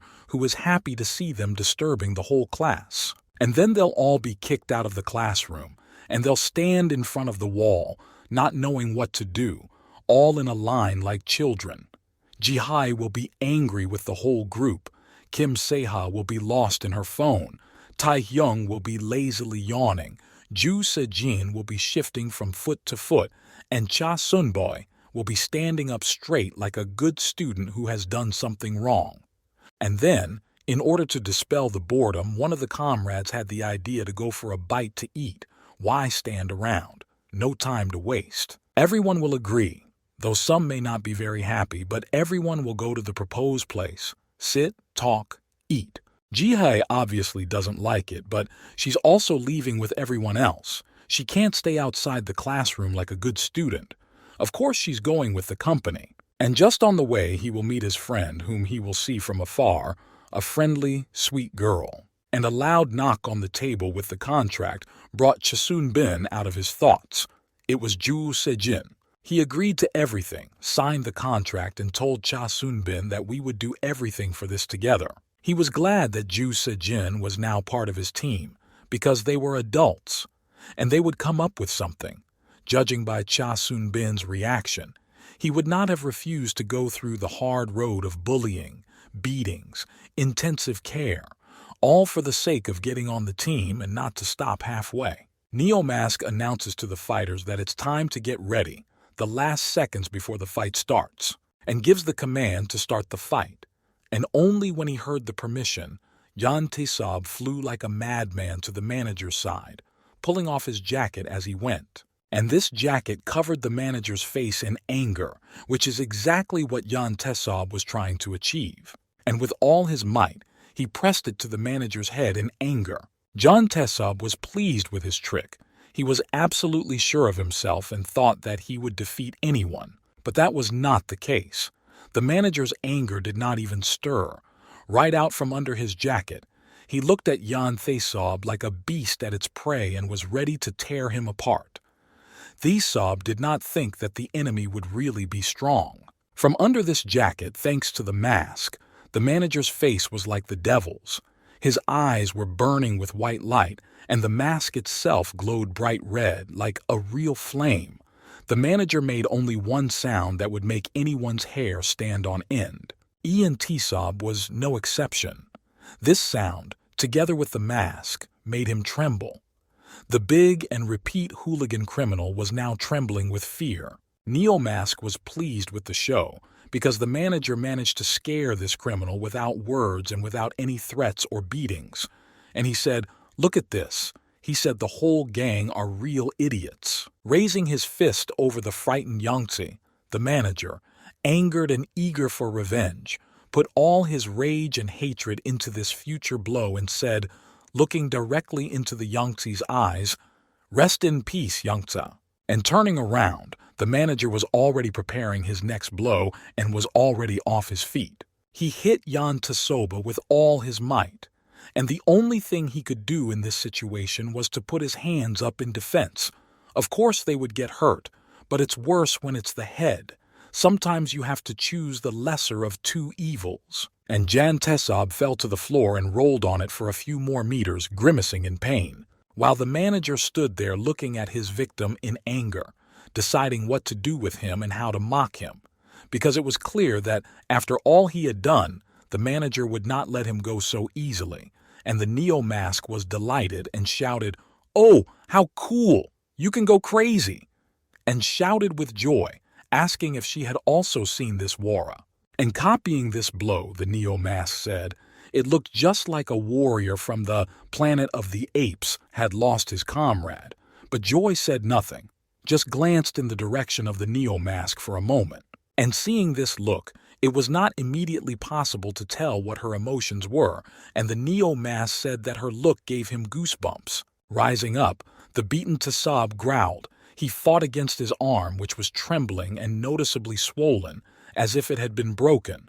Bruises were already beginning to appear on his face, and the Neo-Mask shouted into the microphone, standing not far from the manager's anger, who stood and waited for his victim to get up. "It seems he has a rule that you don't beat a man who is lying down." And the Neo-Mask again shouted into the microphone and, pointing to the manager of the Rage, said that so that later he would not say that he was not ready, because the manager of the Rage was standing and waiting for him, flexing his fists and already fully prepared to continue. Wiping the sweat from his face, it was clear that Jan Tesab was both angry and at a loss for words. The enemy was stronger. How could this happen? Tesab was beaten. It was a disgrace. Barely standing up on trembling legs and with an injured arm, Jan Tesab stood in a stance showing his readiness for battle, and the angry manager was just waiting for it. A wild-eyed and sweaty Jan Tesab waited for the command, biting his lip more and more because his arm was hurting, and to show it was to show weakness. And it seems that the manager saw it. He was waiting for the team just like you. And as soon as the Avan sounded, the manager lunged in anger in such a way that he managed to grab the leg of Jan Tesab, who could barely move at all. But when Tesab noticed this trick, he was already so exhausted that the veins were bulging under his skin. Gathering all his strength in his fist, Jan Tesab tried to hit the manager from a turn, but the blow was too weak, and Jan Tesab missed the target, and the manager easily dodged the blow. And this gave the manager the opportunity to grab him by the arm and throw him over himself with all his strength to the floor. Such a blow can easily break bones, and he will be lucky if everything is intact and not broken, except for his arm. With his whole body, Jan Tesab pressed himself to the floor, and instead of words he could only squeeze out a pitiful squeak. It was his own fault. It was just that all his crimes had come to an end. The spotlight was shown directly on the defeated man, who was sprawled on the floor like a man out of his mind, and on the winner, who remained firmly on his feet. The manager Anger had defeated young Tsoba, and the Neo-Mask was overjoyed. One of the spectators from the audience shouted that Jan Tsob was somehow weak, or maybe he was not weak, but the manager's blows were powerful. A girl sitting in the front row said that the new manager was too strong, and Kite Khan, who was also watching with interest, said that the manager's skills were fine, but that this thesis was a rag. But even after such a blow, Jan Tsob was able to get up, and he still had enough strength to scold the manager for what it was worth. And he was not going to give up so easily, so the show goes on. The Neo-Mask announced the start again, and the manager's suit was fuming. He was on alert again as soon as the Jan Tsob flew up and did the same. Jan Tsob grabbed the angry manager by the head, but his stunt hardly surprised the guy. Young Tsob tried to do the same thing he did the night he and Ju Se-jin had a fight, tilt the manager's head so he could hit it with his knee, but the manager, already knowing this trick, put up a chicken head guard. And then Jan Tsob realized that he had failed, but he did not understand why and how the anger manager managed to intercept such a blow. And then the manager got angry and made his body crunch several times, and he screamed like crazy, which meant only one thing. The manager broke his bone, and it looks like it was ribs. He was able to do it with one finger. That's why he fixed the body of the attacker so that he had a few seconds to do what he planned. The girls, who had been discussing the new manager's physique before, were shocked. They were fascinated by what had happened, and the one on the left said, as if in disbelief, that he could do this with one finger, and her friend leaned over and said that it was so unusual. People break bones with their feet and hands, but not with a finger. The Neo-Mask saw this and shouted to the whole room that it was really the legendary finger gun, and the manager Satisfaction and manager Sadness standing nearby immediately asked what kind of gun and where, but Ji-hee did not move and said with an eyebrow that they were idiots. Meanwhile, Jan Tsob could only squeeze out that the manager was a bastard. He had no more strength. His body was shaking, and he was running a fever. Judging by the way he was sweating, it was a normal reaction of the body to a fracture. Yelling that he wanted the manager's money, Jan Tsob raised his fist above his head, clearly wanting to hit him. When the manager saw this, he was angry and let go of the place he had just held on to, and immediately grabbed you by the hair just as he had done on that ill-fated night. So the man did not even have time to finish his sentence, and the manager, in anger, held his hair with one hand and began to hit him in the face with the other so that he could not say anything. In the eyes of the manager there was no pity for him, because this criminal did not pity anyone. The manager kept beating him, and Jan Tsob just mumbled, but he could barely squeeze out his anger so that the manager's anger would stop. And the manager Anger finally let go of his victim, and Jan Tsob fell loudly to the floor. He held his nose and could barely breathe. His manager beat him up pretty good. It's a wonder he's still conscious. And then I heard the voice of a Neo-Mask from somewhere. He kept saying, "Dad, get up quickly, Dad." And I wonder why he called him Dad. Neo-Mask took a grate from somewhere and said all this through it, and Joy looked at him as if he were mentally retarded. When he saw this, Neo-Mask said that the manager's look of joy was killing him. Since Jan Tsob fell, he hasn't gotten up yet, and Neo-Mask was saying it was time to fight again, and manager Wrath was standing there warming up. Neo-Mask shouted again at Ian that he was getting up and fighting. After using a lot of effort to at least sit up, something crunched in his body again, and he did not scream, but only opened his mouth in a mute cry.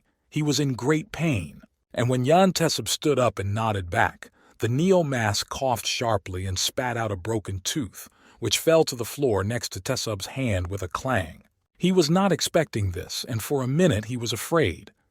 It seems that he had never had his teeth knocked out before. He was completely disfigured, bruised, and now he was missing a tooth. Going right up to Jan Tsob, the manager was angry and told Jan Tsob to get up. They hadn't filmed the video properly yet. It seems these words confused Jan Tsob, and the manager was clearly not going to let it go. And the Neo-Mask, looking at all this, laughed and said that it was just a tooth. He would have to accept it until the Kim Do-min came here. But it was clear that he had no strength. He could not even stand up from the pain. Yet with great effort he stood up on trembling legs and stood before the manager. Anger. Now he fully felt as horrible as all his victims. And then the Neo Mask again announced to get ready to fight again.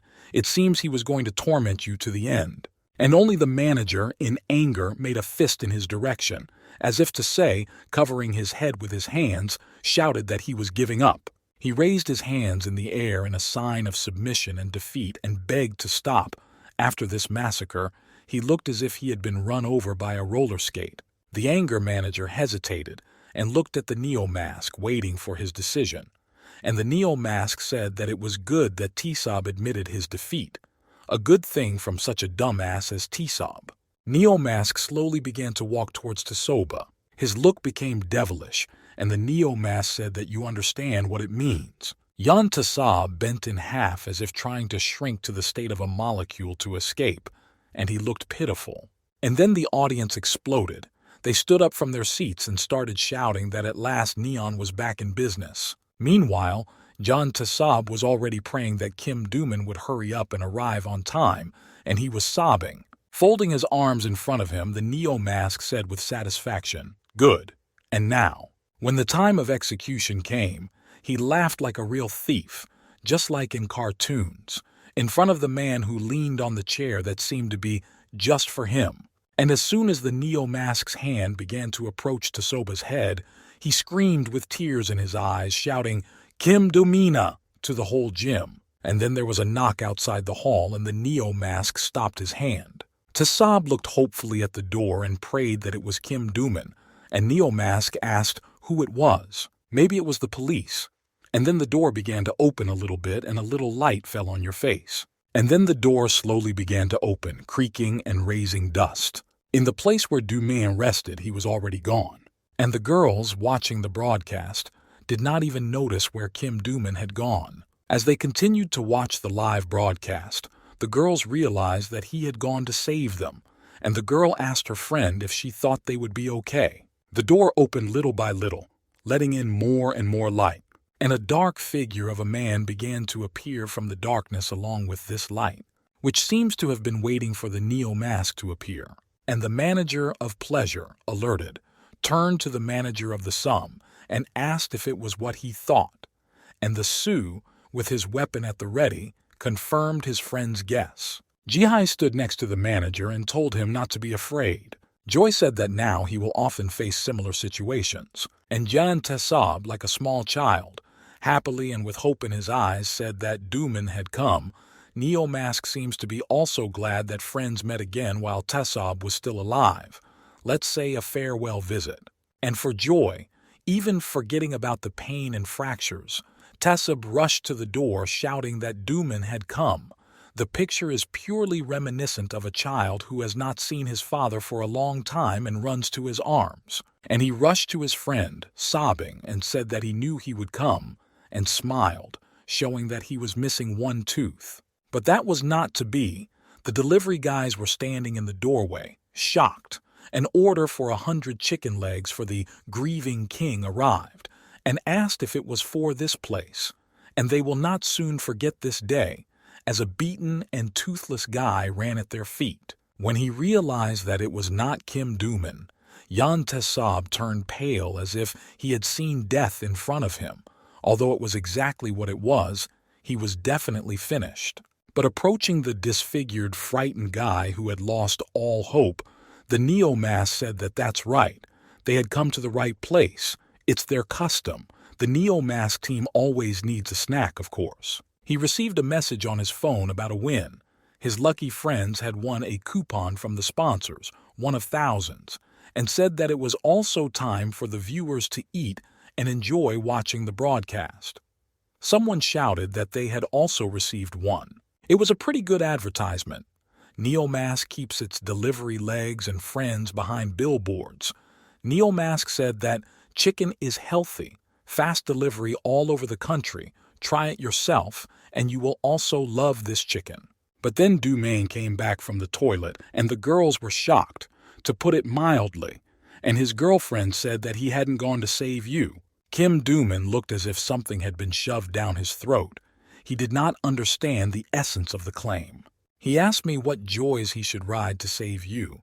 So much for the friend who left you alone in trouble.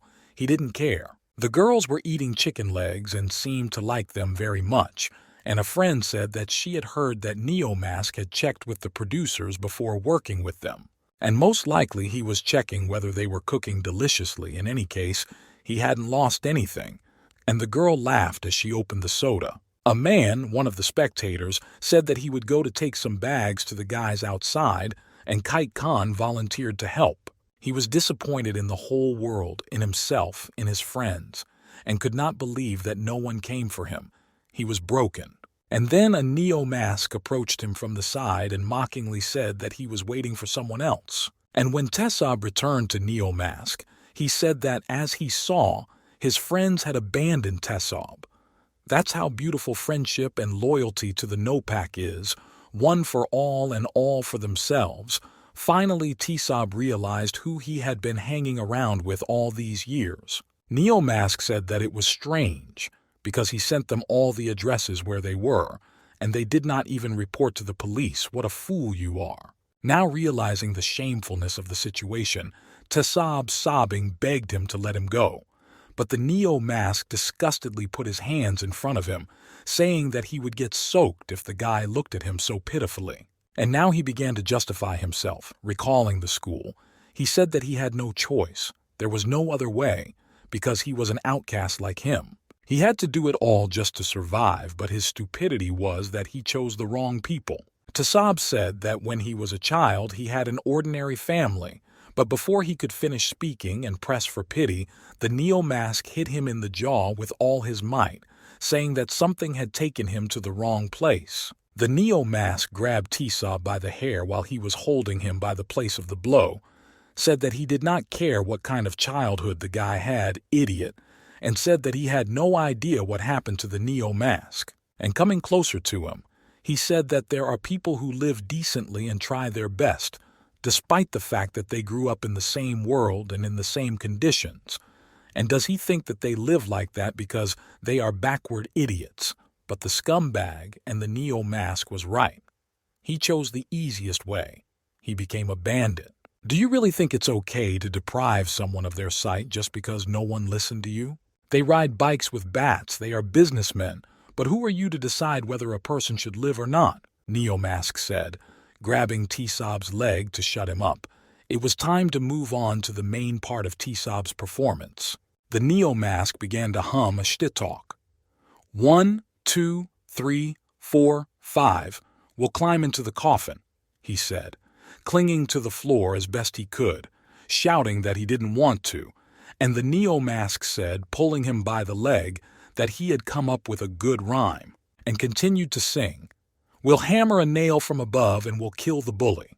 And hearing these words, his hair started to stand on end and he burst into tears. The Neomask continued to hum, that is, screaming and begging for help and begging to be released. The Neomask was really laughing like crazy, and looking at all this, anger turned to joy, asking if it was time for them to stop the Neomask. But Joy continued to stand calmly and told the manager not to jerk.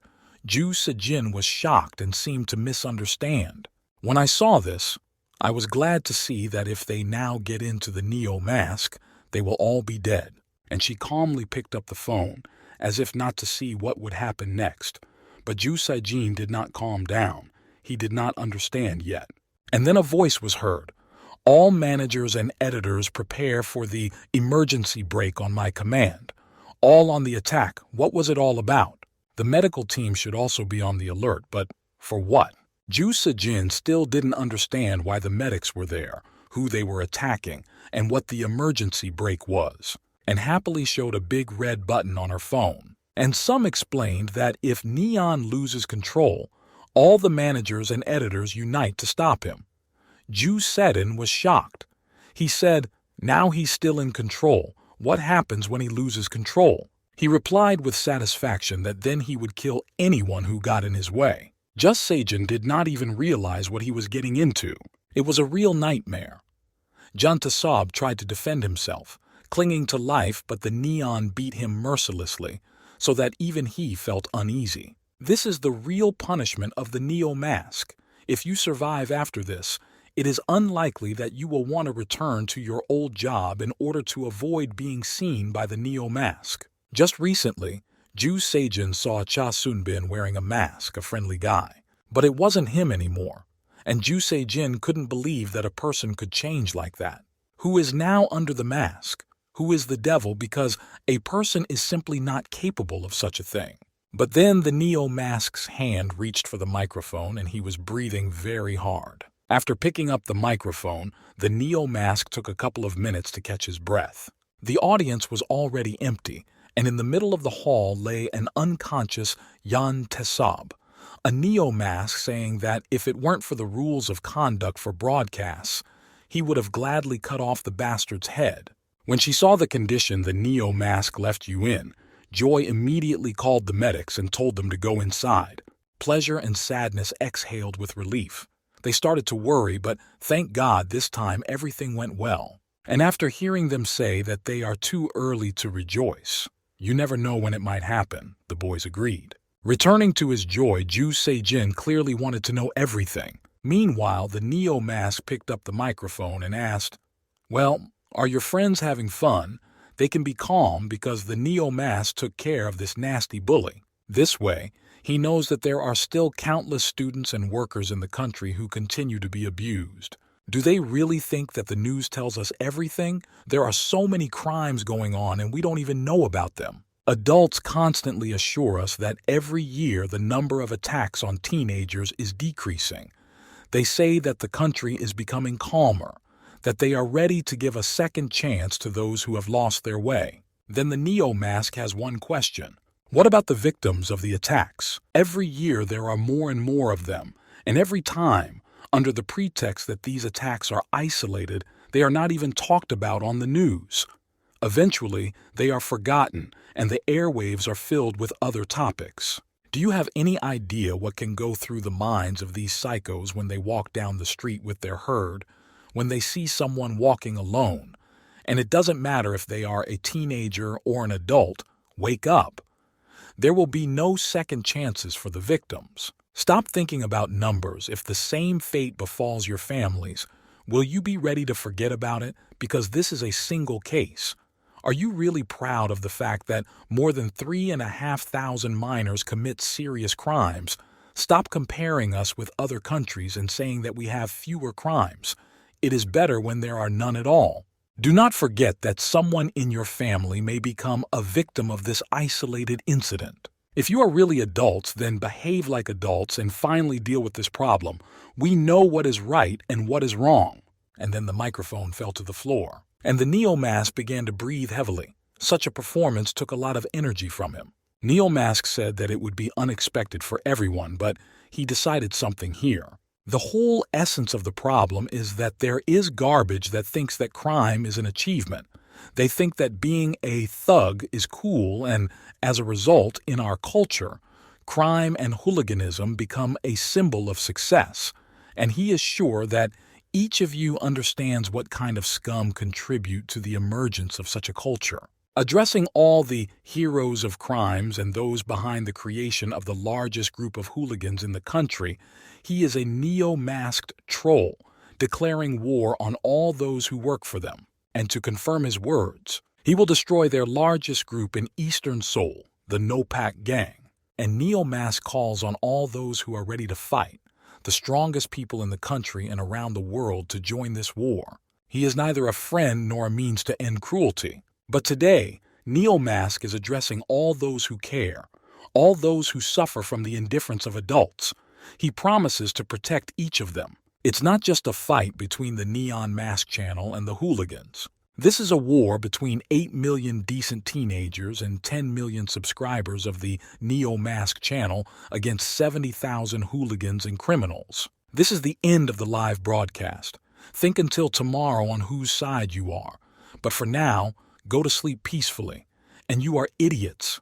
Be afraid. The patience of the Neo Mask is cracked. In just half an hour, the Neo Mask video gained an incredible number of views. The ambulance team, which was already at the ready, took John Tessob to the hospital. He was not fatally injured and his life is not in danger, but the execution was carried out on his body and mind. Most likely he will now live the rest of his life in insurance. In this state, the neo-mask left the right hand of Nopaku Yan Tessoba, isolating him from society for a long time. The consequences were not long in coming. On the same day after the broadcast of the neo-mask and the declaration of war against all hooligan groups, organizations in the country started to move to monitor the neo-mask channel and the development of the situation. All the foreign channels that supported neo-mask officially expressed their support and said they were ready to join the alliance. And in just one night, more than 30 new channels appeared. The hooligans on them officially challenged neo-mask to a fight. And because of the undisguised fear and numerous groups, they began to form alliances. Neo-mask has stirred up even organizations that have remained in the shadows until now. They guessed that neo-mask would do something like this, and wondered if it was time to prove themselves. Kite Khan was talking on the phone. He said that tomorrow he would visit his grandmother in the hospital after school. He was paid a lot at his part-time job, so she should not worry about her grandson, but should be well treated. Anyone who wants to escape, go ahead. He didn't create a gang to die, that's what the man walking down the street said. Two friends were talking, sitting in the car. One of them asked if she thought the neo-mask was different today, but her friend didn't seem to notice. The girl liked the neo-mask, and she understood that he was trying to fix our society to protect the weak.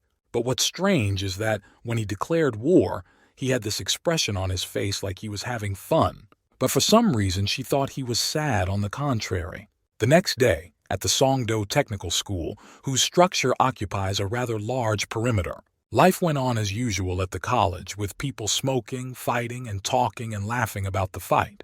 Kim Dooman was sitting at one of the desks looking at his phone and using the boy as a footrest.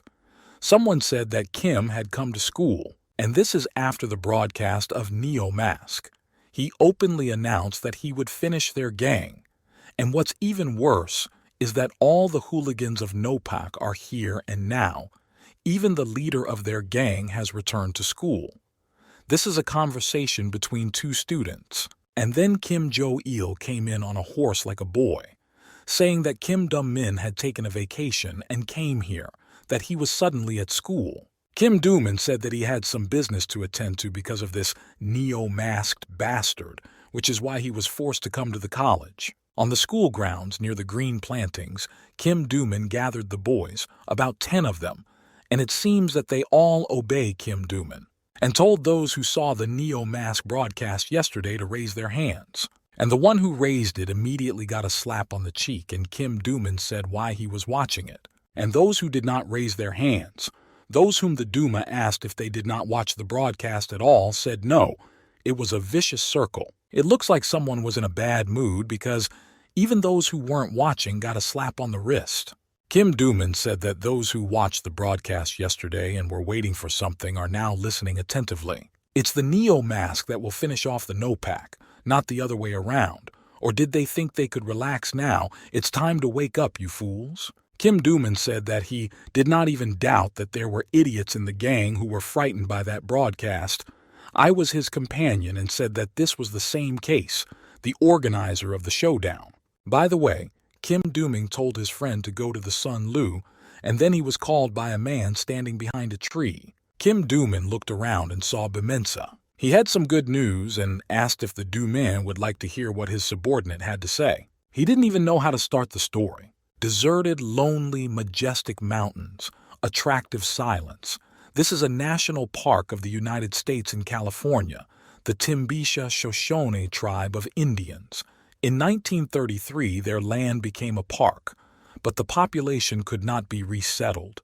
It is here in complete silence that someone found peace. But this silence is interrupted by a call. The number on the phone is signed as Katarina Sharma, the CEO.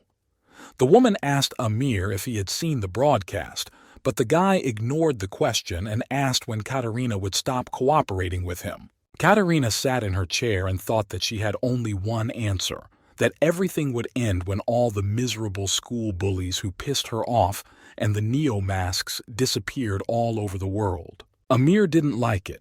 He couldn't understand why she was still helping, because what neo-mask does is single attacks, not justice, and if he wins, View Tunnel will be finished. The Amir's words made Catherine think and admit that he was right, but she was still interested in something else, namely what her husband's feet would say. Amir was sitting in a lotus position and looking down gloomily, and it was clear that his legs were two prostheses from the knees up. The man looked sadly at what was left of his legs and remembered how he lost them.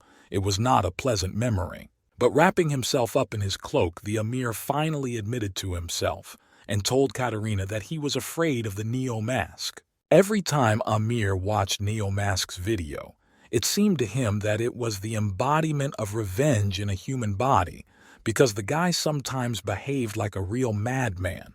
Amir finished the conversation and came down the mountain and headed for his van, which was not far away and served as his home. Hearing a familiar voice nearby, the Amir looked around the corner and straight ahead. While the Amir was dialing the code for the door, the same voice behind it called himself the executioner of the Neo-Mask channel, so it was him. It was a small room with a molten odor. It was from here that the voice was heard. It was an independent server for monitoring the Neo-Mask channel. Amir, who was the supervisor of the channel, said that at the moment they cooperate with them only because there is no way out, but the Neo-Mask should not be crossed. Because if this happens, Amir Sharma, who is the manager of the independent service of the Neo-Mask channel, White Hacker, will not hesitate to remove it. Chu Sejin's room, who was still lying in bed, was already being broken into by his sister, who threatened to kill him if she found his brother there when she returned home. Barely opening his eyes, under which there were bruises, Chu told his sister that she had no idea how hard the last few days had been for the guy. Lying in bed, Chu Sejin recalled the fight and the Neo-Mask that introduced the guy to his audience as the new manager of Fury. Covering himself with a blanket up to his nose and kicking his legs like a child, Chu Sejin still couldn't believe that he had become the manager of the famous Neo-Mask channel. But when I remembered who the boy had become, other unpleasant images began to surface in my mind, such as the disfigured John Tesub, who is now hospitalized for a long time. From these memories, Chu Sejin's phone snatched him out of his thoughts, ruthlessly forcing him to get up. Chu Sejin has to go to the boxing champion gym to train, where they are waiting for him. The coach of the Neo-Mask team, Lee Gangbum, a tall, muscular man who was quite famous judging by the boy's reaction, was already waiting for Chu Sejin and greeted him with joy. The trainer was once a famous martial arts master. Chu Sejin asked the man for an autograph in disbelief. Ji-hee and Soon-bin watched in amazement. They did not even expect such a reaction. Happy Chu Sejin clung to Ji-ha, asking if she didn't know the Regenero Gangbum, who came to the city from the northern part of Seoul at the age of 8 and won every taekwondo match, and in his teens was recognized as a martial arts genius. Before he could finish, Jo Sejin knocked him out for talking too much, and Sunbae just had to admit that it was deserved. The guys got dressed for training. Chu Sejin was already excited to know what special techniques the Neo-Mask team has, and emphasized that direct punches in the first round are like a dowry. Lee Gangbum surprised the boy by saying that he would teach him everything. But first, Chu Sejin had to get rid of the shell and hatch from the egg. The coach suggested that Chu Sejin first try to fight with Cha Soon-bin and show what he is capable of. This idea appealed to the boy and warned that he would not give in. But before Chu Sejin could even look back, Cha Soon-bin's hand was already flying in his direction, and he barely dodged it, saying that they weren't in the ring yet. Sun-bin did not pay attention to this and continued to attack. The coach said that those against whom Chu Sejin was going to fight were not masters of sports.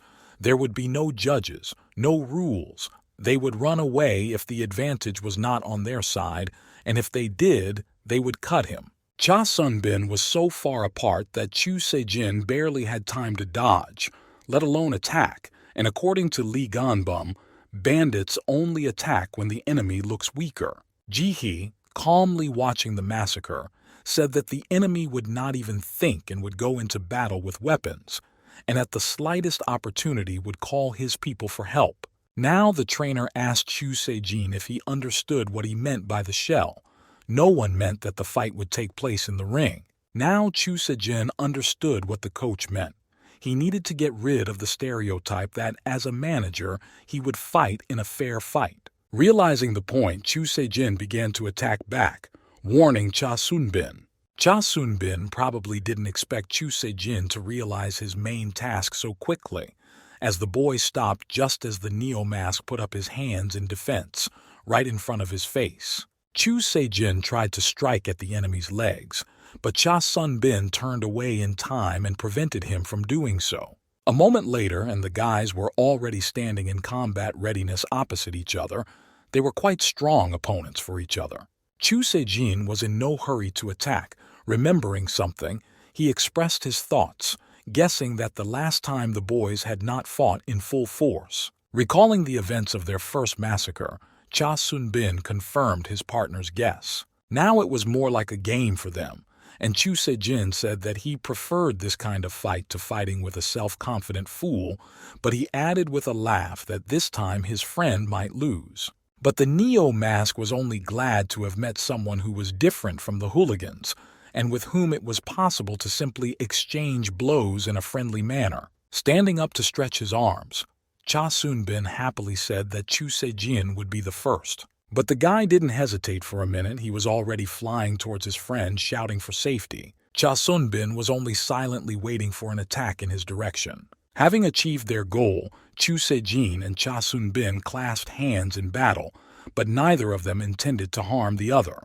Chu Se-jin attacked, but Cha Sun-bin understood his plan and intercepted his hand in time. The Neo-mask, having done this trick, confidently broke his arm and said that his friend would not succeed. When he was captured by Cha Sun-bin, the guy said that his friend was not doing his best, but Chu Se-jin had to admit that his partner was stronger than him. But then the two bullies got a kick in the back and flew to the floor. It was a Ji-hee. When he turned around and saw the girl, Chu Se-jin was shocked. It seems that Ji-hee was tired of just watching and decided to join in. Still on the floor, Chu Se-jin wondered what was wrong with Cha Sun-bin. He fought like a deleterious man. With a sly smile, the guy offered Chu Se-jin a 2-on-1 fight, while Ji-hee stood back and waited for her partner's decision. This idea seemed to be quite interesting to Chu Se-jin, a good opportunity to test his strength and endurance. Without a word, Ji-hee simply put on her helmet and stood next to Cha Sun-bin, who was already fully prepared for battle. Chu Se-jin did not hesitate for a moment to stretch his arms and warned Ji-hee and Cha Sun-bin that if they decided to attack in twos, they should be prepared to receive a response. As soon as the guy said this, his partners immediately took off running towards Chu Se-jin, who was already waiting for the first attacker. Seeing the full picture of Ji-hee and Cha Sun-bin's skills, Chu Se-jin noticed that their movements were significantly different from those he had seen in movies about hooligans. In such movies, it was usually just a bunch of people who got together to wave their fists without any strategy, but it was still just a movie that was very different from reality. Watching his partners, Chu Se-jin realized that Ji-hee and Cha Sun-bin move completely differently. The guy can dodge the girl's attacks, but he will be immediately disabled by the Neo-mask. And on the other hand, it is also a vicious circle. If he dodges the blows of the Sun-bin, he will turn off the Ji-hee. Chu Se-jin was attacked from all sides, and he realized that his partners were not even defending themselves, but continued to attack him without even leaving him the opportunity to respond. But the boy realized that very soon he would be fighting alongside Ji-hee and Cha Sun-bin, and Chu Se-jin had to be as good in battle as they were. And then they will become absolutely invulnerable. Just the thought of it excites Chu Se-jin. He is looking forward to this moment. But now there's one problem that Chu Se-jin can't forget, and that is that he is their enemy at the moment. Chu Se-jin realized that by breaking their bond, He could put Cha Sunbek and Ji-hee in the corners. Seeing the strategy of his partners, Ji-hee as a striker and Cha Sun-bin as a defender, Chu Se-jin realized what he needed to do and started to implement the plan. Now, thanks to the Chu Se-jin, the comrades could not understand who was going where. They only got in each other's way and got in the way. Even Lee Ganbum was surprised by this strategy, and Chu Se-jin managed to impress the coach. Seeing the result of his efforts, the boy realized that now Cha Sun-bin and Ji-hee were only interfering with each other. Stepping aside, Chu Se-jin said that he called it divide and conquer. But Chu Se-jin couldn't foresee everything, and by crouching down and grouping up, she gave Cha Sun-bin the opportunity to use her back as a support for the maneuver. And Cha Sun-bin did not hesitate for a second to lunge towards Chu Se-jin, who saw this and was sure that the partners had not said a word to each other. Chu Se-jin could not help but feel the impact of Cha Sun-bin's foot on his chest and knocked him to the floor. Having spent many training sessions together, he and Ji-hee now knew how to help each other in battle without words. Taking off his helmet, Chu Se-jin fell down under the wall, catching his breath, holding a bottle of water close by as he was exhausted from the workout. Cha Sun-bin approached his friend and, inquiring about his well-being, extended his hand to help him stand up. Accepting the help, Chu Se-jin gave his hand to Cha Sun-bin, who couldn't believe with delight that the boy and his Ji-hee had completely defeated him. When Ji-hee came up, Se-jin asked how they understood each other even without looking at each other. Fighting without rules was a novelty for him. Laughing, Cha Sun-bin said that it would be strange if they fought according to the rules, and his partner agreed. The coach said that this is exactly what a fight with the bad guys will be like. So Chu Se-jin must understand that no one will shake hands with him afterwards and congratulate him on his victory. The opponents will be guys who will be happy to cripple him for no reason. You just need to fight them in the right place and day, and fight with the right tactics. The trainer warned that it is important not to let yourself get trapped. Sometimes it is not necessary to engage in combat, because that is what the reward system is for. You need to use others. Even those who were comrades in the army, after the end of their service, they destroy all ties and live their own lives. All this loyalty of hooligans will fade away when it comes to money. Raising his hand, Chu Se-jin asked if this meant that all those who are in the top places in the rating of the award system are the main representatives of Troll Farm. Cha Sun-bin explained that hooligans who are too confident in themselves, those who post videos in which they humiliate or injure someone, get there. But even the best 4 troll fams do not get into the rating of their channel system. Chu Se-jin realized that there was no connection between trollfish and rating, and while they were discussing these topics, Ji-hee was already getting bored, as if she had heard this many times before, and wanted to get it over with. In short, this is just a cover for the channel to mislead the trolls, as Sun-bin explained, but they are still their target. But soon realized that it's just a cheap comedy. After such a hot workout, it would not hurt to refresh themselves. So Cha Sun-bin and Chu Se-jin went to the pool, which was a rather large room for a gym, and moreover, there was more than one pool. They were taking a shower, tired, when, out of the corner of his eye, Chu Se-jin noticed something on Cha Sun-bin. The scars all over his body impressed Chu Se-jin. There were quite a few of them, but it seemed that Cha Sun-bin was not surprised by this reaction. Those who had seen him naked reacted the same way. For some, they were horrible, so the boy asked about it. But Chu Se-jin denied that they were not terrible, but he wondered where they came from, and suggested that they could have been received during a fight, and the guy said that he received most of them during training. Chu Se-jin was surprised. What kind of training must have been required to leave scars? Did they throw him against the wall? Hesitantly, Cha Sun-bin said something like that. Finally, the boys could relax in the hot water tank.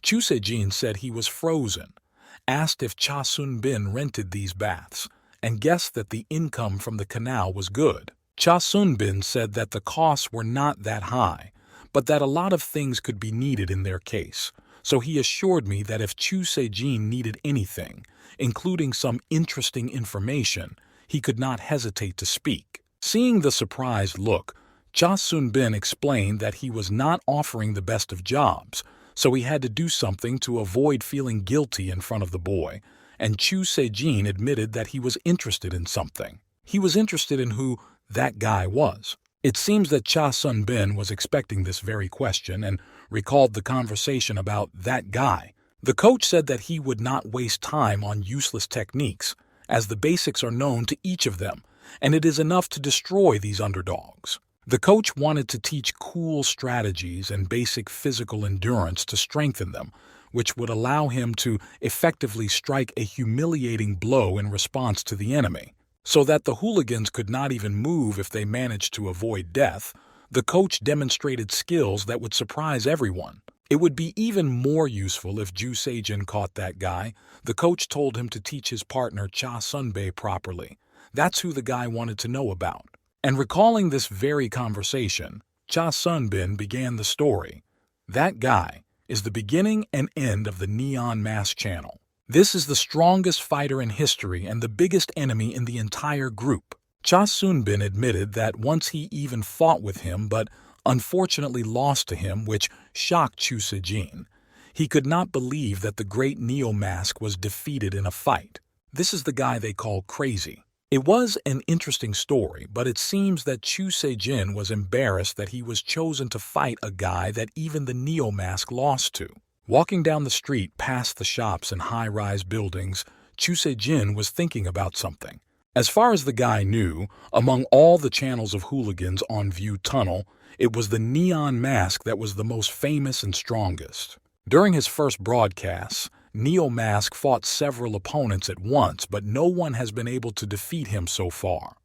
Even if we assume that Sun-bin tried to hide his defeat, what's the point of keeping silent, madman?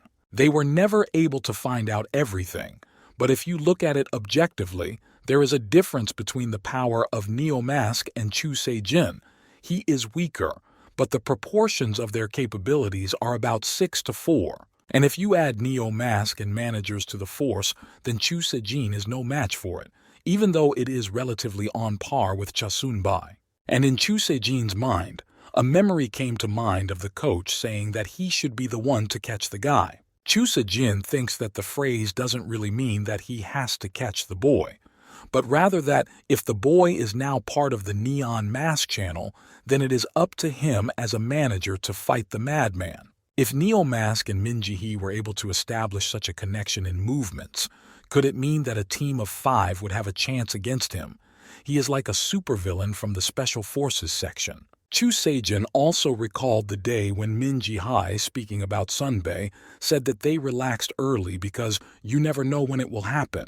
Besides, that time Neo Mask and managers, including Chu Se-jin and even editors, were all present and joined forces. And yet, those words of Min Ji-hee, did she really mean the appearance of a madman? Chu Se-jin stopped in a place where there was not a single soul, and he did not even notice that a black car was slowly following him.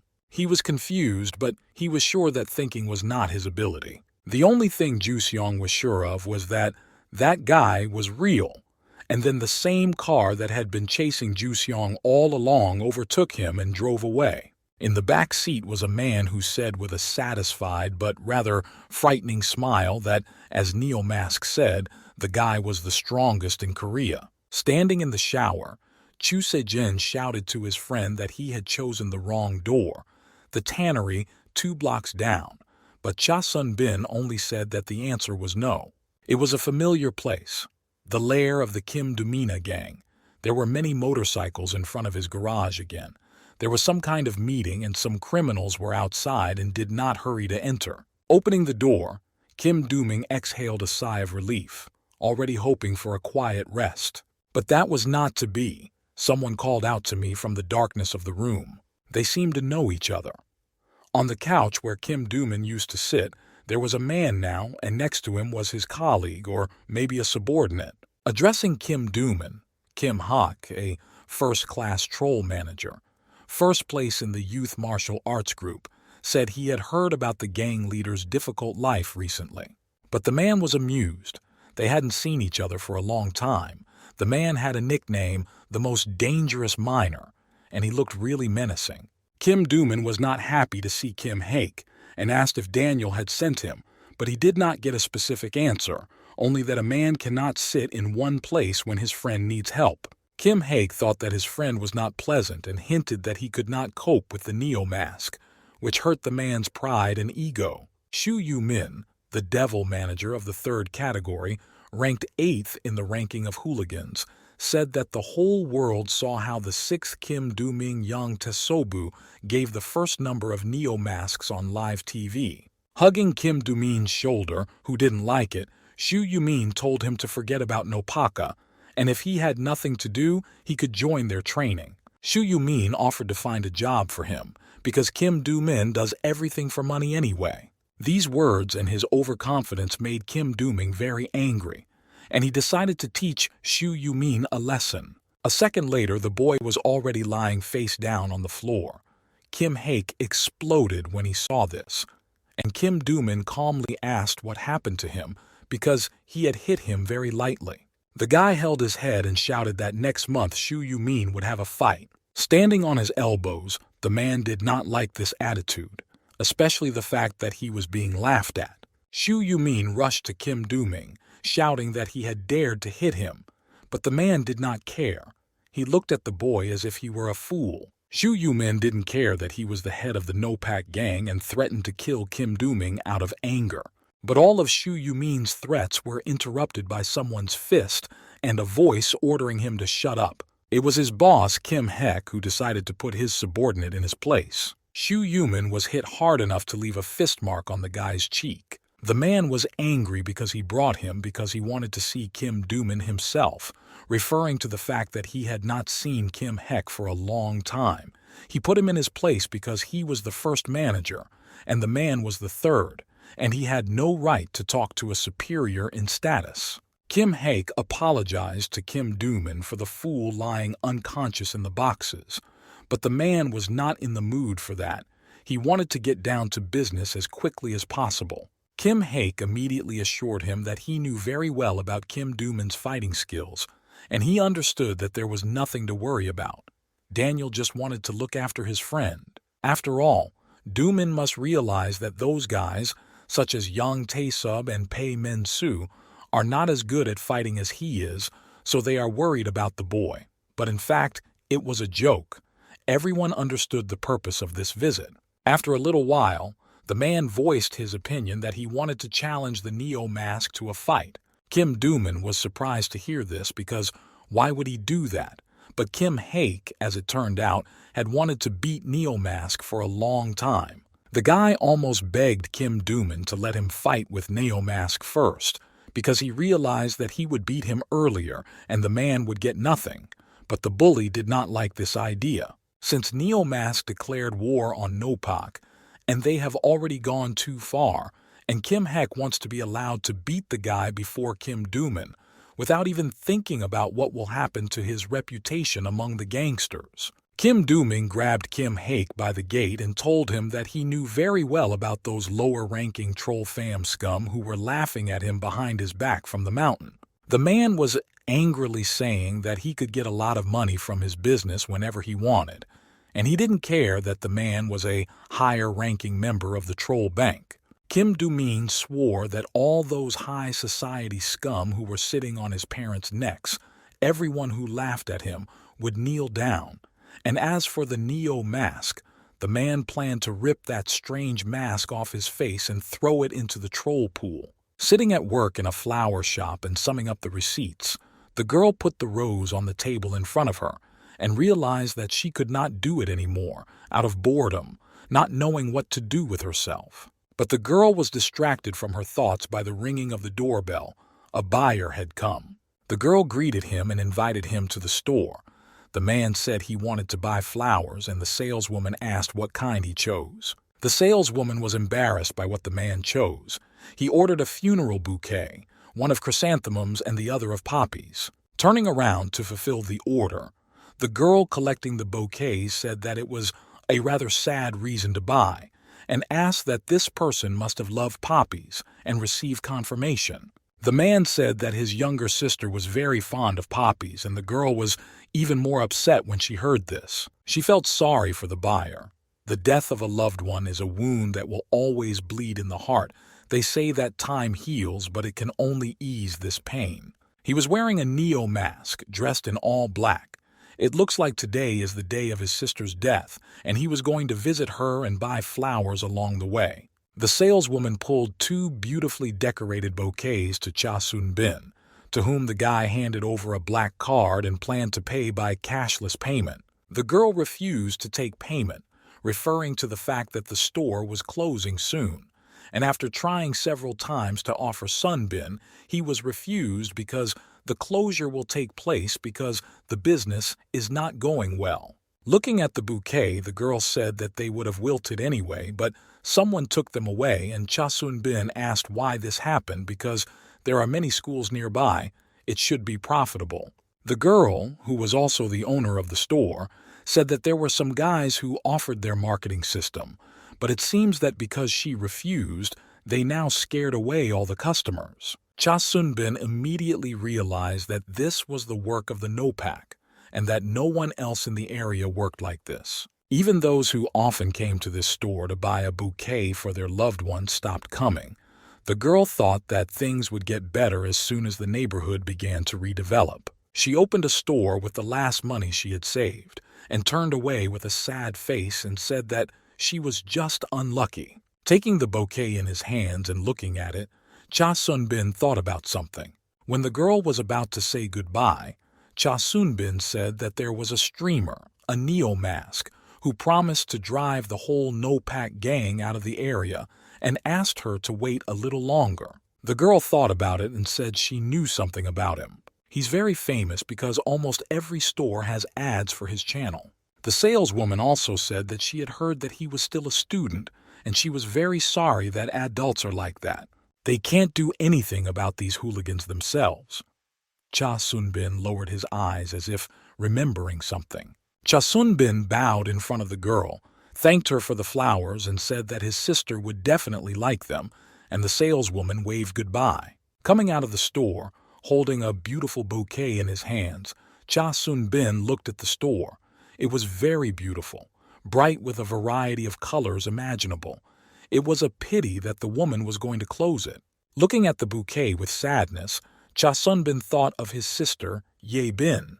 Cha Sun-bin walked away from the store, wondering if he would do something good and if his sister would be proud of him. Meanwhile, someone was not happy at all. The massacre lasted for only 2 people, while others just stood and watched. For them, it was like a game. However, a guy came up to them and grabbed a guy named Yunho by the chest and asked him to stop, because the consequences would be terrible, but he didn't care. Mensa appeared at the entrance and asked what was going on here. The guy who met the man didn't seem surprised. Standing next to the boy, he heard what seemed to be the victim being beaten laughing as Yunho fell asleep in the classroom, and Mensa wondered how he knew if he was asleep. The guy assured me that it didn't matter, especially since Mensu hadn't come for that, and the man said that Kim Do-ming considered this particular hooligan to be the right one. So the only thing left to do was to persuade Yunho to join them, and Mensu asked what they could offer the boy. Mensu's answer was clear and concise, and Yunho will get a chance to take revenge. Sitting in a small group of only 3 men, one of them asked Mensa to explain the plan and the dream to the others, and he agreed. Mensu said that Neo masks are all over the country, but their gang limits itself to this area. The man asked the dreamer if he remembers the neighborhood that is now undergoing reconstruction.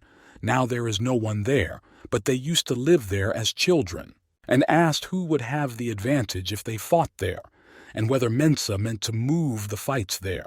But the guy just laughed and asked if the Mensa had thought that if he got involved with their stories even once more, the Kim Do-man would kill him. But Mensu asked him to listen to the end without interrupting him, and said that the NOPAC would not need to deal with the Neo mask, and asked if anyone knew any psychos from the email school.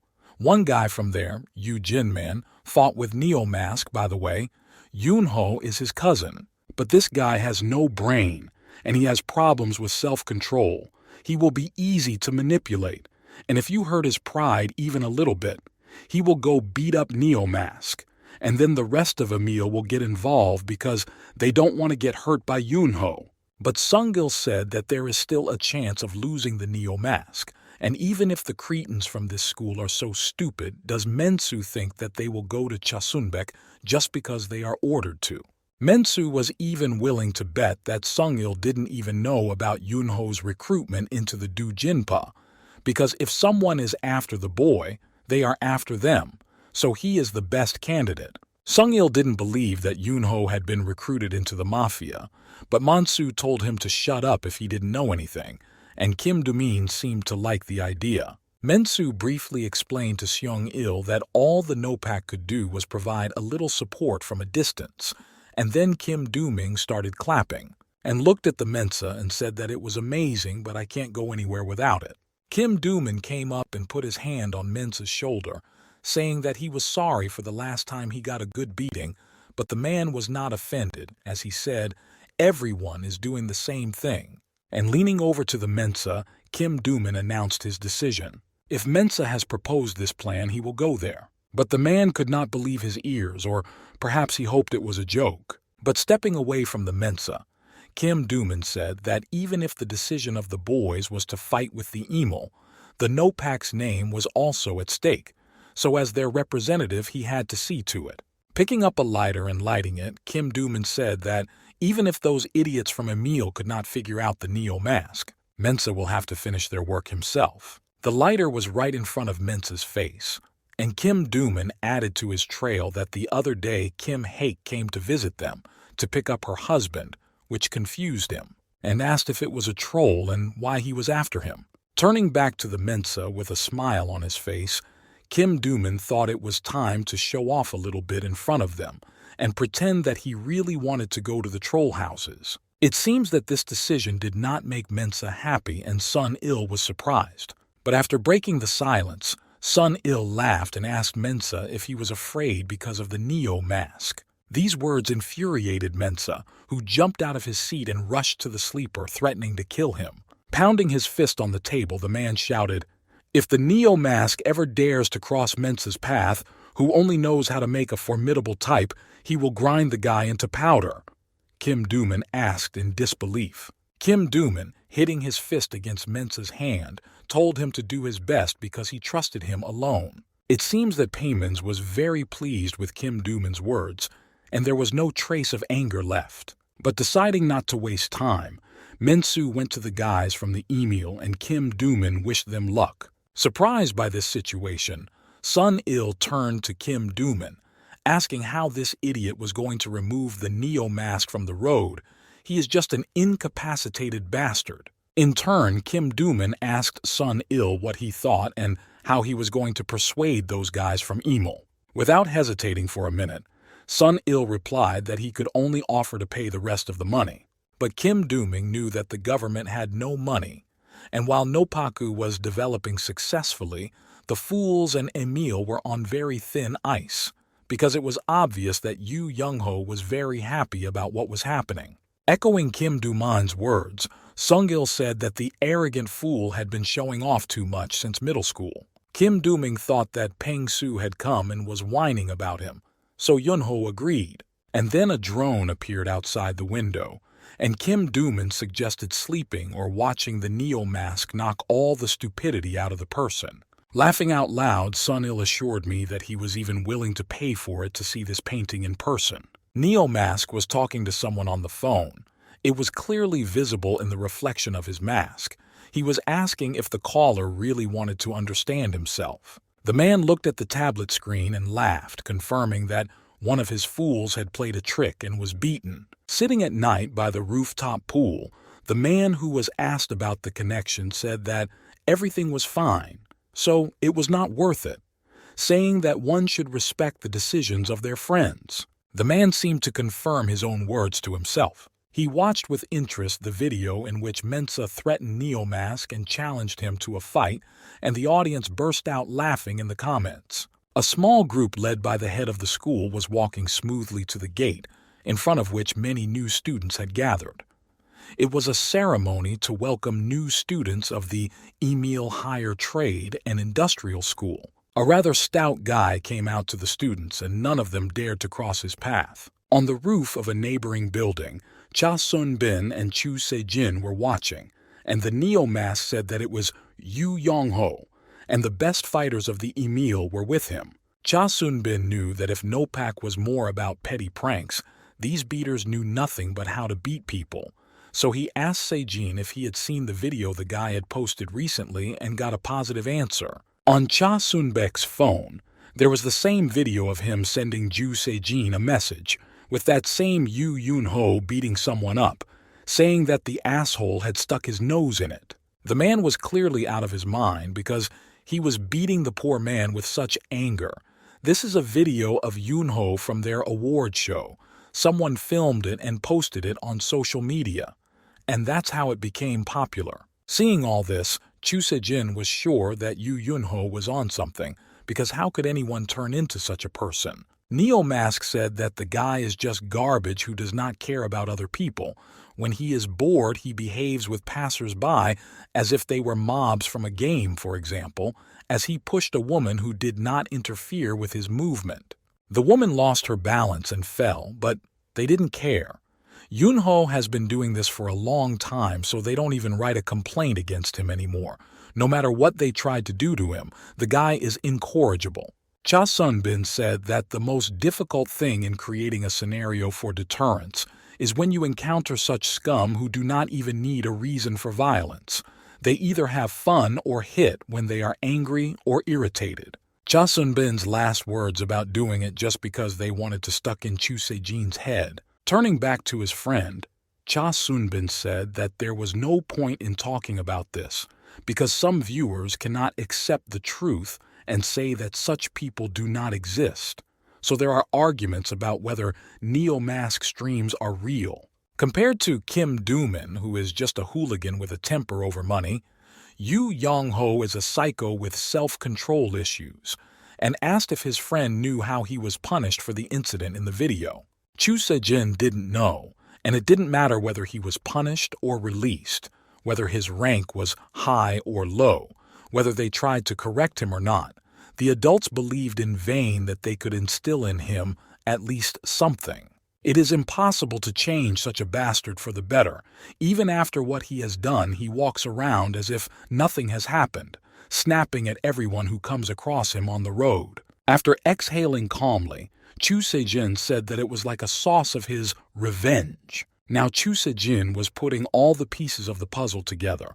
Also Yu Yun-ho, the cousin of Yu Jin-men whom Cha Sun-bin was hunting. Pemensu knew this and persuaded Yun-ho to join forces with the Noppaku, and Cha Sun-bin confirmed his friend's words. Watching the man downstairs, Chu Se-jin concluded that he or Cha Sun-bin could easily deal with one Yun-ho. Although he hadn't fought him, he could already see that he was a fattened calf with nothing but size. Chu Se-jin thought that it was a different matter when it came to Yun-ho, Mensa, and 40 high-ranking Emil guys.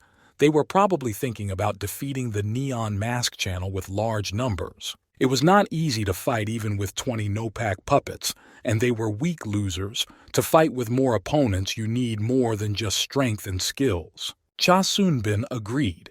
He realized that this fight could not be avoided, even with the slightest possibility of losing.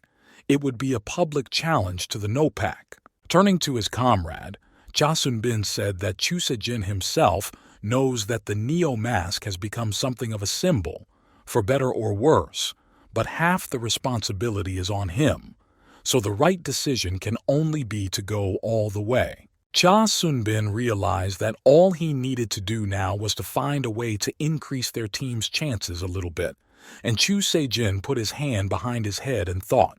Turning away from watching these idiots, Chu Se-jin said that he was already hungry, so they could grab a bite to eat on the way. Cha Sun-bin was talking to Chu Se-jin without him, but his friend said that Ji-hee asked him to walk him home. Neo-mask cheerfully said that today he has a little different plans. He is preparing one stream. Neo-mask is back on air and greeted the audience.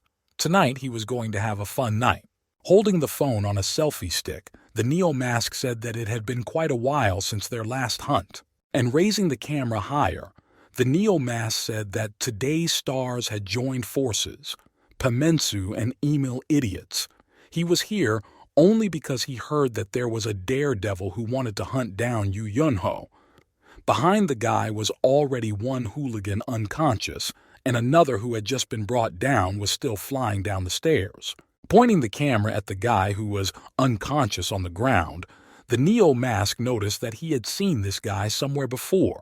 The Neo-mask grabbed the hooligan by the cheeks and asked him again who he was, what such a fool was doing here, and laughed. The manager who came up to the Neo-mask said that it was Kim Tamin, who ranked 67. They had seen him during the hunt for Yu Jin Man. The guy was curious why he was always taking away and what kind of video he uploaded again. As it turned out, the bully was spitting on passers-by and bragging about it on video. Neo-mask was indifferent to him. If he wasted time on such weaklings, he would not be able to appreciate the combat power of the Yunho, and asked if Sum was going to do his job properly. Otherwise, he would not get a new weapon. The manager reminded him that the boss himself said not to hire too strong who could beat the Yunho before a special event. Neo-mask did not object, but if everyone is beaten before it all starts, then how will they ever hype? Because that's what streams are for. The guy is out of his depth because now he has to suck everything out of his finger on such mediocre fools as Yunho. The Neo-mask almost begged the manager of the Sum to learn to distinguish between what is legal and what is not. The guy claimed that he was not a lawyer to understand this. The manager was already boiling over and said that he was tired of the Neo-mask. Why doesn't he show joy like that? Because he shows himself strong here and is always afraid to talk to her like that. The Neo-mask did not object. Joy is another matter. He does not want to die young.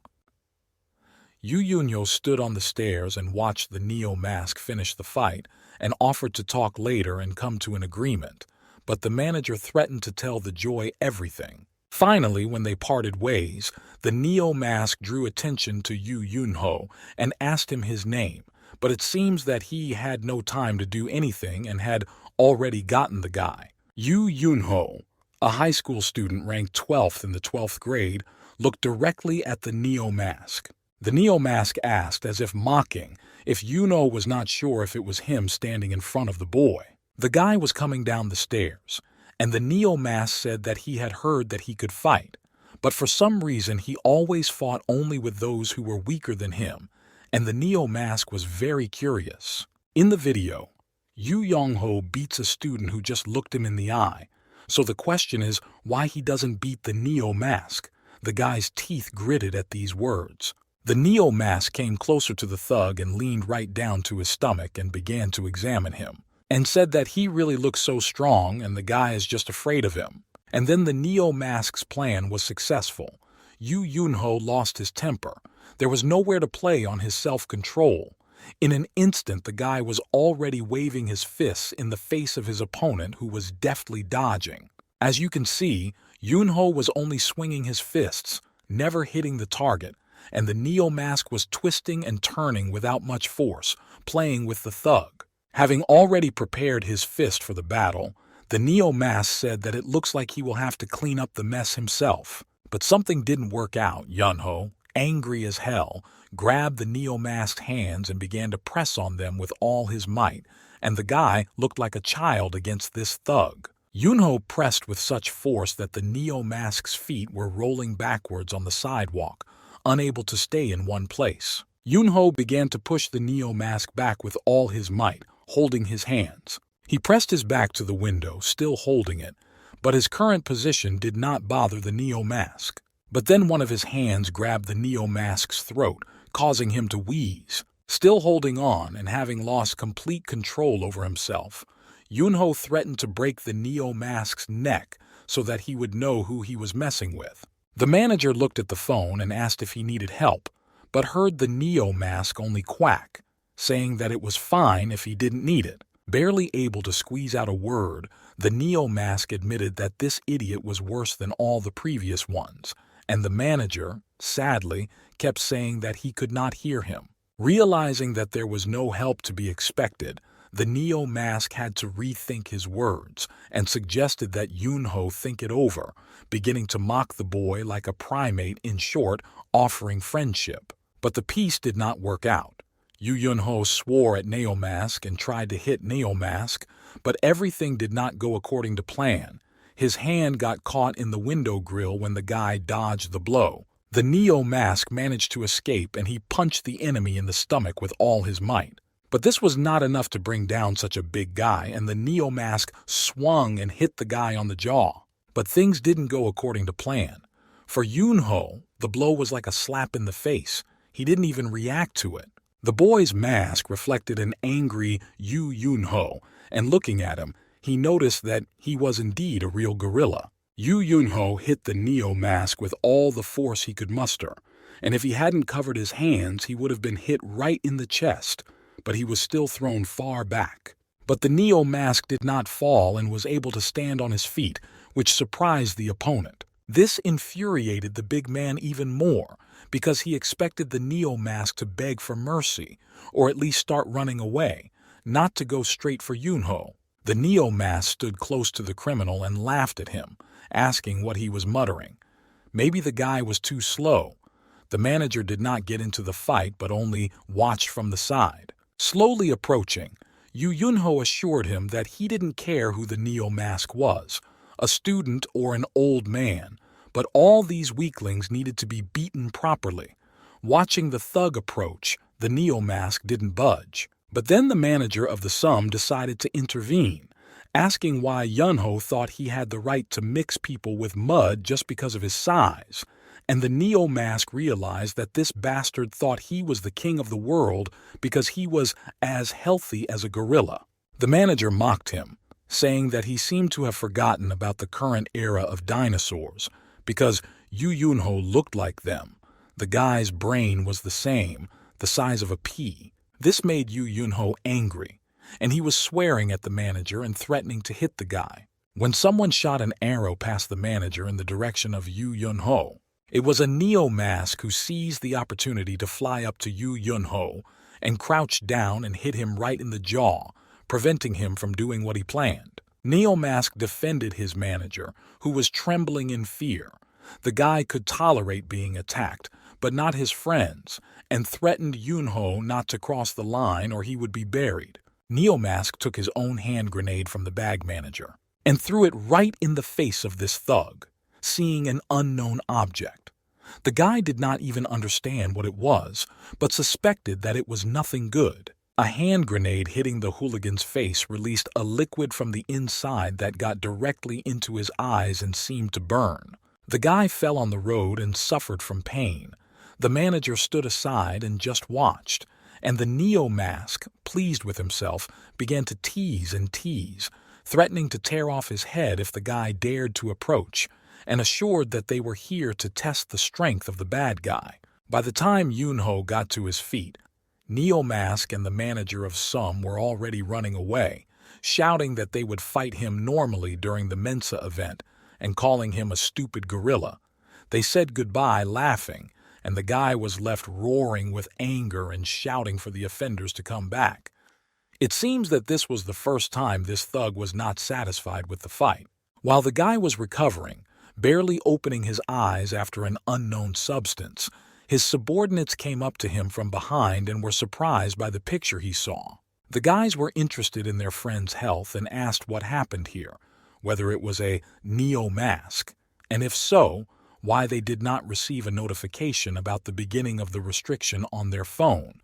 But Yunho remained silent and tried to get up. The furious Yunho rushed to one of his comrades and asked him where he was and why these fools had come at this time. The guy did not expect such an attack and quickly put his hands in front of him. Meanwhile, the running Neo-mask and the bag manager stopped on one of the rather dirty streets to catch their breath. The guys were quite hot, so they took off their masks to breathe a little easier. The manager asked if Cha Sun-bin had learned everything he wanted to know. Yunho really looks like a common short-sighted thug who relies only on brute force.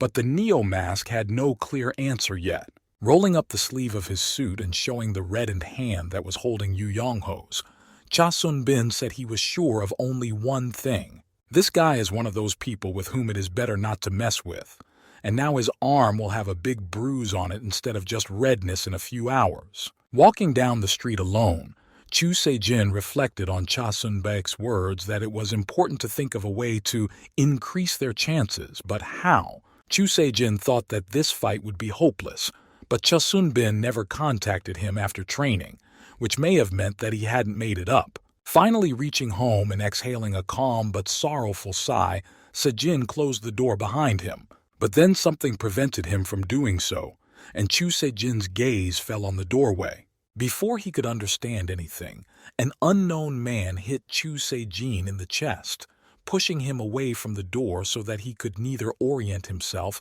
nor close it in time.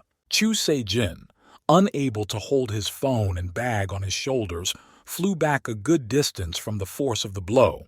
Without understanding anything, the first thought that came to Chu Se-jin's mind was that he had been exposed and learned about his work as a manager for Neo-mask.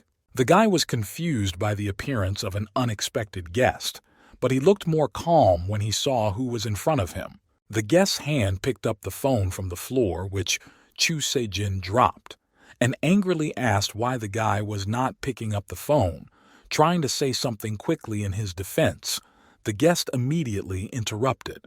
It was the older sister of Chu Se-jin, Chu Miri, who was studying at the Korean Military Academy, majoring in security in her 3rd year, and she hintedly asked her brother what he thought would be stronger, his phone or his head, and the boy almost begged her to calm down and cool down. Chu Se-jin almost yelled at Chu Miri, saying that if she was going to beat him every time she came home, then it was time to move to a dormitory. But her sister interrupted her and ordered her to shut up. Coming to his senses, Chu Se-jin asked his sister if she was after training and why she decided to come home in the middle of the week. Turning to face Chu Se-jin, Chu Miri asked him how he liked the new suit. Wasn't it great? And her brother replied that she looked more like a killer than a bodyguard in this outfit. But Chu Miri did not appreciate this joke and silently sealed her dear brother to the wall. It seems that the girl was very strong if she was able to lift a rather large boy, perhaps stronger than Chu Se-jin himself, because he did not even try to escape. She let go of the unfortunate man and sat down on the couch, saying that she had to leave the training. Too many fans came running. She was blocked by about 50 men. She had the feeling that there was a fight with a crowd of animals. They almost demolished her. Sitting on the side of his sister, Chu Se-jin, laughing with difficulty, said that she was very strong if she could resist a crowd of 50 people. Ju-ri added angrily that her stupid brother didn't answer the phone, and Chu Se-jin asked why she couldn't just remember the access code to the apartment. She was so proud and couldn't remember it. As he was leaving, Chu Se-jin asked his sister if she knew anything about Neo-masks. He wanted to know something. Chu Miri asked if he was the one wearing the Sukajan jacket, a souvenir outerwear that looks like a baseball jacket embroidered with Japanese motifs, who had made all this mess with Noppaku on the streams, and hoped that the guy had nothing to do with it. Chu Se-jin realized that he might be suspected and became visibly nervous, but he assured them that he had no interest in getting involved. He had just heard that the Neo-mask was going to fight the Emil gang from their neighborhood, and he just wanted to ask Chu Mira who would win. Chu Miri asked whose idea it was, and Chu Se-jin said that it was all Pamensu. Most likely he announced the start on his stream, and his sister couldn't believe that this jerk was still trying to pull something off. The girl was a little downcast when she heard about it, but now she understood what the idiot was talking about when he was talking about Nopaka and Emil, and when she heard this, Jo Seong asked what he was talking about. Taking off her jacket, the girl was annoyed by the fact that the Neo-mask started a fight in their neighborhood. It was just a minor problem, Chu Se-jin asked. Why, if it pissed off Chu Miri so much, she didn't want to deal with it herself. Chu Miri asked who would be there, but Chu Se-jin said that Yu Yunho, Pei Mensu and 40 people from Emil were going to be there against the entire Neomask team. The girl immediately said that the Emil would win, which annoyed Chu Sejin a little. He didn't understand why his sister was so sure of it. I was already dressed and stood at the door and said that it was logical, as did the Neomask and his 3 managers. Well, it's good to add more anger. That will be 4 managers. Even if you take into account all his editors, you will get about 9 people on the side of Neomask. At the memory of himself, Chu Sejin even twitched. Of the 9 people in the Neomask team, they cannot include Joy, Ara, and Hira as fighters because of their physical characteristics. Chu Sejin was impressed by his sister's knowledge of this topic, but she assured him that everyone who works in her field knows about such things. Opening the beer, the girl continued, "Given the fact that the fight will take place in the Perestroika area, this information also impressed Chu Sejin and wondered how she knew this. The Emil will most likely set a trap there and wait for the Neomask and his fighters to fall right into this trap in unfamiliar territory." She agreed that the Neomask is good at pretending to be invulnerable, but assured me that this is not the truth, that he has some weakness. Drawing conclusions from what Chu Miri knew, she was sure that if the Neomask wanted to win this fight, he had to take it to a place where he would have the advantage. No more laughing and joking. Chu Sejin looked at his sister and realized that she was right. She concluded by saying that otherwise, the Neomask will have to hope that he will be able to overcome everyone by himself in an impossible way. But maybe it would be even better for the image of his channel if Neomask fought alone and lost. But it seems that he is not looking for an easy way out. If I were him, Chu Miri would have dealt with those guys before the stream started. And Chu Sejin thought that it was really a smart move. It seems that the girl knew her brother well enough to see that his hands were itching to join the fight. But as she closed the door behind her, she angrily said that if Chu Sejin dared to climb in, he should not worry about who would win, because Chu Miri would finish off his brother before him, and reminded him not to touch her Sukajong jacket. Being in his office, the Neomask turned the map in front of him and carefully studied it. It seems that it was a map of the very area of the reconstruction where the fight was planned to take place. He planned how to pull it off, because the chances are very unequal given the number of people, and you can't do without tricks. Mensu was standing alone in the street under a streetlight, looking for something in his pants pockets. While looking for the key, he did not even notice that a figure was standing in the darkness not far from the man, watching him intently. The already irritated Mensu finally found his key, but then something rattled near him. Someone threw a small thing at his feet. When he heard the bell ring, Pemensu noticed a thing that fell right in front of him. It was a key exactly like the one the man was holding. He saw the identity but did not understand where it came from. But then the same figure that had been watching him from the shadows approached him and asked if he liked the key, giving him a good scare with its sudden appearance. It was a Neomask, he mockingly told Pence, who had been looking for his keys for so long that he had managed to make a duplicate for him, which scared the man to death. Out of fear, he began to scream at the Neomask, realizing that he could not defeat everyone, so he decided to start with him. But most of all, he was interested in why the guy needed his keys. He did not just do it for fun. Pemensu again began to act like a hero, shouting that as soon as the Neomask touched him with a finger, the police would come immediately, but the guy did not care. He put his finger on the man's mouth and ordered him to shut up. Laughing, the Neomask said that the person who made him these keys told him something interesting, something about threats to the police, breaking and entering. So this person asked to solve the problem quietly, just as the man who already understood what was going on began to hiccup in fear, did with his little child. Seeing the reaction of the pansy, the Neomask laughed and said that the man looked like he was about to pee his pants. It was just a joke for a fool. There was no point in the guy doing anything to him outside the stream, and he breathed a sigh of relief. Stepping back a bit from the subject, Neomask was already seriously saying that he had a proposal for their stupid company, about the place that was mentioned in the video. Neo Mask, as if to play, said that it would be difficult for even the police to get to such a place. And doesn't it seem that it would be better to change the place of battle to improve the safety of their entire group? But Mensu smiled smugly and asked if the Neo Mask was afraid. Pensu knew perfectly well that this place was just perfect for them, so he was not going to accept the offer, telling the Neo Mask that he liked it.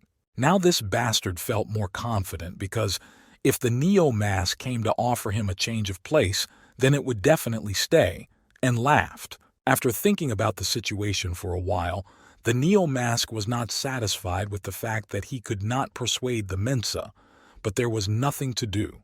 The Neo Mask turned around and calmly walked away into the street, saying that we'll see who wins this fight. And it seems that Mensa was both surprised and happy that the guy didn't touch him. Chu Se-jin decided to visit his old friend Sumin, who was still in the hospital for rehabilitation, but he was already holding a phone, so he could see something, and he came into the room and asked how he was doing. Chu Se-jin was glad to see that one eye had already recovered and was not rewound. Sumin said that the wound on this side was not so deep, so the bandages had already been removed. Sumin was looking forward to being discharged and asked Chu Se-jin when he could return to school. Sitting down across from his friend, the boy replied that he would have to be patient and lie here for a while longer. But then Sumin asked Chu Se-jin about the Neo Mask stream and asked him to answer honestly, and the guy was already twitching thinking about the worst. But Sumin was only wondering if his friend had tipped him off to the guys, and he breathed a sigh of relief. Ju Sung was just afraid that he would recognize him and said it wasn't his job. Hadn't he heard about Yente's testimony on the news? Yente said that he did not apply anywhere else, only gave an interview, because the NOPAC were not the only ones who were harassed. Anyone could have reported them. And Sumin looked at his friend with some distrust, perhaps noticing how nervous he was. Chu Se-jin recalled all the events, the Neo Mask, the battle, and asked cautiously. He asked what Sumin thought about the Neo Mask. It seems that the friend did not expect such a question. After a little thought, he replied that for him, the Neo Mask is a real hero, but for society, he is a criminal. But such criminals have always been popular in movies and TV shows, as well as in books and comics, and content can only become known if there is demand. Sumin asked if Chu Se-jin remembered the show King of the USO Fighters that they watched as children, which also featured similar bullies. Chu Se-jin recalled the show with a happy laugh and said that he and his sister even dyed their hair because of it. And Sumin was not unmoved by this fact and laughed. Sumin continued and said that this is why he thinks the fact that the Neo Mask has become so popular is a signal that the problem is much wider and that a sufficient number of people are connected to it. Sumin's words made Chu Se-jin think that maybe he was right, and that demand led to his popularity. From Chu Se-jin's thoughts, Vivis Sumin held out his phone and asked if he had seen the new video, and said he was not sure it was possible for a Neo Mask to do so. What he saw on the phone screen was very confusing for Chu Se-jin. His emotions were unclear, whether he was angry or surprised. The owner of the shop where Cha Sunbin bought bouquets for his sister was closing the front door at the end of the day. On her way home, she noticed how beautiful the stars were today. The sky was bright, not a single cloud, and the city was already asleep. The woman was a little surprised because they hadn't been seen for several days, and the air had become cleaner. When she picked up her phone and went to YouTube, she saw the news from Neo Mask and became interested in it. She was thinking about what might be worth a look. The black and white video showed Nopaku intimidating small business owners, extorting money by attacking them and their loved ones, and taking away their business to cover the horrific costs of their marketing services. Ever since they appeared in the video on his channel, the Nopaku were afraid that the police would find out about their dirty deeds, so they tried to hide from society by reducing their attacks just like cowardly little rats. This gang of cowards is led by the following characters. Their leader, Kim Dum-min, is followed by Yong Tai-sob, Pai Myung-soo, and Jong Sun-il, who are responsible for the younger members of the group. Most of the money is appropriated by the management, while other members receive minimal pay, and this is how they revel in their endless greed. Chu Se-jin and Sumin also saw the video on the phone, and although the police said they were taking action against NOPAC, they were limited in their rights because the perpetrators were underage. The police also promised to investigate the activities of the neo-masks, and some members of the public suggested that the problem of violence in schools should be addressed first, which was the main reason for the emergence of the NOPAC. Seeing himself in the role of the manager, Chu Se-jin was very surprised to see the video, and when they made this commercial, Sumin did not understand why his friend was so excited. This was the same appeal of the PN, but it had a warning that the video contained profanity, so they could not show it in full. And recently, the PN teamed up with a gang from Emil High School and declared war on Neo-Mask. Speaking, Neo-Mask said that he was in great shape, and if the gentleman decided where the place of battle would be located and how many people they would bring, then the guy would choose the time and date.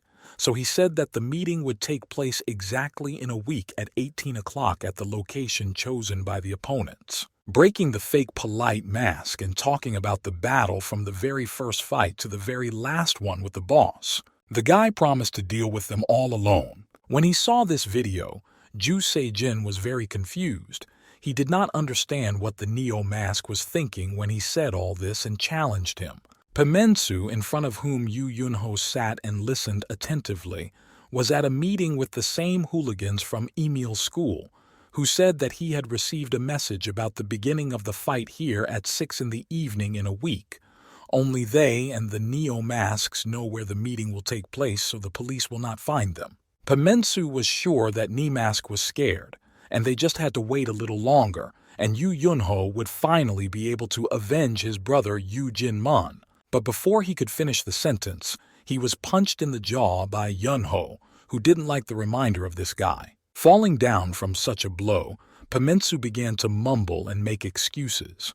But Yunho, who already had problems with self-control, decided that the man was getting impatient and was ready to rush out, but was held back by his friend, who almost begged him to cool down, reminding him what a scumbag he was. But Yu Yunho was getting even more furious, ready to kill Pema, and he was not happy to be at this meeting, so he ordered Neo-Mask to bring him to him. Smiling mysteriously at Pence, he said that the Neo-Mask did not know the area well. It doesn't matter how many violent guys the Neo-Masks bring, they will catch them one by one and beat them. Before he could finish, Yu Yunho punched Penguin in the stomach with all his might, and he was clearly not expecting it. Yu Yunho ordered Pengsu to keep his head down until their group caught the Neo-Mask.